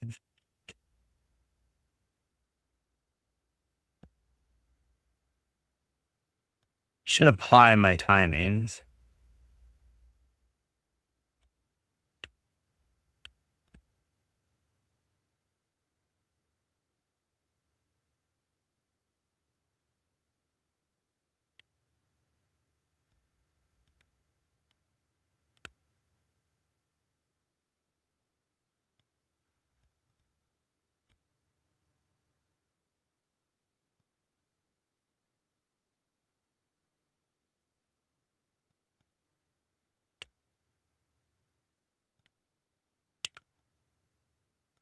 See what it says here.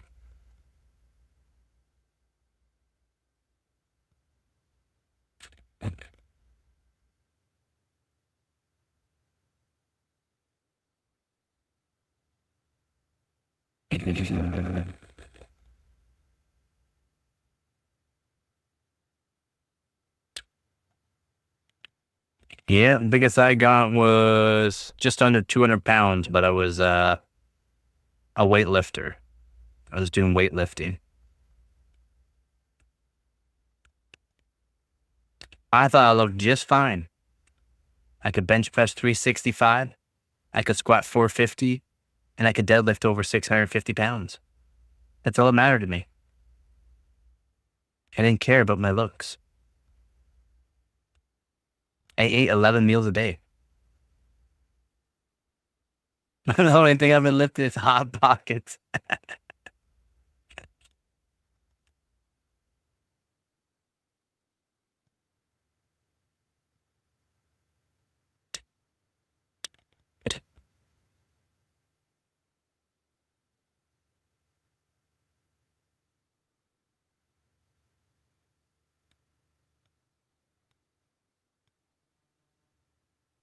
All right, PC, what's your problem?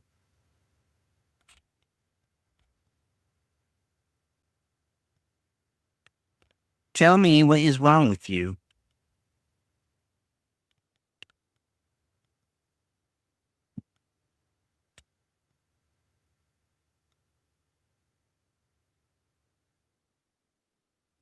I didn't go to the gym. I didn't go to the gym.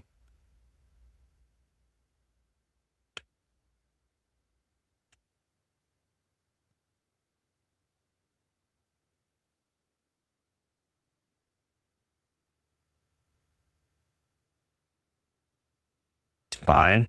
Did your power control everything should be set? Yeah.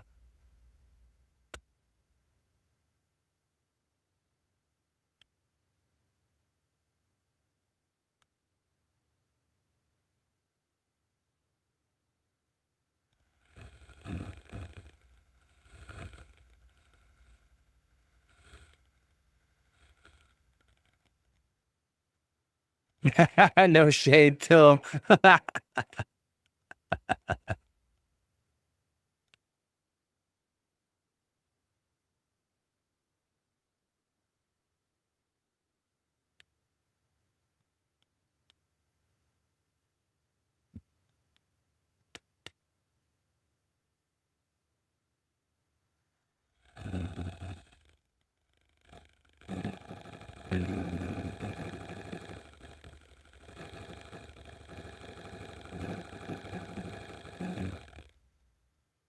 Nice.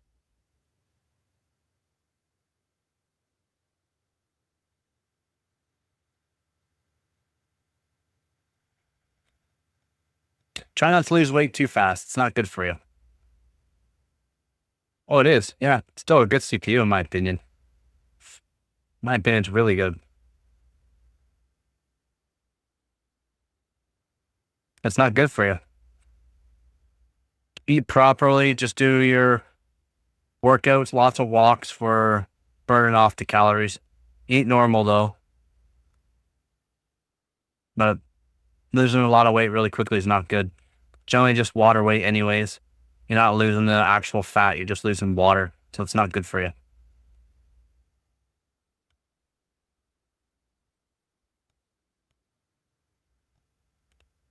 Yeah, but your body still wants the food that it's getting and the intake that it's getting currently.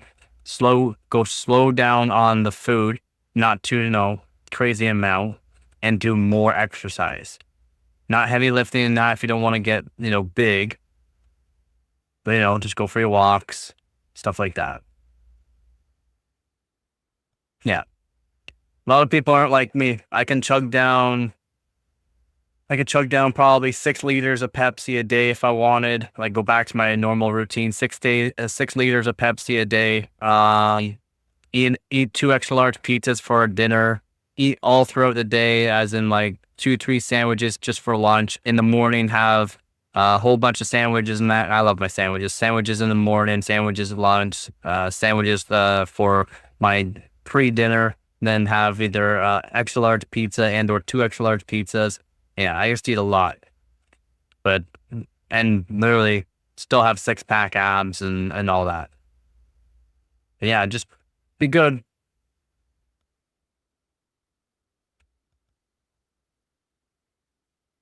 Yep. The only way I can gain weight is through adding muscle. So that way, when I was like literally just under 200 pounds, I was an absolute unit. And only at 5'7". So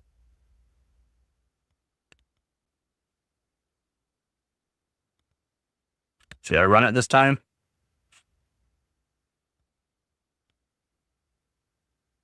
Ooh, it is.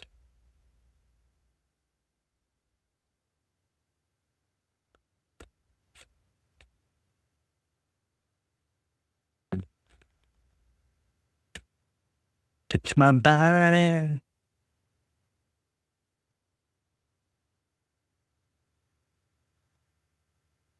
Yeah, same thing there, Oren. I'm the same way. Super, super high metabolism.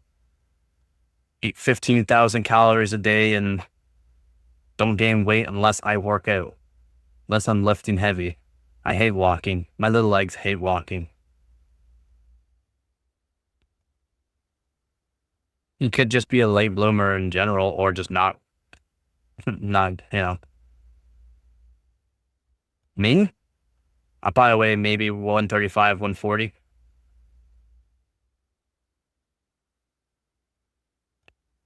I don't work out. Again, I have to work out.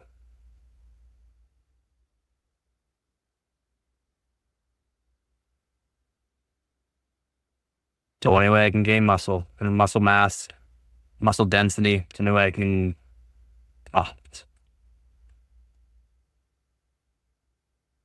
Still really strong and all, but not as strong as I used to be. That's for sure. Used to be able to curl 60 pounds, no problem.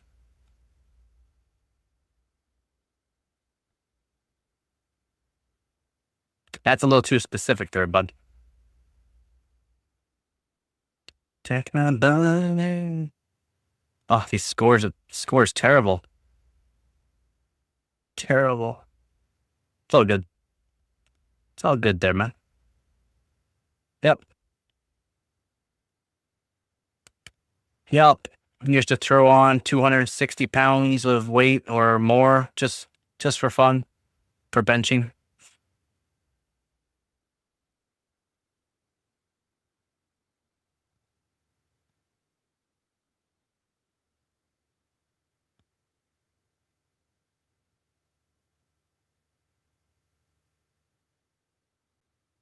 Yep. You have to work out just to do the fact it's yeah, terrible score. I just want to see temp.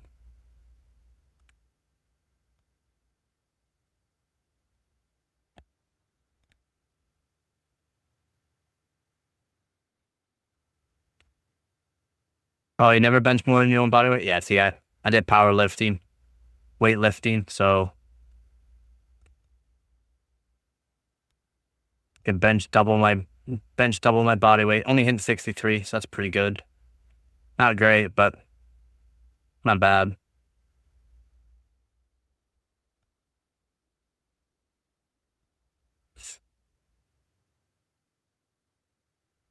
Yeah, you get pretty big after you go into place.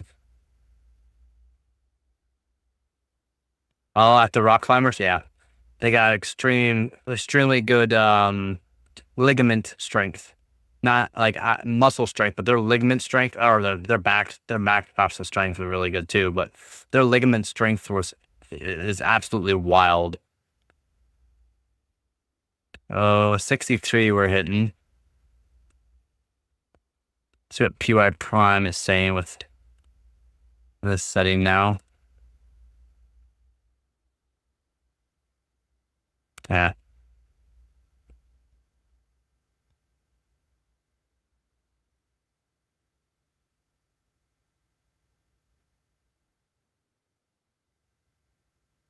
$16.3. Let's see what my best is for PY Prime. Oh my God. Really? Let's see. Yeah. Benchmarks.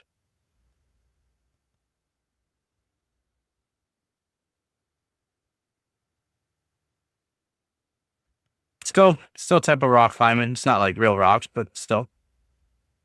Good for him. It's a really good workout too. GDR3. Kaboom. So I gotta be 13.5. 13.5.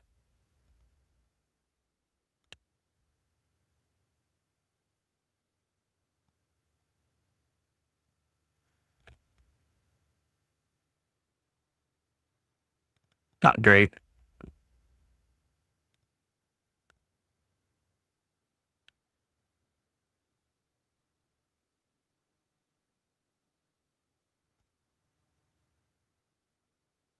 Tai Chi OCF. Oh, that's a lot different. That does look like a high-end board. And what do they got on that? Oh, they got a whole bunch of settings, presets. That board looks awesome. That Tai Chi board looks awesome, like a monster overclocking board. Ooh, ooh, ooh, Yanni. Thank you. Supports dual channel up to 12,735.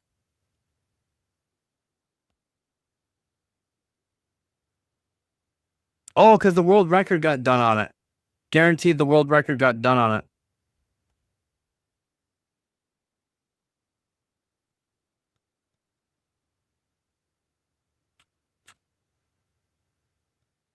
$511, 185 is the highest ever been. Wow. 5'7", 197, 198 pounds was my highest. Change my time. Change my time. 999. No. 9, 12, 12, 22, 1, 6, 220, 14, 6, 22, let's do 24 for now, 6, 4, and cache rate latency, 8, no, we can do 7. We'll do 8 for now. Let's do that at 2,000. Then here, save to 2.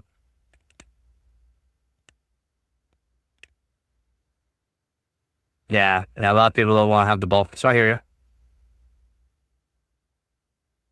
you. Yeah, definitely a lot at community. Do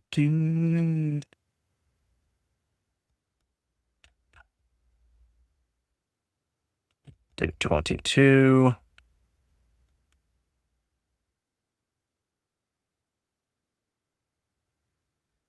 Oh, we're gonna be blazing here in a second, buddy. And I should be able to do 24. 2400 mega transfers per second. There we go. At these settings. Just chooching along, getting the RAM going. And then I'm at 4.8 right now, all core. So we'll see what the score is with these timings and with 2400 mega transfers. On 7-zip, I have to beat 37,000 something, 37,000. I want to get 38,000 at least on 7-zip.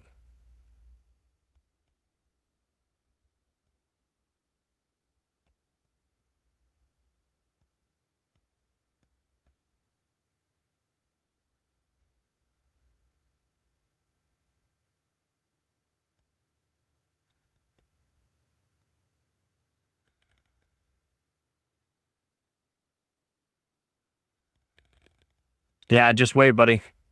Time goes by a lot faster when you get older. A lot.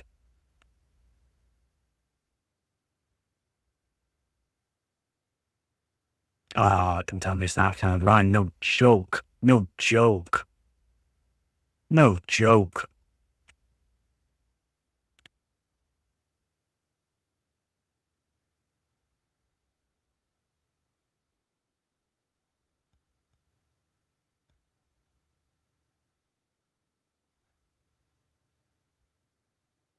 We're getting there. We're getting there. We're getting there.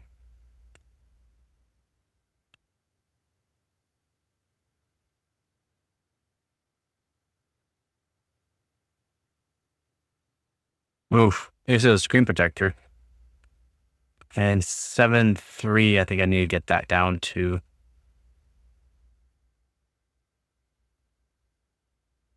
At 7-3. So we're almost there. We're getting there. High fast. High fast. High fast. You get 14-5.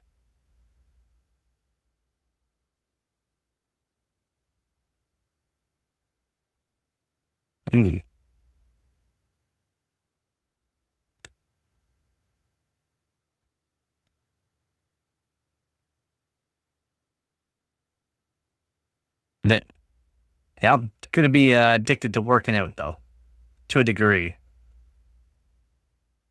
All right, should we try 7-zip? Come on, baby. Come on, baby. Oh, oh, oh. We tried. We tried.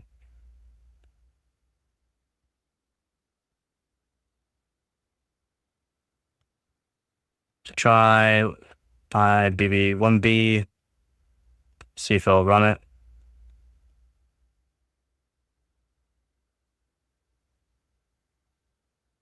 2.2. That's a lot better than what I was getting before. 2.2. 2.2. 17.6. I think it was 18 seconds before.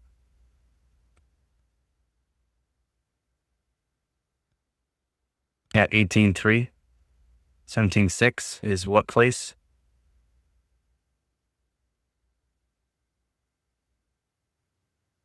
Oh, we're getting there. We're getting there. What's my temp though? Some temp.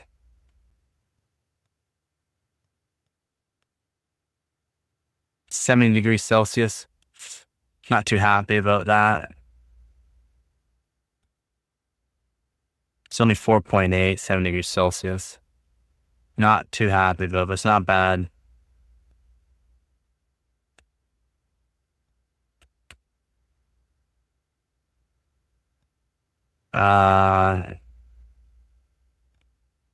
See what W Prime's saying right now. With no tweak.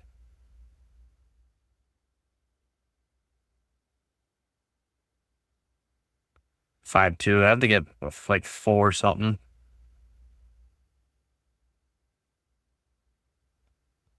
Yeah, 4.9. Whew, not bad then. Not bad. There's no tweak involved in that. So we'll exit out of W Prime. Let's put a tweak on her. Real time.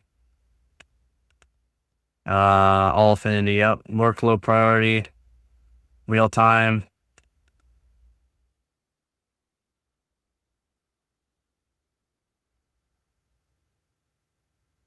I should be able to do it. Not worry about it. They do age 7 years for every human year, and then it goes down as they get older.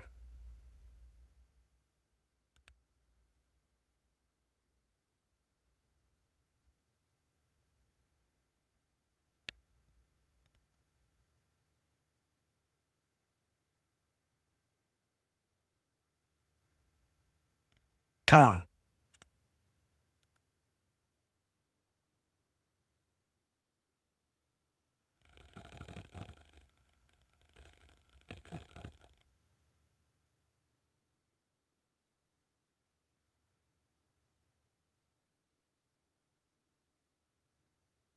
Ah, I'll do better. Do better. It's all right.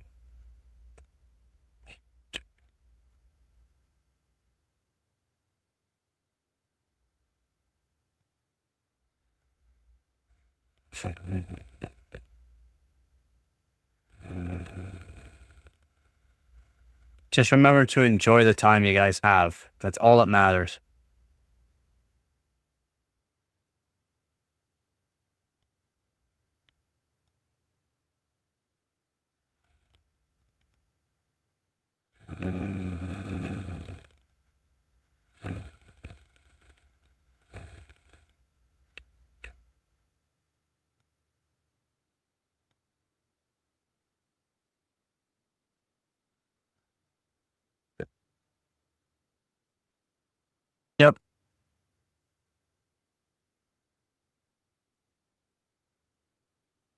You got that right.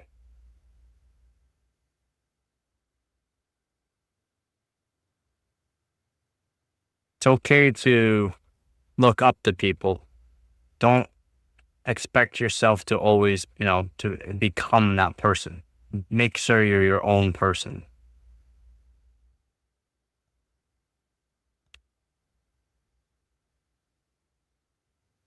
And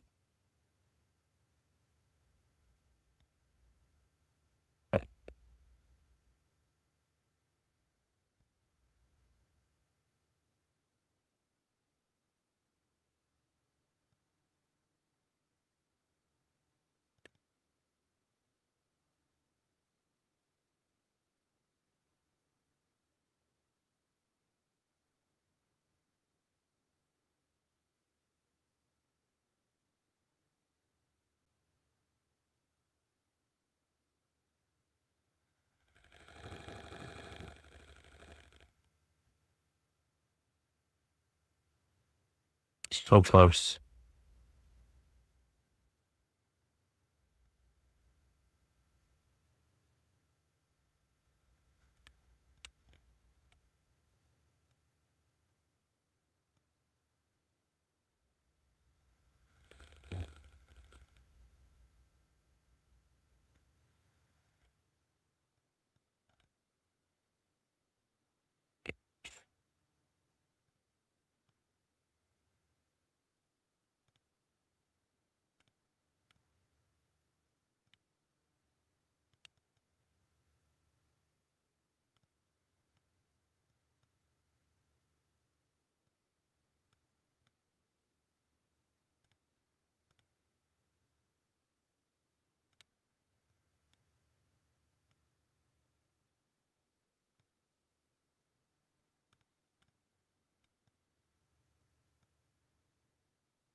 Yeah, lactic acid. That's why creatine helps a lot. Puts a lot of water into your muscles and helps flush out lactic acid.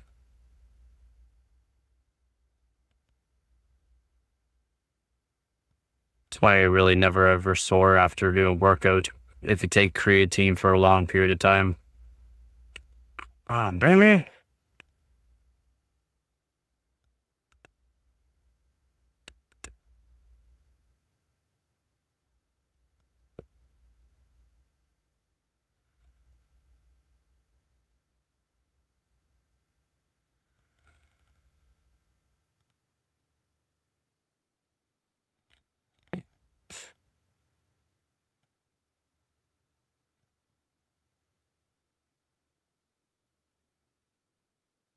Yeah. Not enough voltage.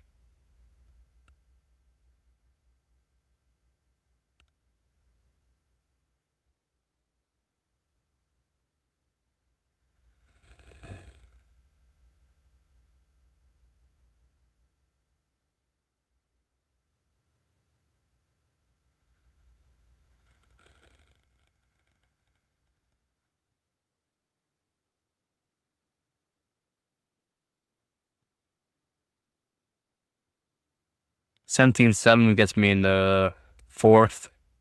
So that's fourth place there.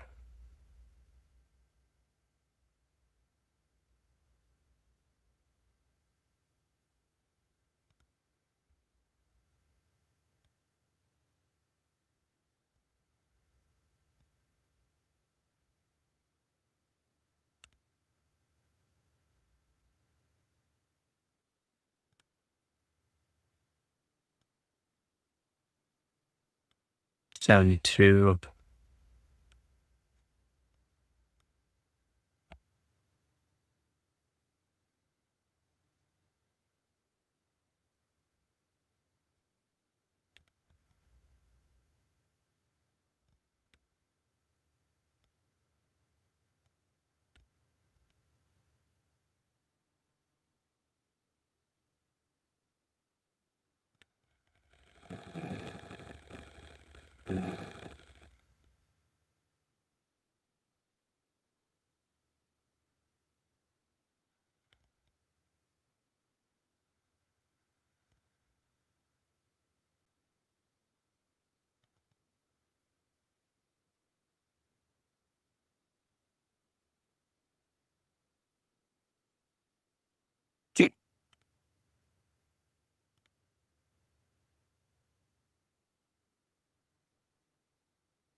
Yep. Yeah, small people could be very strong. A lot of people think I would be very weak, but I'm not.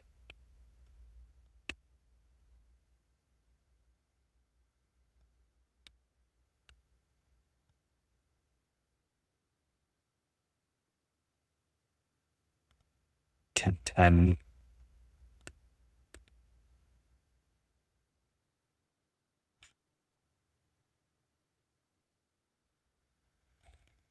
Sit-ups aren't for strength, core strength, but it's not really gonna help your core strength if you're just doing body weight.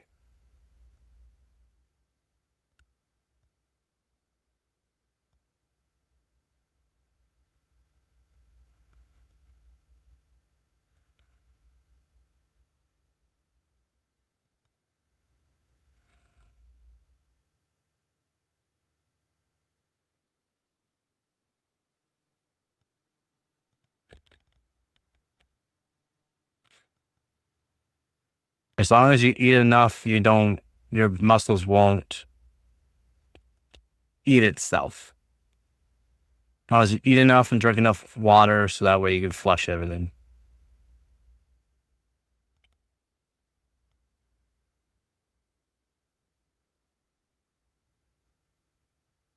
It's genetics. There's a way around it. You just got to make sure you do a lot of cardio.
Yeah, it should be very easy for him to lose weight.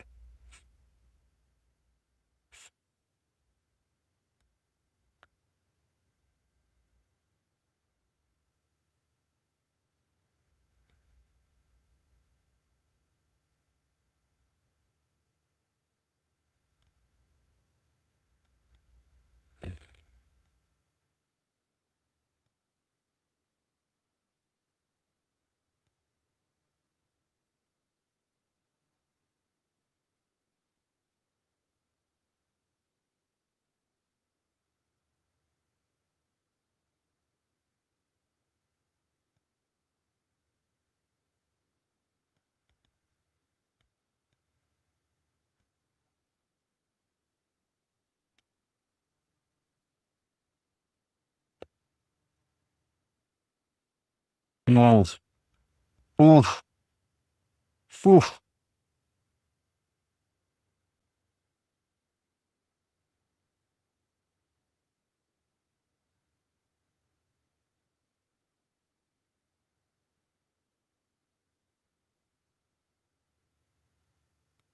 So close. Okay. It's good though.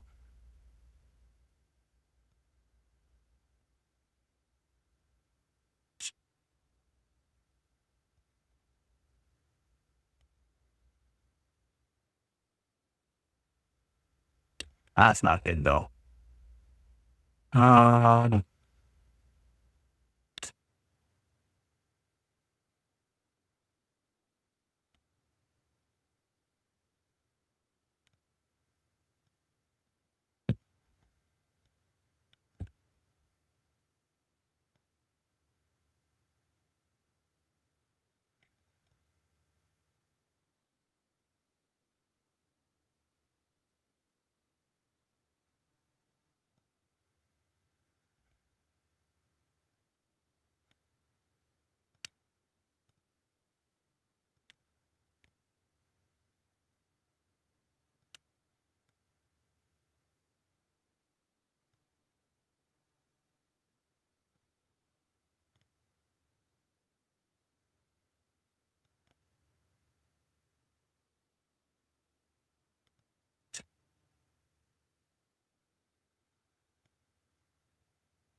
Peace.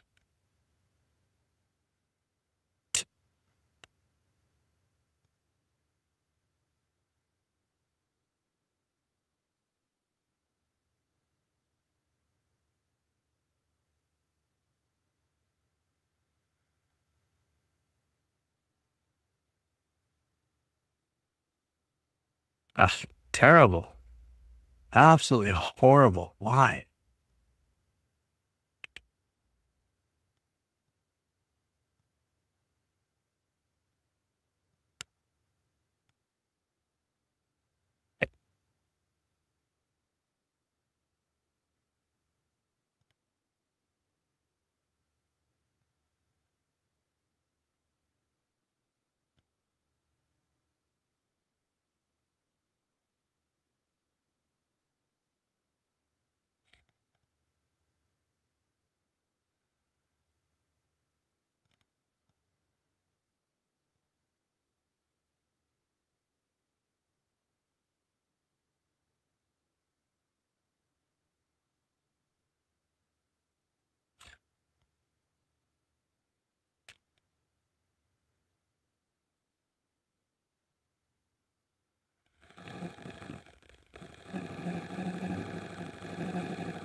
Just sad. But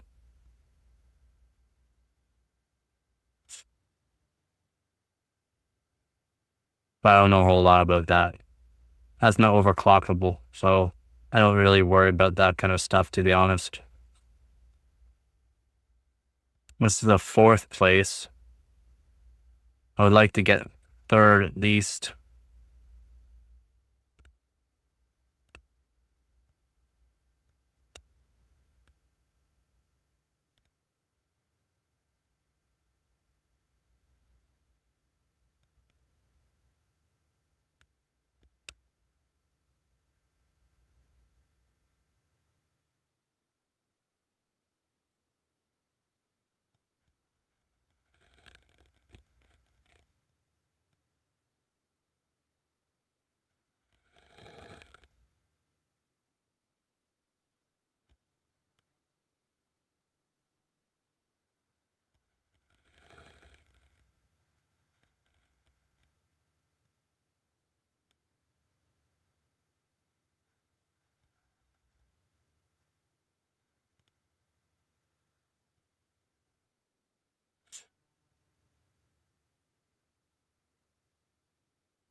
I'm gonna put BCLK on it, file 102 or something, and see if that helps some things.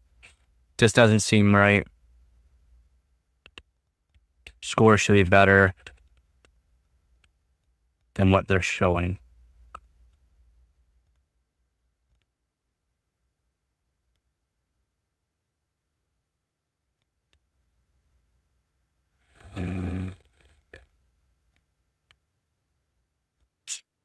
It almost puts me to 5 gigahertz, around 2448. Voltage 1.75. Whoa. 1.375. 1.465. See if that's happy with that. Might not be though.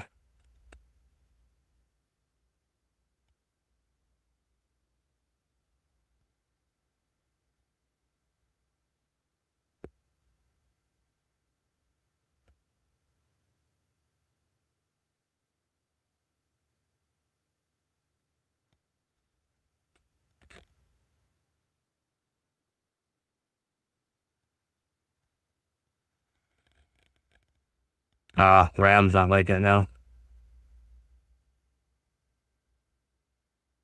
Brain fart since we got such a board floating around as backup for server, we never got that. What board?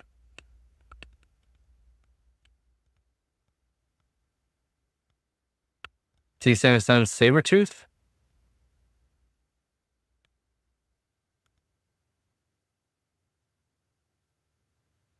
Or what? What board?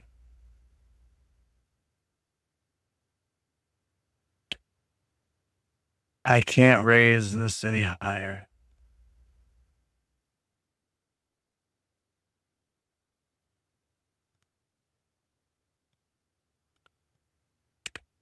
Accident.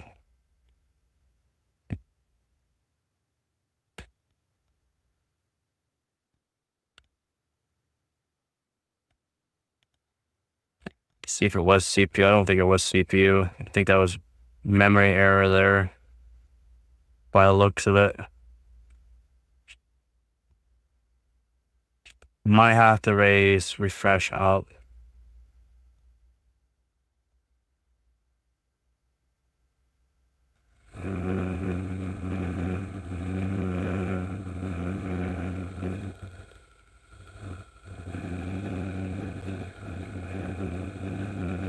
Oh, shoot, memory. Yeah. Memory. No, I don't know about the SATA PV. I just know it has SATA.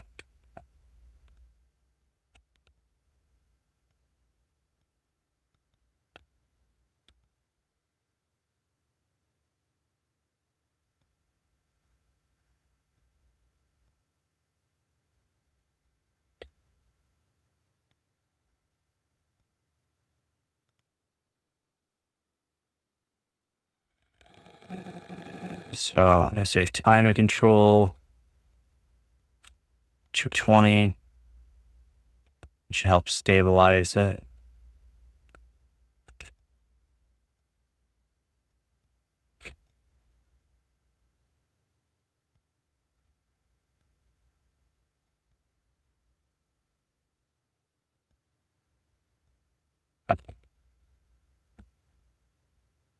Yep. Do these ever sound Sabertooth?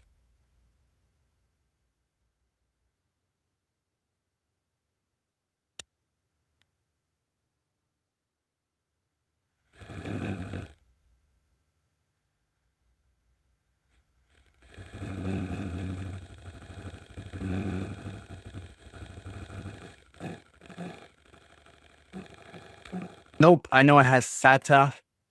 I know I can plug. I know I can plug my SATA cable into it. It's all that matters to me. For an SSD.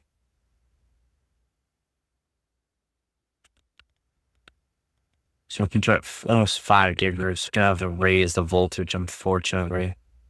Temperature's gonna be too hot for what I want it to be for this chip.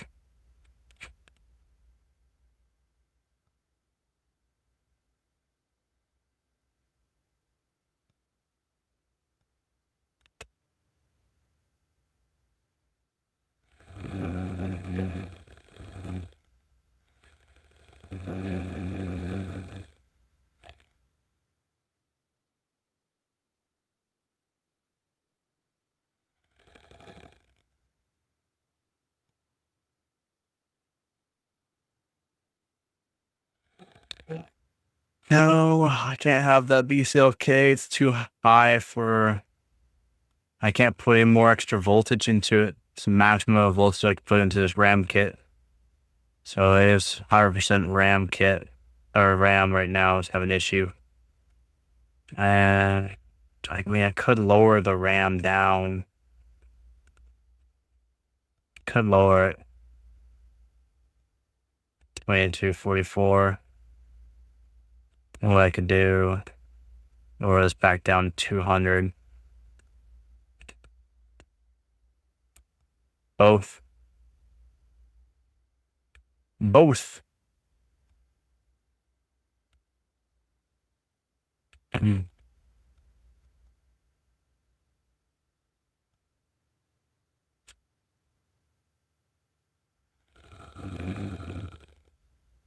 I like a both.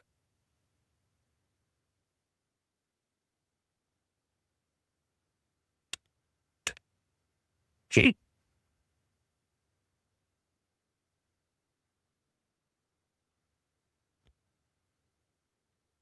Nice.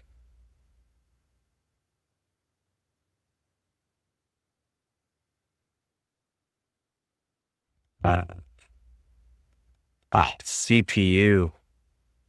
Really? I put BCLK 101 then.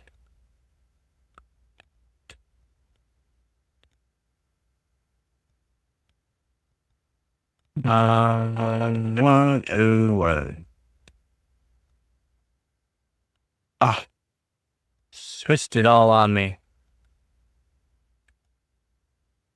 Really? How did you do that?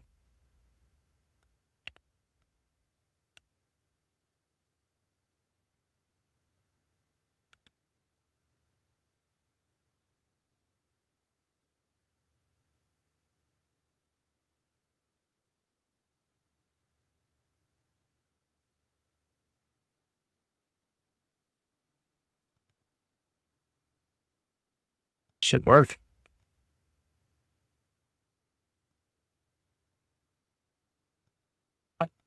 I like a bit heavier though.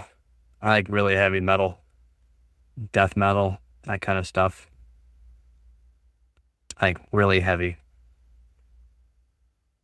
Like Miss May I, Suicide Silence.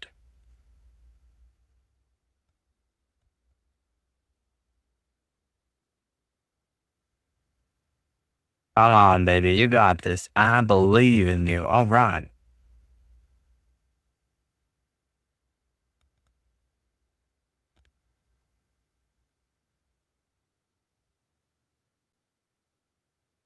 I believe in you.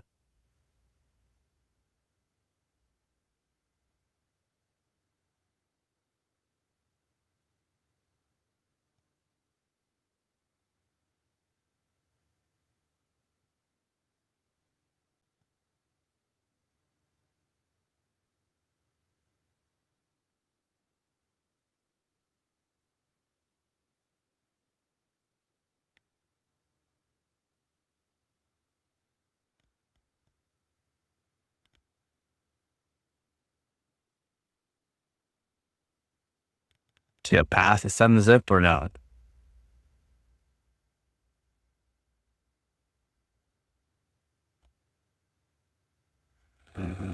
Terrible. Oh. That bad for the day. Godsmack. Metallica. Iron Maiden. Rob Zombie.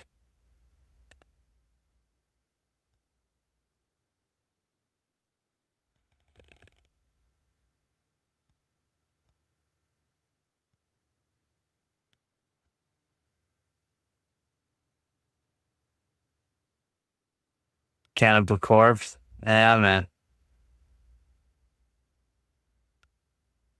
Yep. I like August Burns Red. Has LA Dying.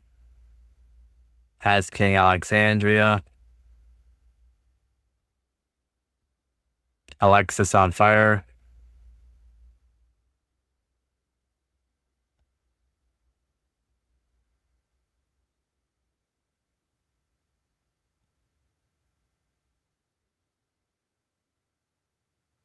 Oh, I would really like to see 17-1 to get third place. You know what I'm saying? Really want that third place. I already have fourth. I really want that third place at least. Let's see what my temp's looking like. Probably not great. Probably not gonna be happy with it. Do I even want to look at it? At 74. Not great. Not too happy with it. Could be better. Could be better.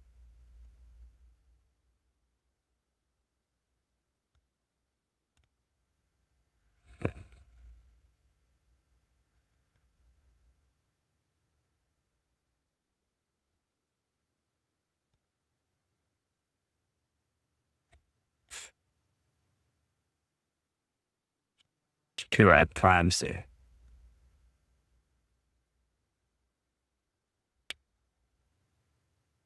Not liking it. I know. I really want that first. Just ain't cold enough. It ain't cold enough.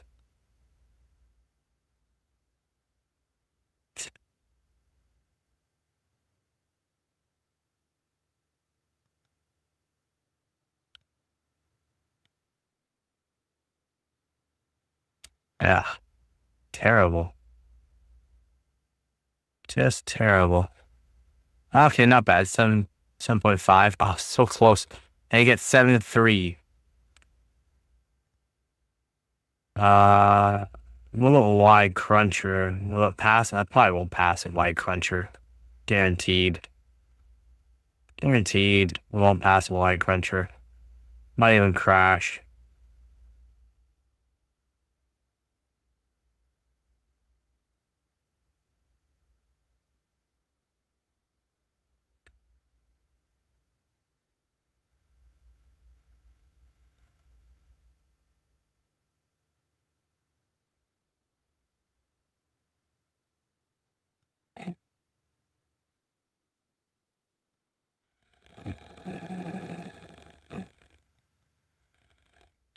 And you beat 3 minutes and 23 seconds.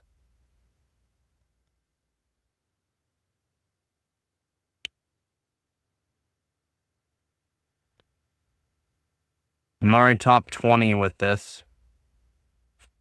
I would like to see for 15th, 3 minutes, 15 seconds. First is not going to happen. The guy is almost at 6 gigahertz on liquid nitrogen, so.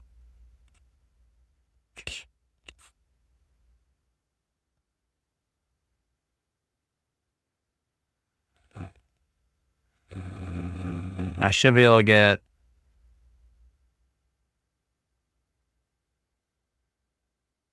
Should be able to get up there. Maybe. Let's go around.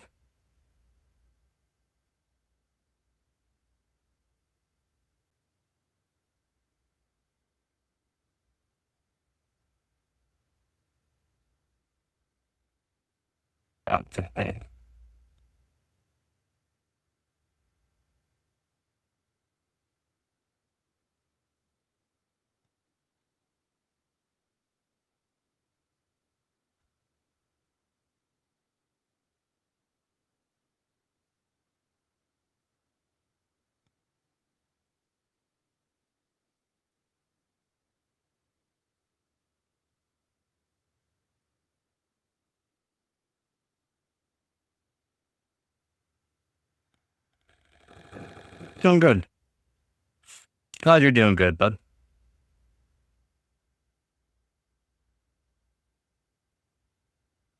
I'm at 4.94, just over 4.9 gigahertz right now. And I'm on water, so. And it's not cold at all, unfortunately. So I definitely ain't going to get a great score. And I can only use so much voltage. My board limits me for voltages. I can only go 1.92 volts on the RAM, unfortunately. CPU, I can only go 1.49 volts.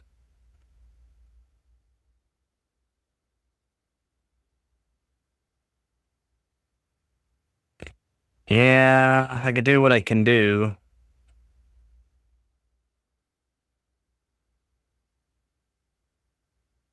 I can do what I can do. The CPU is amazing. Like, I'm so happy with the CPU. It's been so good. Everyone else's voltage is wild. Their temperatures are just wild too. Like that one guy, he's cool with going to 105 degrees Celsius on it. I'm not. Seeing that 73 degrees Celsius is high enough for me. I want this chip to last me. It's an amazing CPU.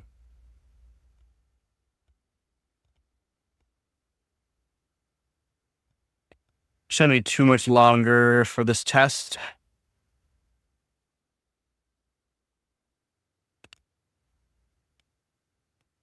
Should have had a nap today. So I knew I wanted to do this. I'm already getting kind of cold. No, I'm not. I'm not getting really cold, but I mean, I'm getting kind of tired.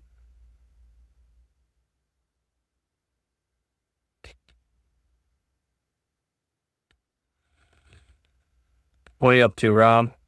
Were you gaming at all? Still playing Oblivion or? I have a coffee. It's almost gone though.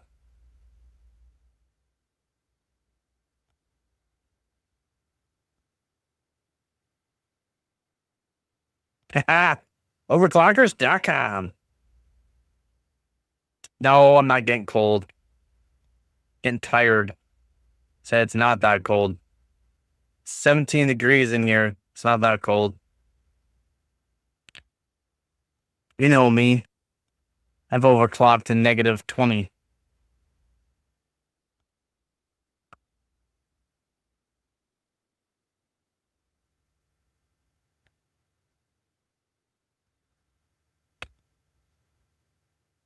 If it was negative 20, I would be going to like 5.1, 5.2 gigahertz. That's 40, almost 40 degrees, 37 degrees. More to go though, unfortunately. And it's not gonna get that cold.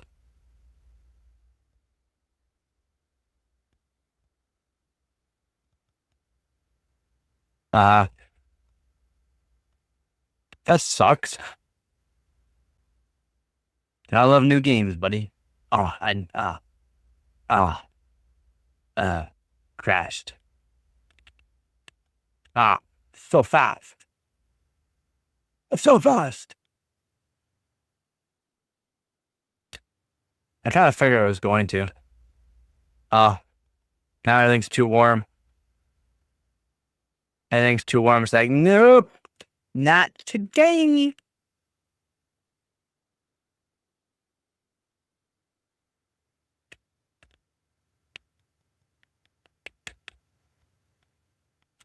Yeah, the cold's cold's where it's at. It's not cold though. It's not even cold. It's not even cold.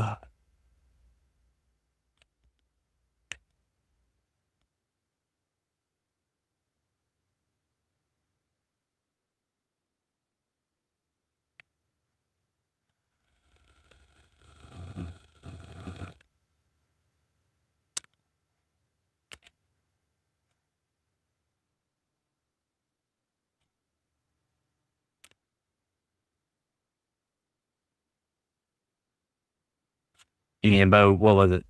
7 months ago, about 7 months ago, I was in a shed and it was nice and cold. It's so fun to overclock. I'm not cold. Oh, I can't wait to be on. Man, I wish I could afford some dry ice right now. I've been getting some dry ice, setting up a nice cold system. Oh, that would be chooching. We would be chooching then.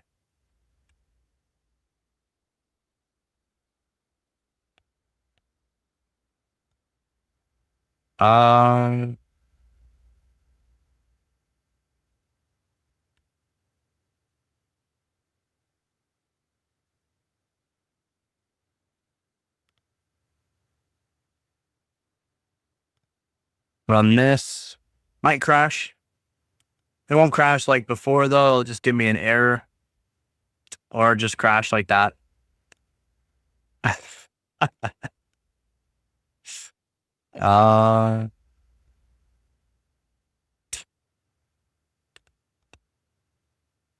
I gotta do an R23, so let's just see if it'll do R23.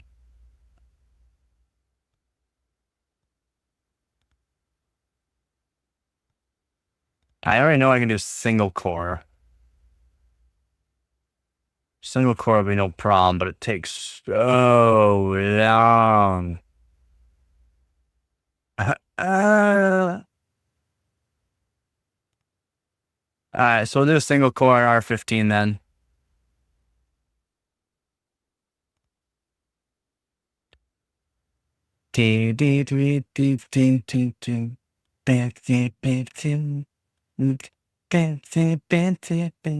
Takes forever. I mean, it absolutely takes forever. And this is one of the quicker sim bench to run. Oh, man. If it was like my 1300K, I'd be done by now. What's taking so long?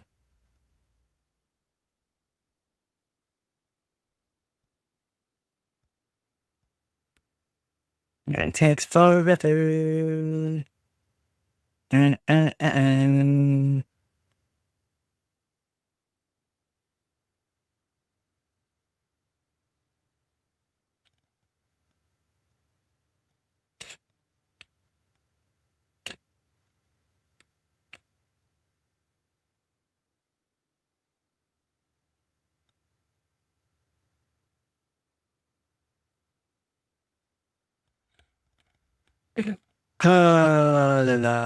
Let's see. I'll call up the welding supply co, see if they'll do any kind of deals. Get some dry ice going.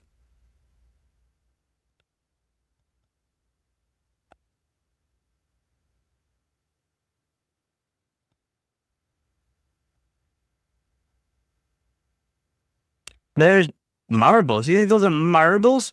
Those aren't marbles. Okay, they look like marbles though. Some pretty fancy ones.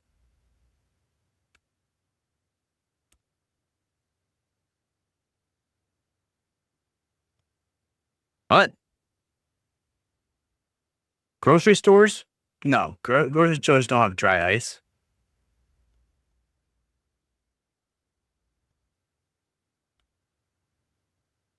Grocery stores have ice, not dry ice.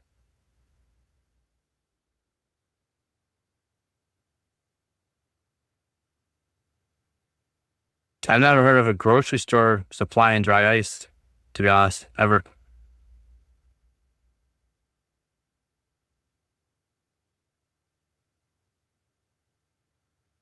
No. Joe, it's Joe. How's it going, Joe?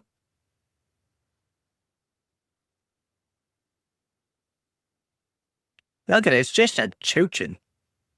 Wee. Nice. Glad you're home, bud.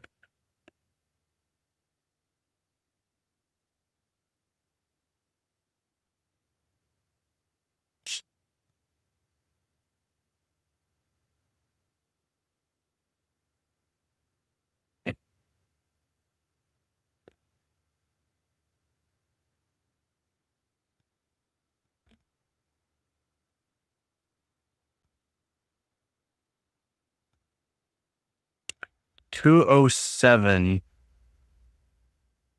They sell at Walmart dry ice. Dry ice. Dry ice. Are you sure? Are you sure that they sell dry ice at Walmart?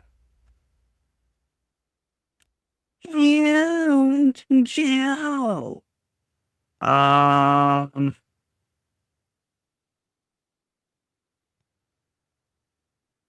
Guys, there's no single core? Huh?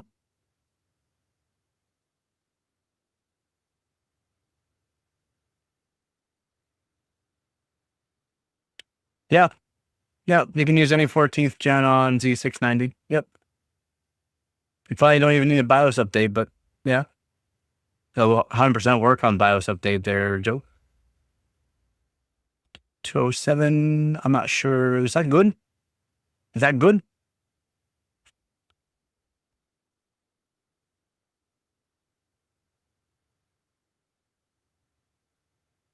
Oh, yeah, I have to search benchmark for this one. Benchmarks. Some bench R11. And 5.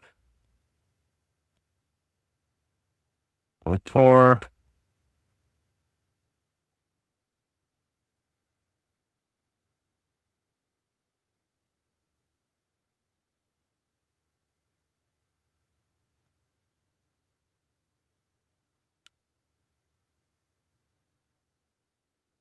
It's only R23 single before it matters.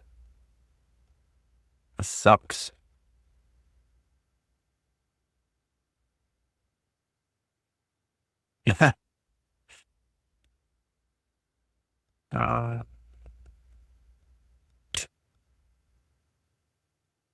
W prime, I don't think it's gonna do much very good. But this is already, what is that?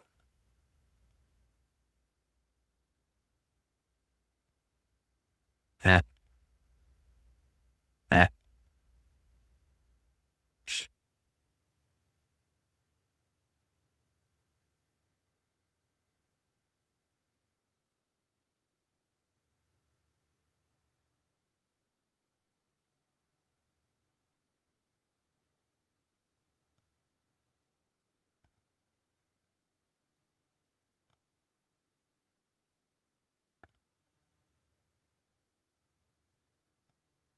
What grocery store sells dry ice?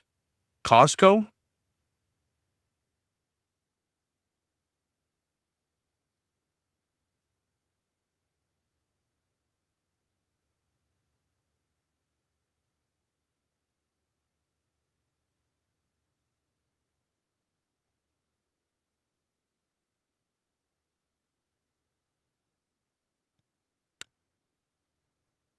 The Chinese YouTuber machinist stock CPUHs to make a direct dye water block.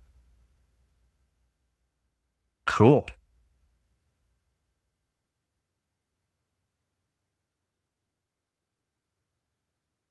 Yeah, be pretty easy to do, to be honest. Just shave it down, just leave the outside perimeter of it and the fins on it. Then you'd be able to make a direct dye for it. Wouldn't be too difficult to do.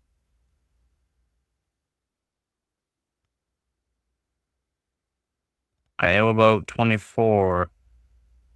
About 10:24.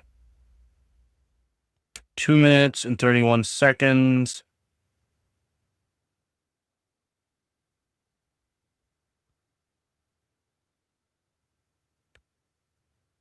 It doesn't work. You have to do it in Discord.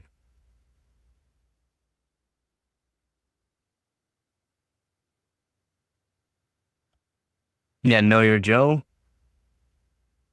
I don't know. He's been messaging on my video, so he's around.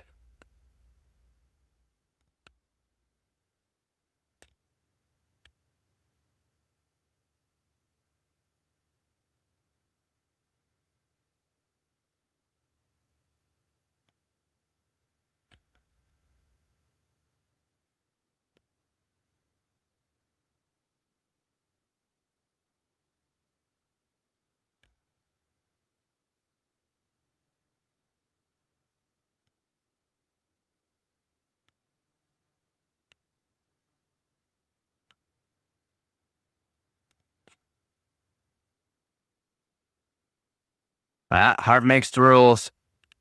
I don't make the rules. Heart makes the rules.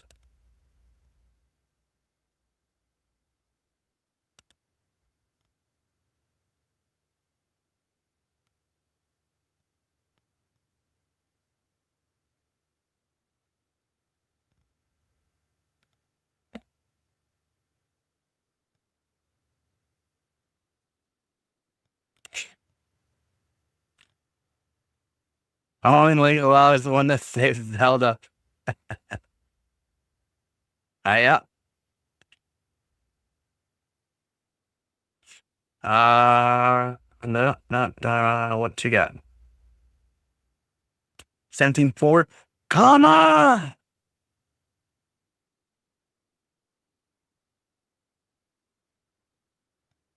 Oh, fancy. I'm so fancy. No, no, no, no. For a thread? No, what was it for?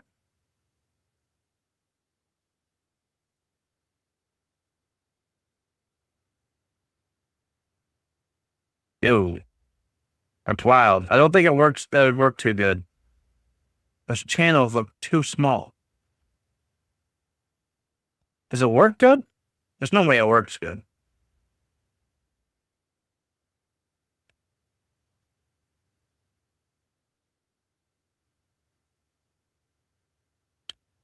Man, it's fourth place. I don't want fourth place. Excuse me.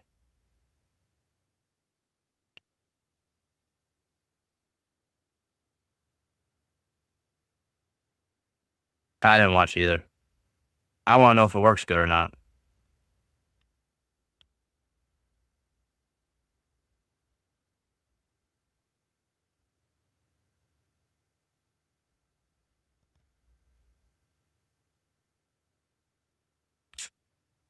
Uh, I don't want fourth.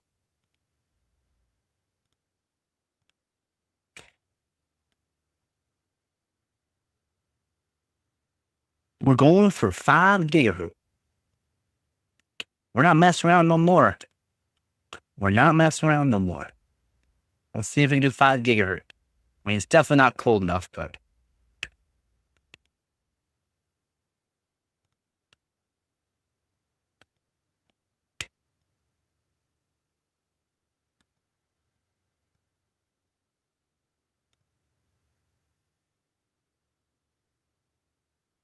is he not in the Discord channel?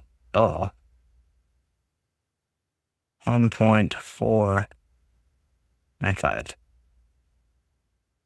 all I can do. So if it doesn't work, it doesn't work. I'll have to get liquid metal if I want to do it around this kind of temperature.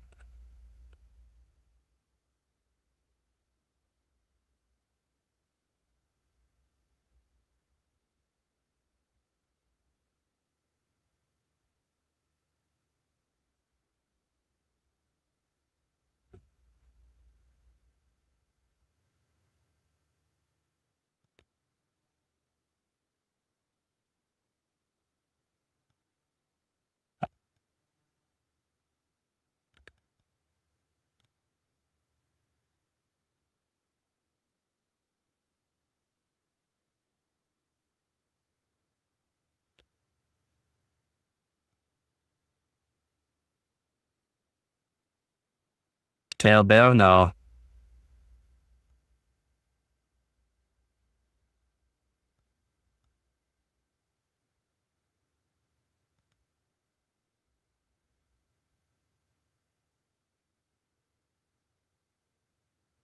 No, I want to see 2.1.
Fuck off.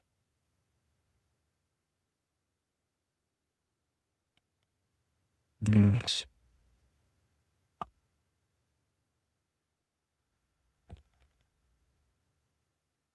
See, I'll undo auto. Let's see what it says auto.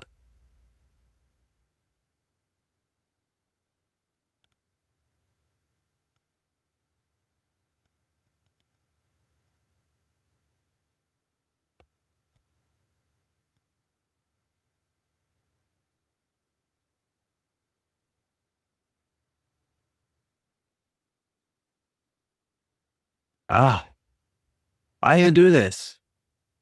Why you do this to me? This one? Yep, him. Give it a little second here.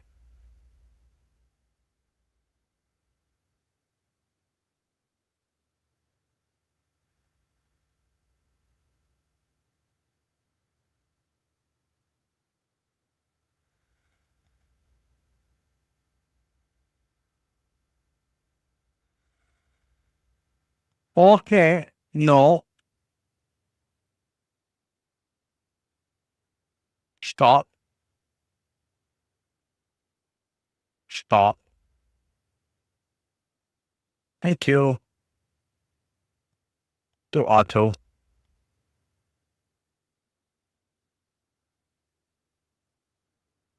Continue new notes.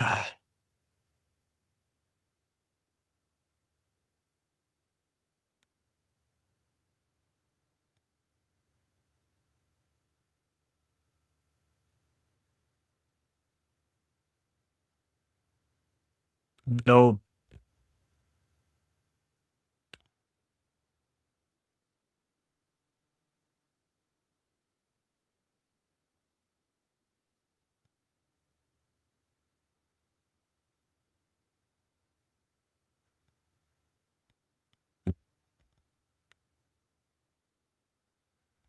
Just gonna reopen it.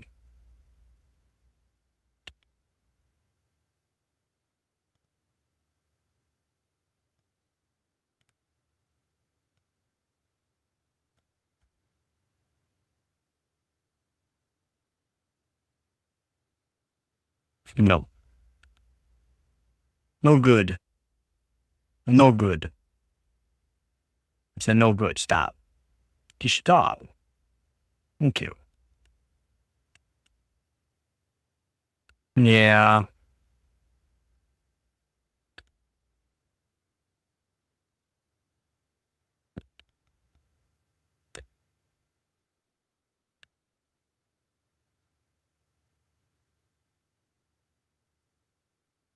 Seven three.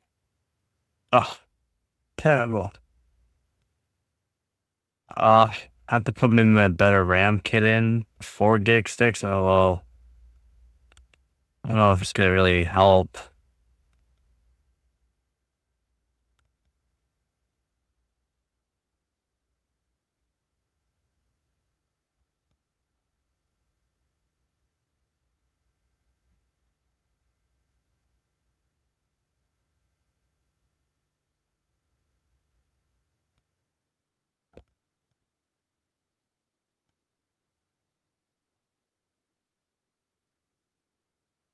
Hey, it's definitely not gonna work.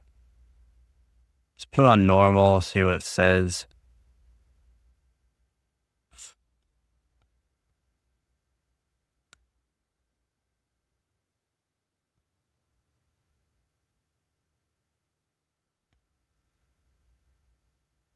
Prepared for what? Pretty sure just one's good enough.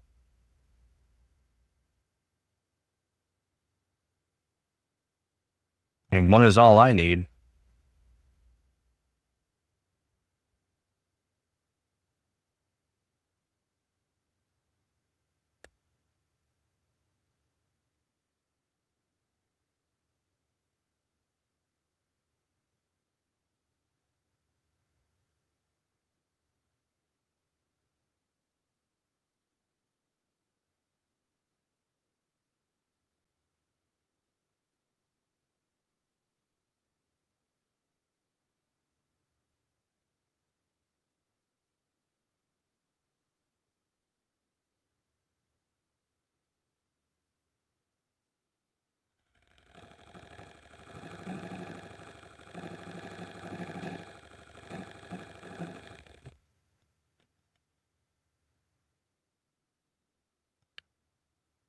Scores are not very good. What's the temp?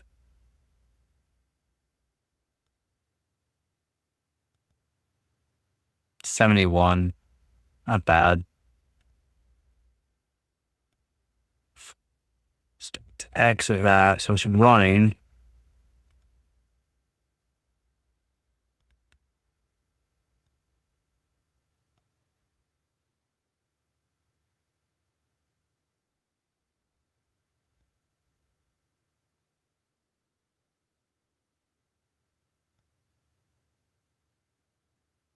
Minimum.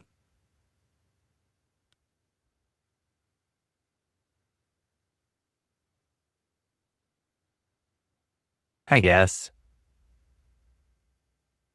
Anything really. Gotta be fair for a lot of things.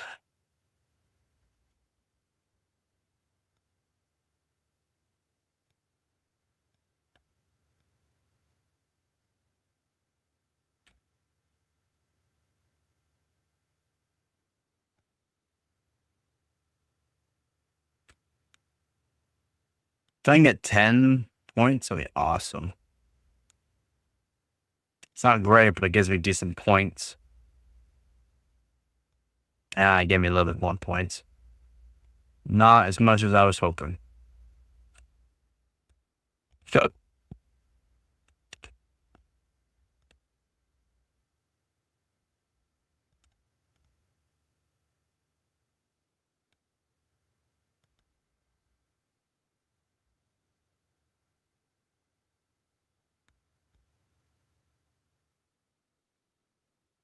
I don't know if the crossbow is really going to be helping you a whole lot in today's society, really. Hey, they're nice to play around with, but they're just too slow.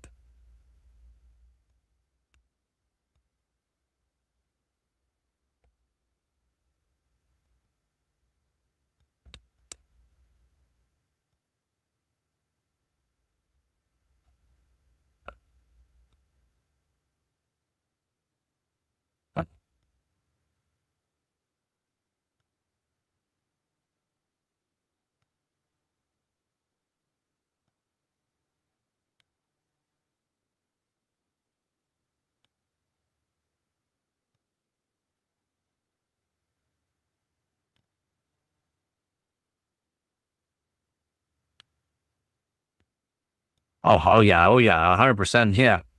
Clearer than any silencer.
Look who's back.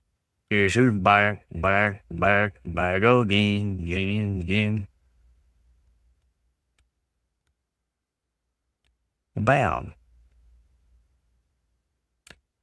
And try R15 now.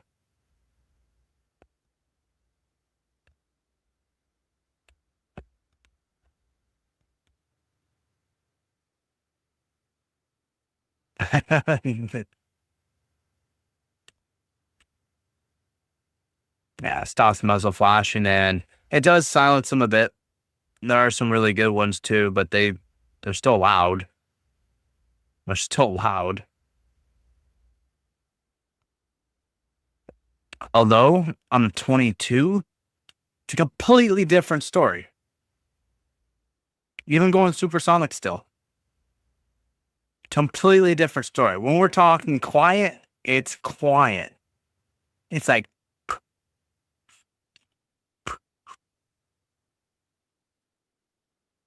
no, no. Even testing it with supersonic rounds. So it's just the silencers are absolutely massive, though.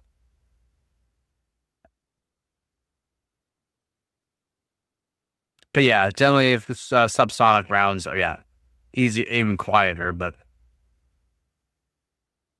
you can, I mean, the silencers are absolutely massive, even for like 22s. Massive. Take that score. I'll take that score.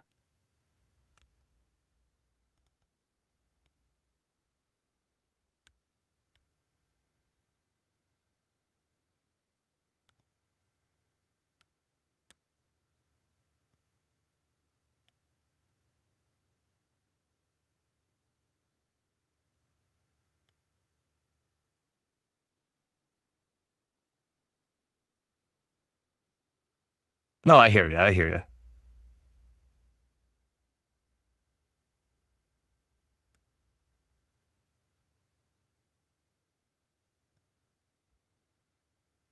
But just messing around with stuff, trying to figure out whether how quiet you can get them.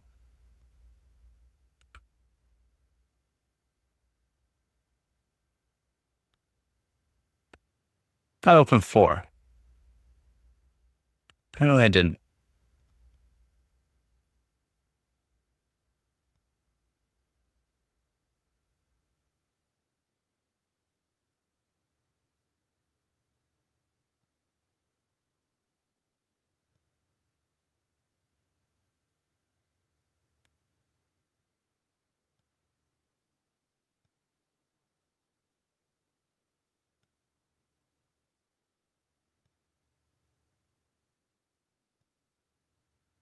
I only hit 65 degrees Celsius. Let's go. All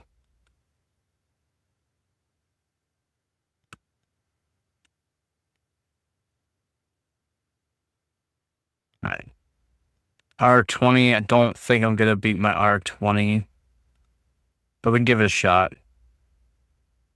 What is my R20? I think it's the only one I really have a score with. Yeah, 1961. The year Hart was born.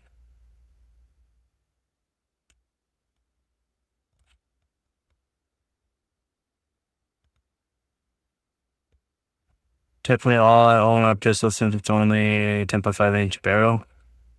Don't need the fancy stuff, just a sturdy hand, like the play shot. I mean, I guess it's not gonna compare to someone that already has a pew pew.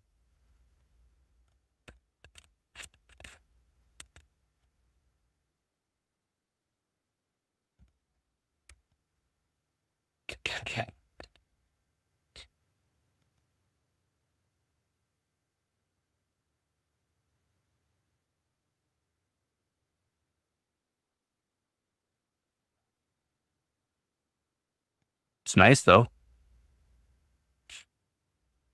It's definitely nice.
I don't have a synthetic score.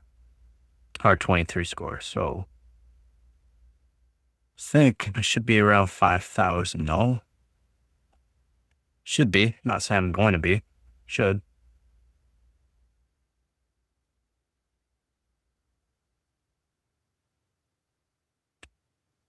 For this one, 1970 or I would like 1990, but 1970 I would like to get.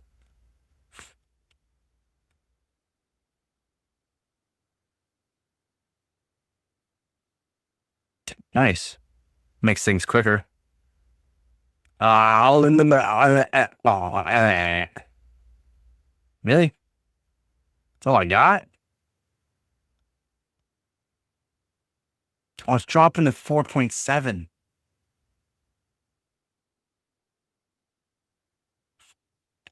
It's dropping to 4.7 gigahertz. That's why. Why? And we at 4.8 gigahertz. My God, man.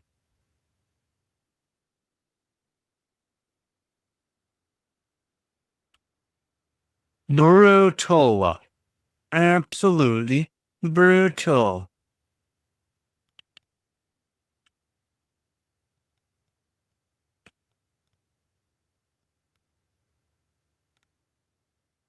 We're supposed to have 5 gigahertz.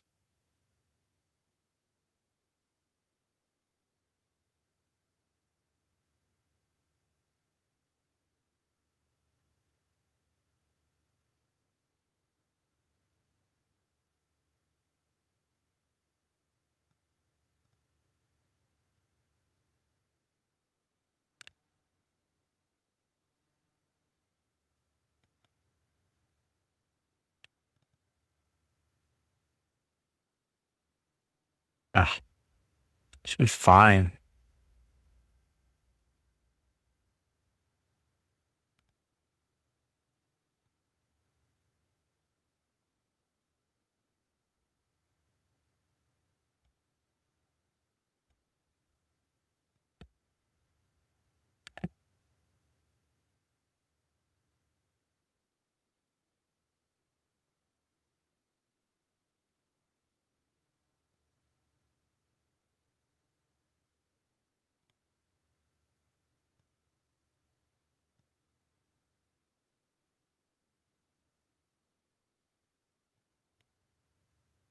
Uh, is it just a hardened? Just a hardened steel?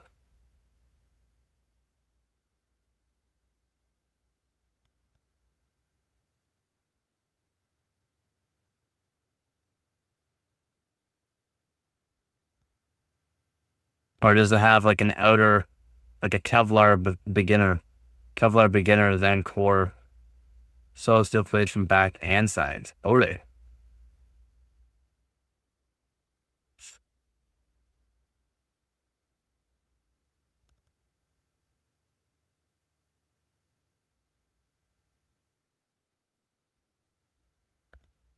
Yeah, kind of figured. Yeah, kind of figured it would be.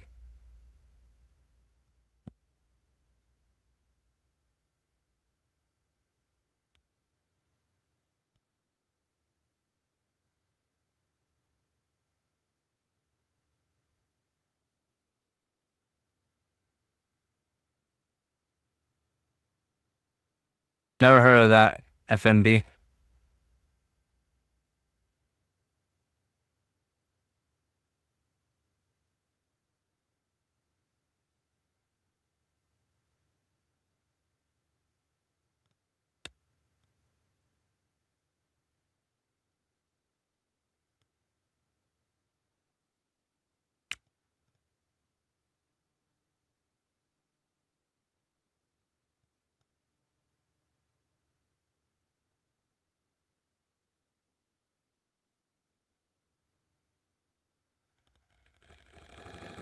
What is dropping? What is dropping?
Why is it still at 4.8?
I'm confused.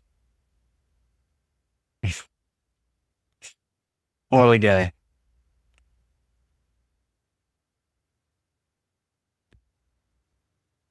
Supposed to be at over 5 gigahertz. It's only at 4.8. And it's really annoying me now.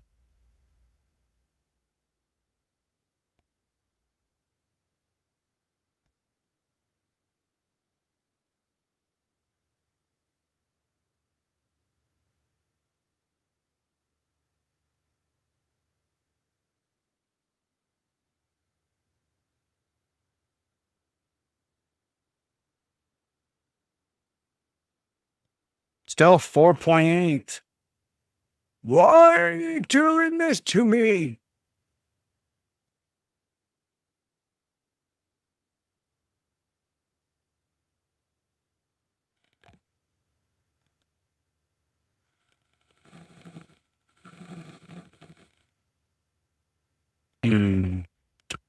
Okay. Get rid of BCLK for a second. See if that's causing an issue. And then I'll see what's doing. So 100. And then switch back to 4.8. God.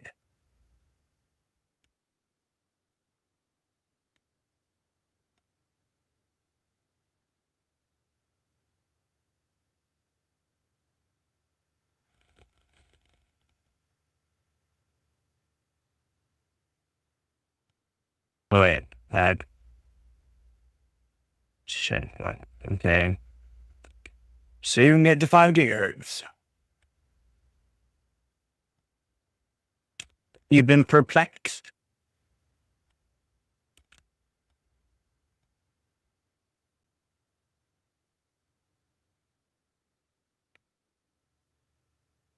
I'm going to say 5 gigahertz now. Or at least 4.988 or 4.99.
Alright, just do 5.2 then.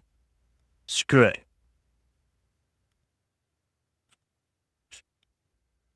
I'll have to start fresh again because it's saving something that shouldn't be saving. Now I should be saying 4.9 technically, if it works.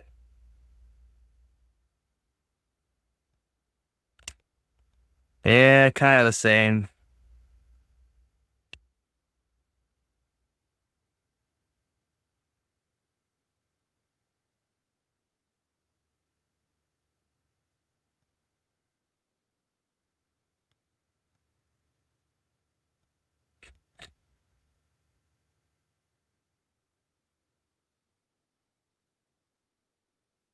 Okay, I literally just put in 5.2 gigahertz, and we're still at 4.7. I have to start fresh. The motherboard's shaving something that shouldn't be shaving. What an absolute piece of crap motherboard sometimes. An absolute piece of crap motherboard sometimes, I tell you.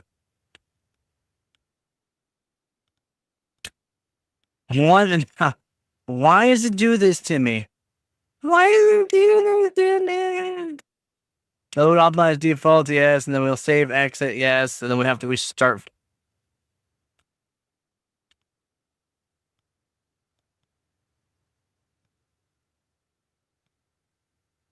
I didn't mean to call you Matt. Yeah. Why is it doing this to me? Advanced mode. I go monitor because we gotta turn. Ignore. Temp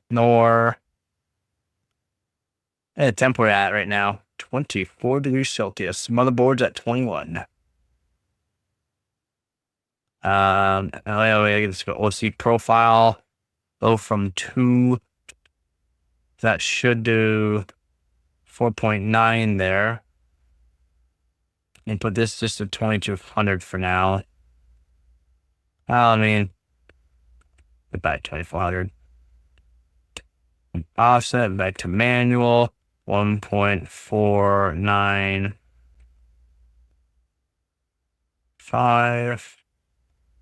As I go, that's fine.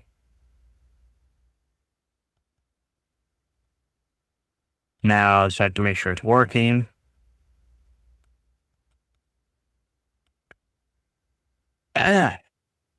Hopefully it's working.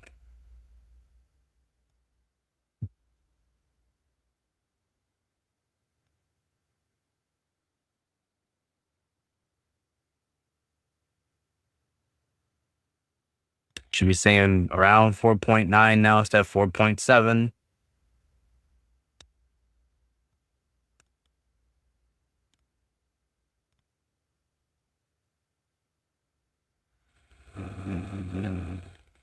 Let's go. House.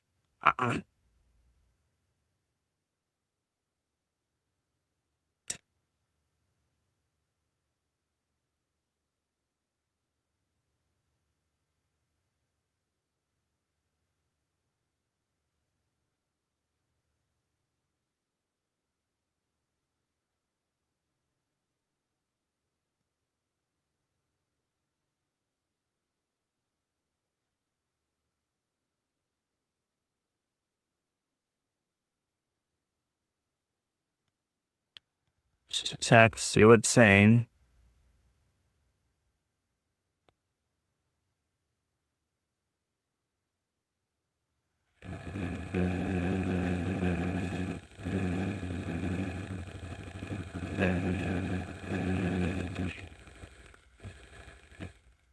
Four.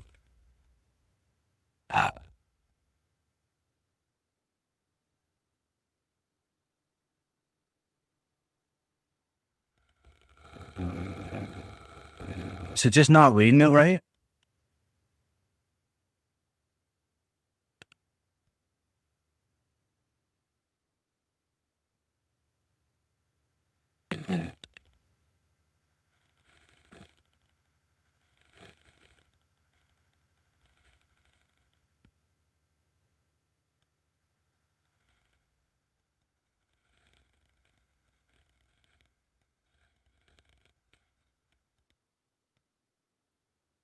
It was good, then all of a sudden I just went to absolute crap. What is going on?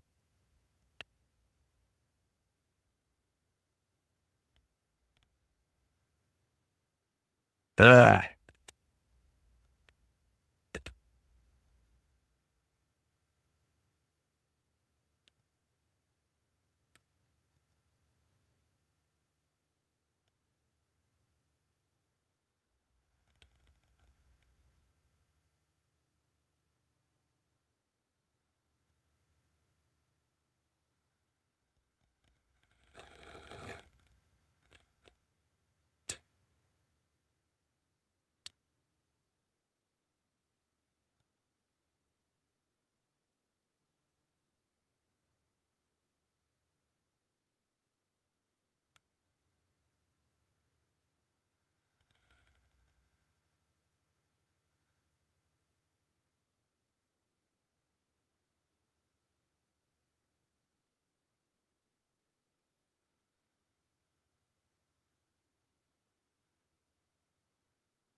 Oh,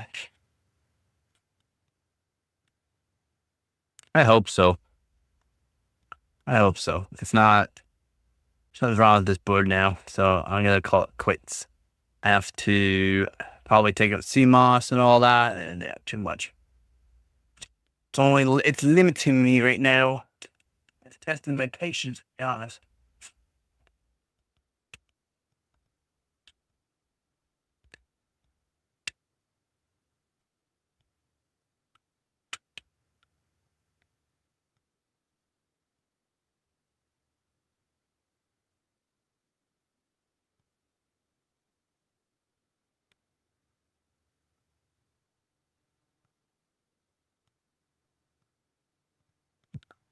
Yeah, it's annoying. It's really annoying. Don't get why it has to do that, buddy. Why does it have to do that to me? Why?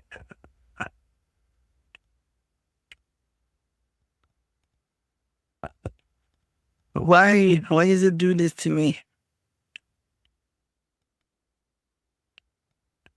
Brutal. It was limiting me. Like, actually brutal. Ugh, chapped lips. Yeah, bloody lip now from chapped lips.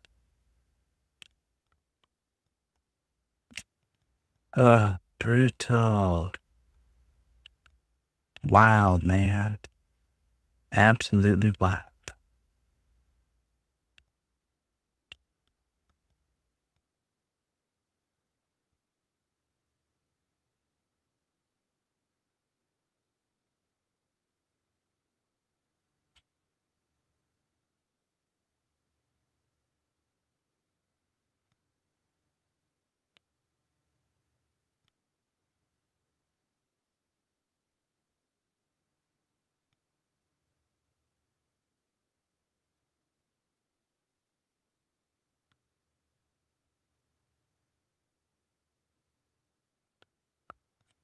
Oh, what time is it though? I should be calling it quits. It's midnight.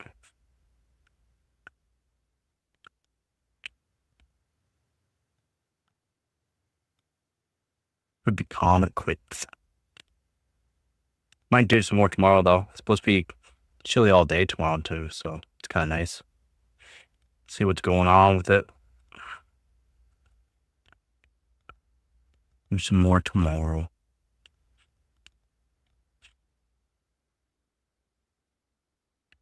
Ah, sucks. Yeah.